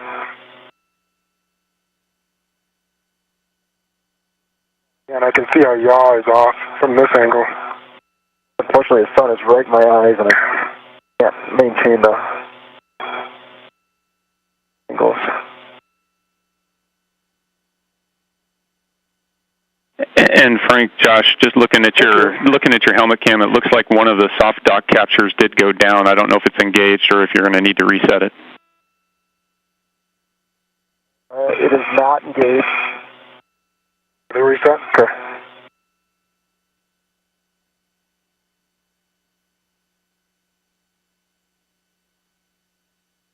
I can actually kind of line us up from this end because bolt holes are right there. That's great. I guess we got to figure out what's keeping us from getting inserted. All right, so right there we should be lined up. I'm going to pull the soft captures down. I have a third hand right now. That's good. Yep, that's what it was. I can't wait to hear that lesson learned at the debrief. Okay. That's one. What's your helmet? Okay, that's true. Well, you really did it. We got 2 installed. Holy cow. No kidding. There's a huge sigh down here. Well done. That's not the way it was supposed to be, but it worked. All right, nice job, Josh. I know you've been muscling through that. No, it's okay. I'm just trying to blink the sweat out of my eyes. Yeah. At the 3-hour mark, the IROSA is now engaged and mounted on the mounting bracket on the modification kit on the starboard fore truss. A little elbow grease required, but nonetheless, IROSA is on its mounting bracket on the S4 truss. A couple second breather here after struggling with that. That's more than cool. Oh, the sun's setting. I did too. Yeah, that sun setting is going to help. All right, my ret is off. We are saying we're installed because we've got 2 shaft captures. So the ret is off. The scoop is going to stay on for now, correct, Frank? Or correct, Nick? That's affirmative. Okay. Koichi and Duke, we are installed and ready for the back-off maneuver. Copy. We are setting up for the IROSA backoff.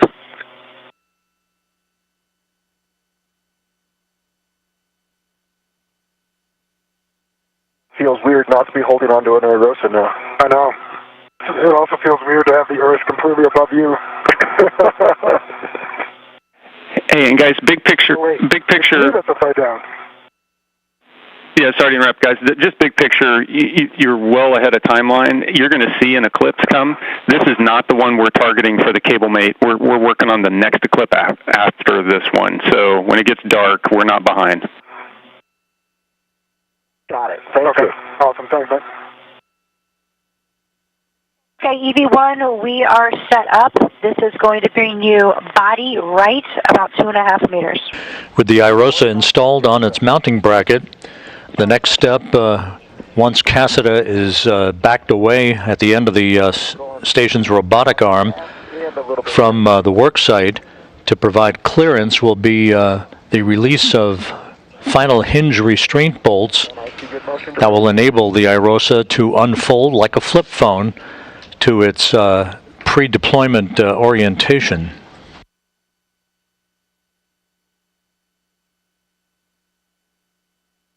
Nicely done, Frank. I cannot wait to hear what it was. It was just the outside soft capture one just wasn't, so I just pulled it all the way down and then it slid right in. Awesome. I see, it just wasn't sliding past the little nuts. Soft capture wasn't so soft. Not quite soft enough.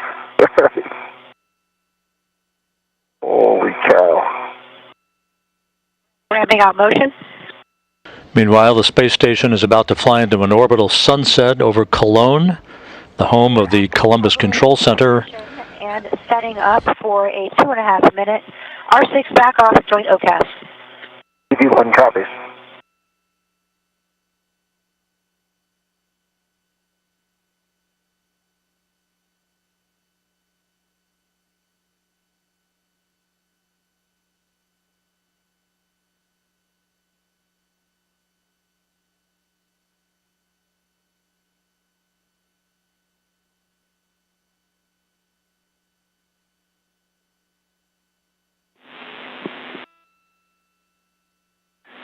Hey, Frank, we see you in position, waiting for Josh to get in position through these JOCASs. If you can go over to that third soft capture, the one we're going to use when we unfold it, we'd like you to try to cycle that one as well to see if we can get ahead of the game.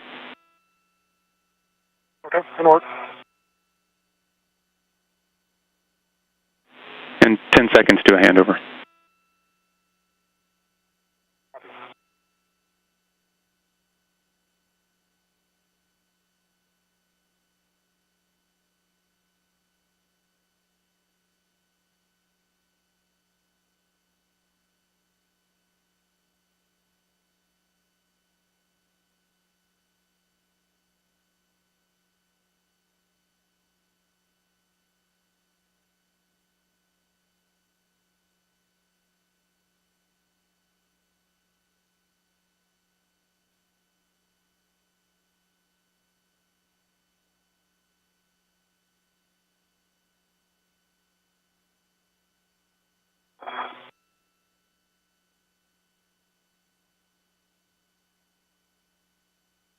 Okay, EV1, we are set up for the joint OCAS.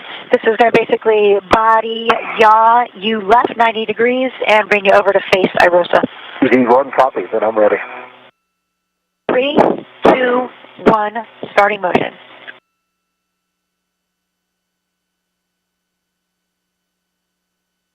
I see good motion.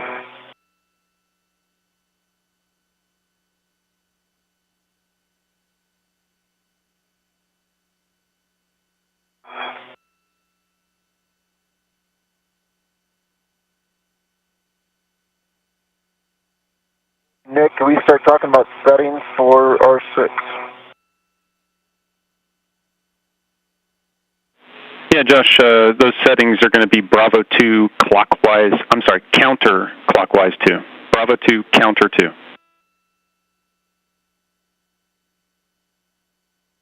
Bravo 2, counterclockwise 2, copy. Yep, Josh, and before we drive R6, we're going to daisy chain those scoops together and hand them off to Frank. That sounds great.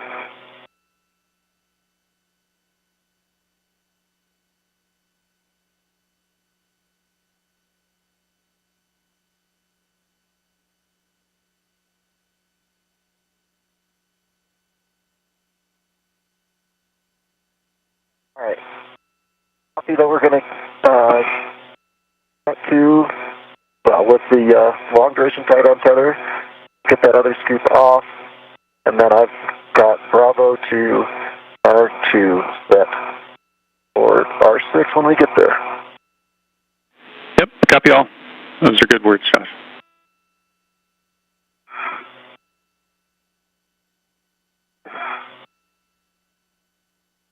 Sure haven't gone very far for a whole lot of trips.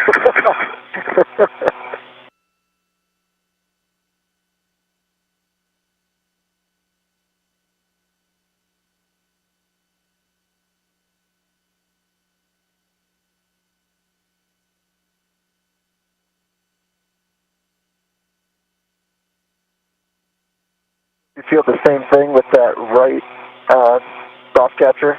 No, that one seems to be a lot easier to move. Oh, wow. Yep. Great. Okay, that's the end of the JoeCast. We are set up for a GCA to published R6 approach. EV1 is ready for a GCA to publish for R6. Or GCA?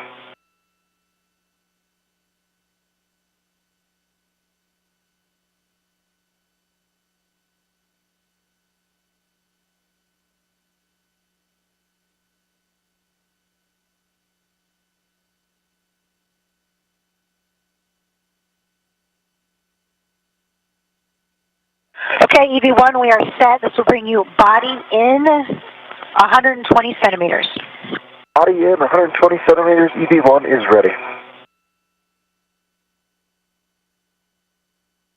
Copy, starting motion.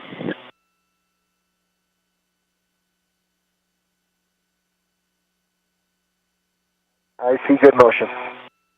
Okay, our cameras are degrading. If you can watch your boot plate and your ingress aid. Got them both.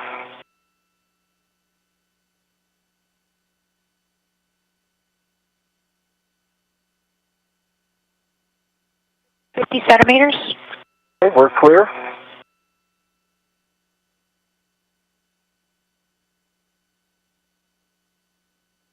Ramping out. Concur.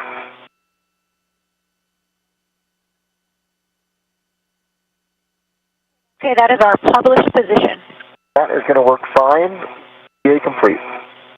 Copy, GCA complete. Go for unbolting. Copy.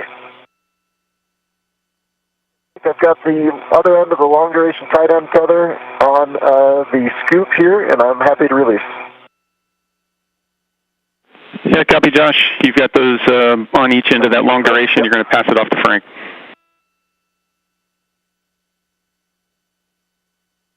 Sure. You want me to give you a rep?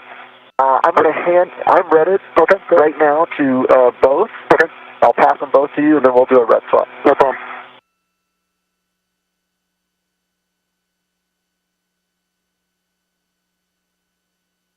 Okay. I'll just take it. I can solve it. No problem. There we go.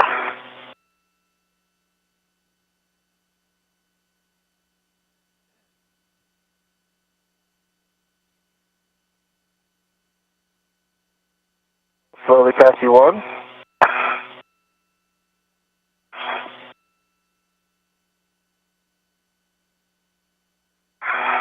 This is Mission Control Houston, 3 hours 11 minutes into today's spacewalk by Josh Cassada and Frank Rubio.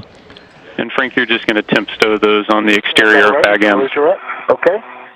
The two spacewalkers began the 256th spacewalk in support of space station assembly, maintenance, and upgrades at 6:16 a.m. Central Time, moving out of the Quest airlock after placing their suits on battery power and working extremely efficiently, have removed the ISS rollout solar array, one of two delivered last week on the SpaceX Cargo Dragon resupply craft to the International Space Station, removing it from its flight support equipment.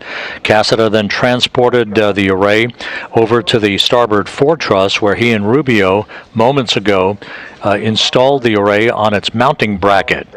The next step will be to begin the process of releasing hinges, basically hinge restraint bolts, that will enable the array to unfold like a flip phone into an unstowed position prior to the time that the array itself would be bolted in place on the integrated electronics assembly, electrically connected to the same electrical system currently powering the legacy array, or the original solar array that was delivered on the Space Shuttle Atlantis on the STS-117 mission in June of 2007 to augment power for the 3A power channel on the International Space Station.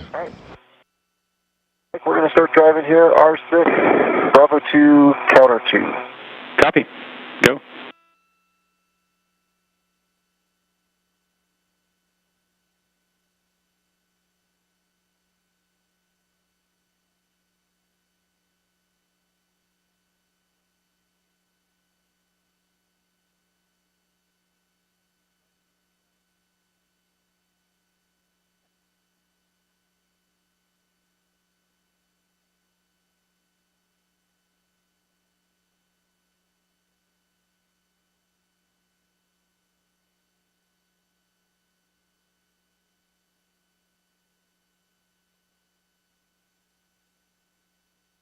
There's 19 turns. It has popped out, and actually this one does have a white line.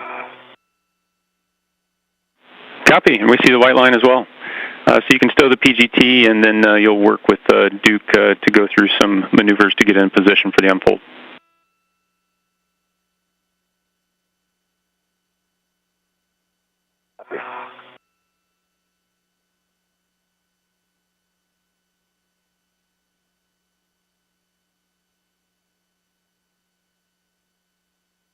Just make sure I didn't miss anything there, Nick. It's stow the PGT and maneuver, is it right? Yeah, affirmative. It's you're going to go to a R6 back off position and then work for the APFR egress maneuvers. Great. Sounds good. Okay, and we have a maneuver to the R6 back off when you're ready. All right, stand by. All right, EV1 is ready for the R6 back off. Okay, this will be body out, 120 centimeters. Copy, body out, 120 centimeters. Starting motion.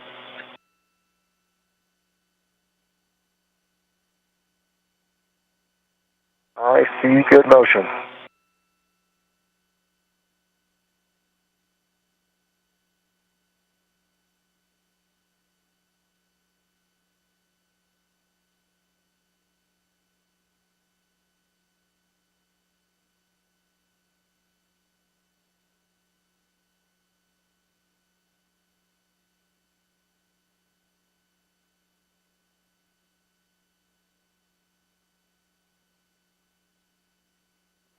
Centimeters.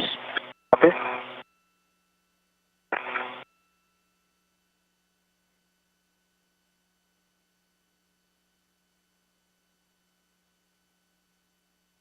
Ramping out motion.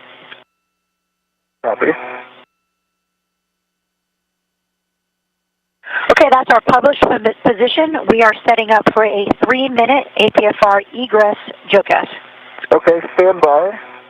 Frank, I'm seeing your safety tether go right over my head. I'm assuming it's not caught in my helmet. Fortunately, with your light shining right on me, I can't.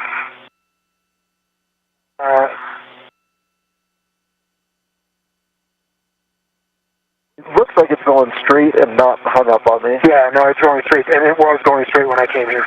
Okay. Yep. And do you know if we're moving towards my head or hopefully towards my feet?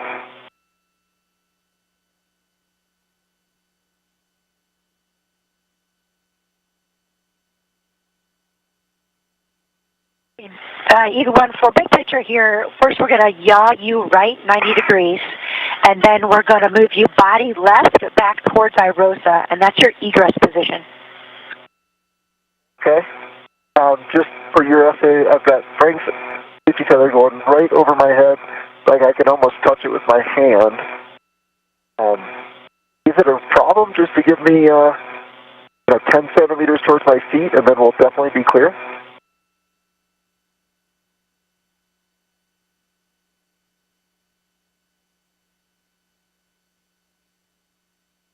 Okay, checking. It's a joint OCAS, so I don't think it'll keep you nadir if that's what you're looking for. I think we got to send this one over to Robo. I can't say for sure that I'm not going to go right through his safety tether on this joint OCAS. Hey, Josh, we were chatting about it. In this next maneuver, there's no body up motion. If we do go body down, we'll need to change up some modes, but you shouldn't go body up at all in this next maneuver. Perfect. Thank you so much, Nick. That, Duke, I am a go, and I'll keep an eye on the safety tether as best I can. Copy, stand by.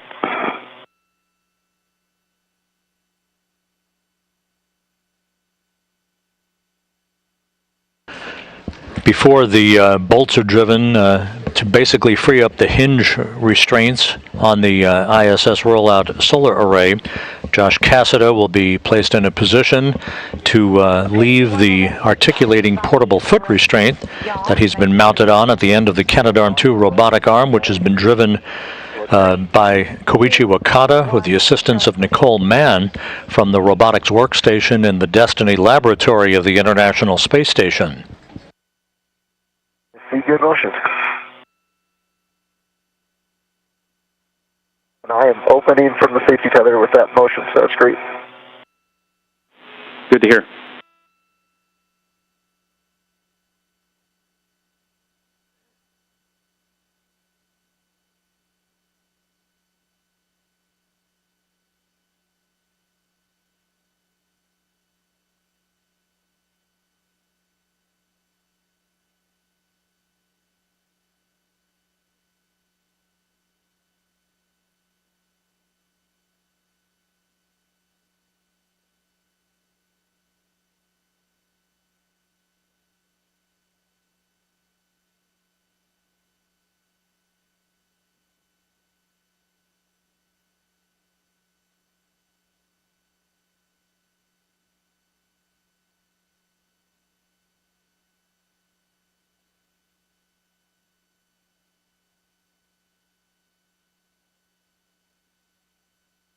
Doing okay, Frank? Yeah, doing great. How about you? I'm great. Babysitting at IROSA can be a lonely job.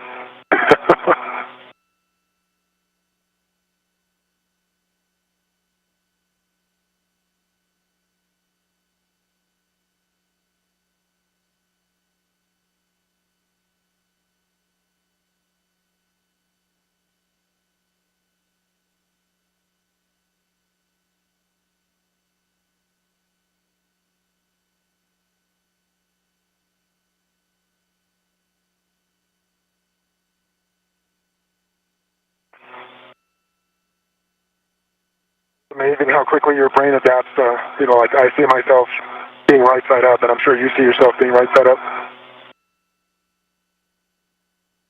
Yeah.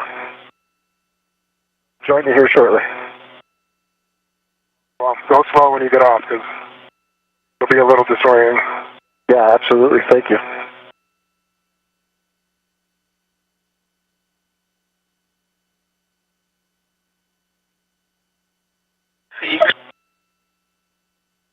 Okay, that's the end of the JOCAS. We are setting up for GCA to publish the APFR egress position. Copy. And you are a go and ready, GCA, to the published APFR egress position. We copy?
Okay, EV1, we are set up. This is going to bring you body left 1.5 meters, and we have degraded cameras, so if you can help us with clearance from your body and the APFR to IROSA. Okay, that's going to be hard because we're moving towards my left shoulder, but I can see right now all of IROSA. We are currently clear. Okay, if at any point you lose IROSA, let us know and we will pause. Okay. Starting motion.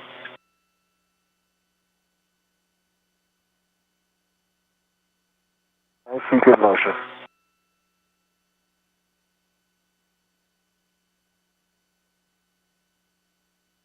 We're clear. Copy, 1 meter to go. Copy.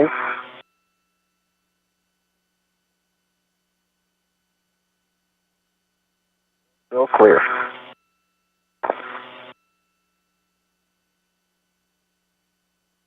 Clear of IROSA, I cannot see my boot plate or anything below me. 40 centimeters. Copy.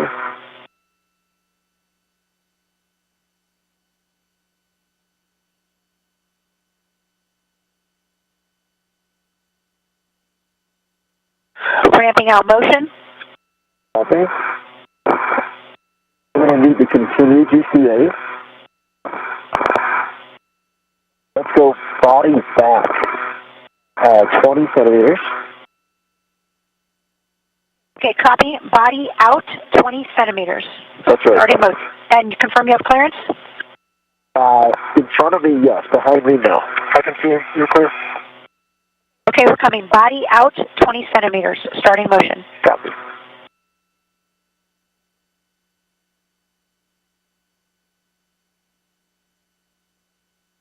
See good motion. 10 to go. Continue. Ramp out. 3, 2, 1. Ramp out. Okay, we're pause hold. Okay, and now I'll need 40 centimeters body left, and I have good clearance for the mod kit. Okay, confirm 40 centimeters body left. Affirmative. 40 centimeters body left. Okay.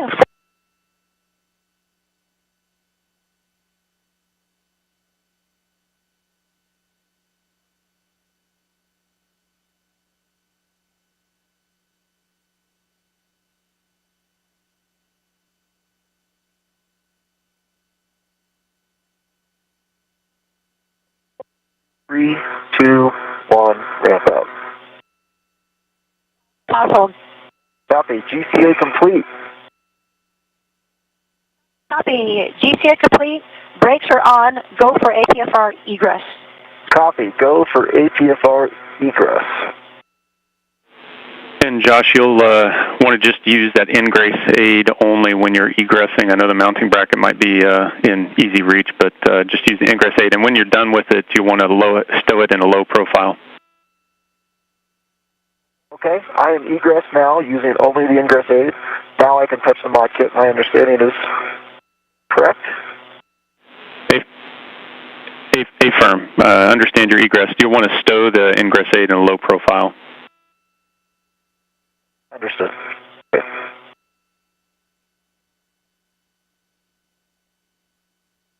Now I made a bad decision on that GCA because I'm about to lose the length of an ingress aid.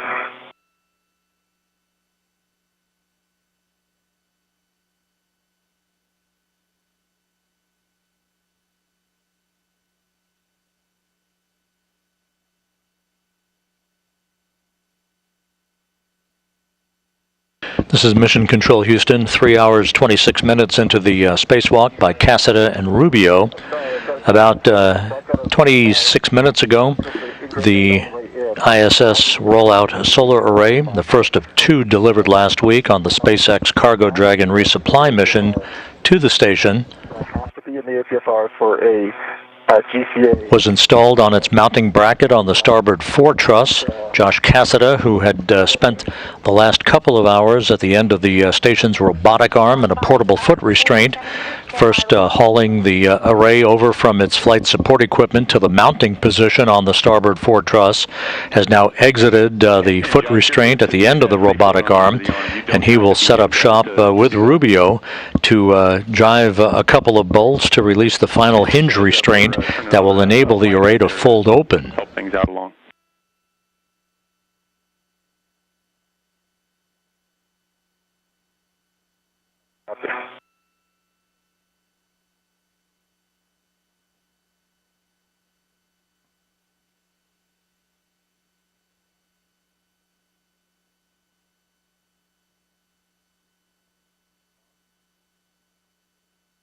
Disregard. We will not need the GCA. Copy. No GCA required.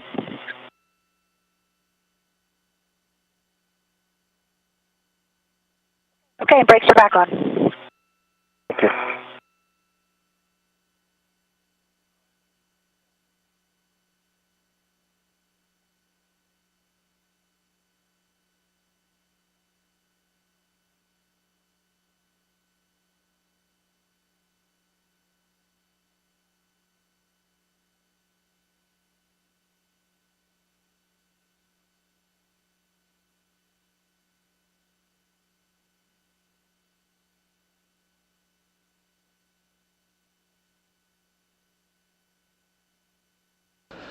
Once the array is folded open, then Cassida will be working to drive a series of bolts that will affix the array to the integrated electronics assembly on the International Space Station. Electrical connections will be hooked up. That basically mates the array's electrical system to the original array that sits on the starboard 4, starboard 3 truss that was delivered 15 years ago to the station on the STS-117 mission of the shuttle Atlantis.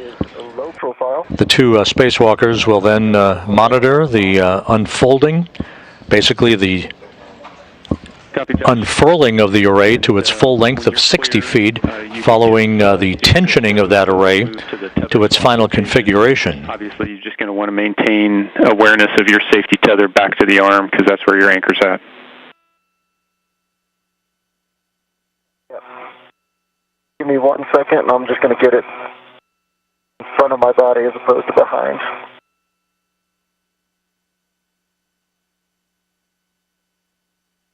And Josh, as you're working that, you're going to want to eventually get a fair lead on that lower right structure and lower strut, lower handrail to help keep your safety tether clear. Copy that. Sure. Yeah, we'll want to put that in after the maneuver. After the maneuver, okay. With that,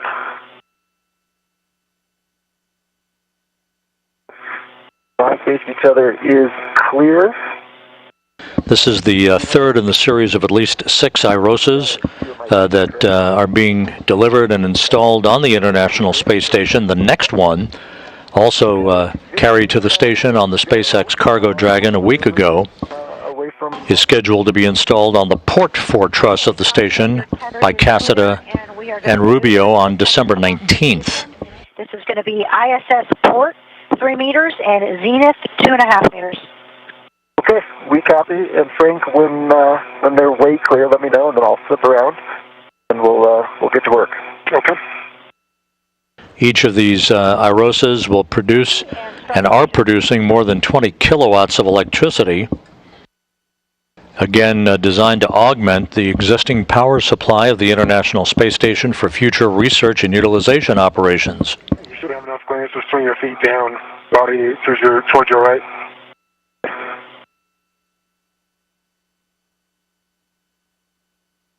So, now we want. Okay.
That's making it hard, and it's moving on me.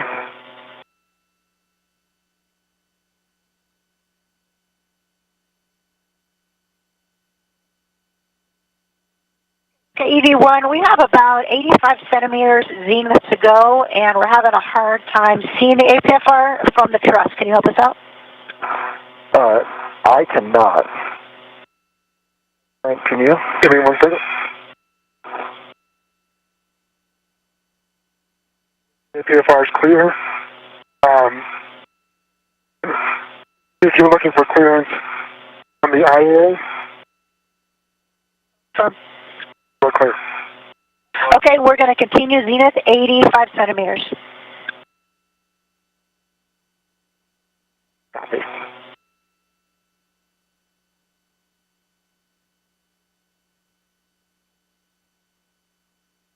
Centimeters to go.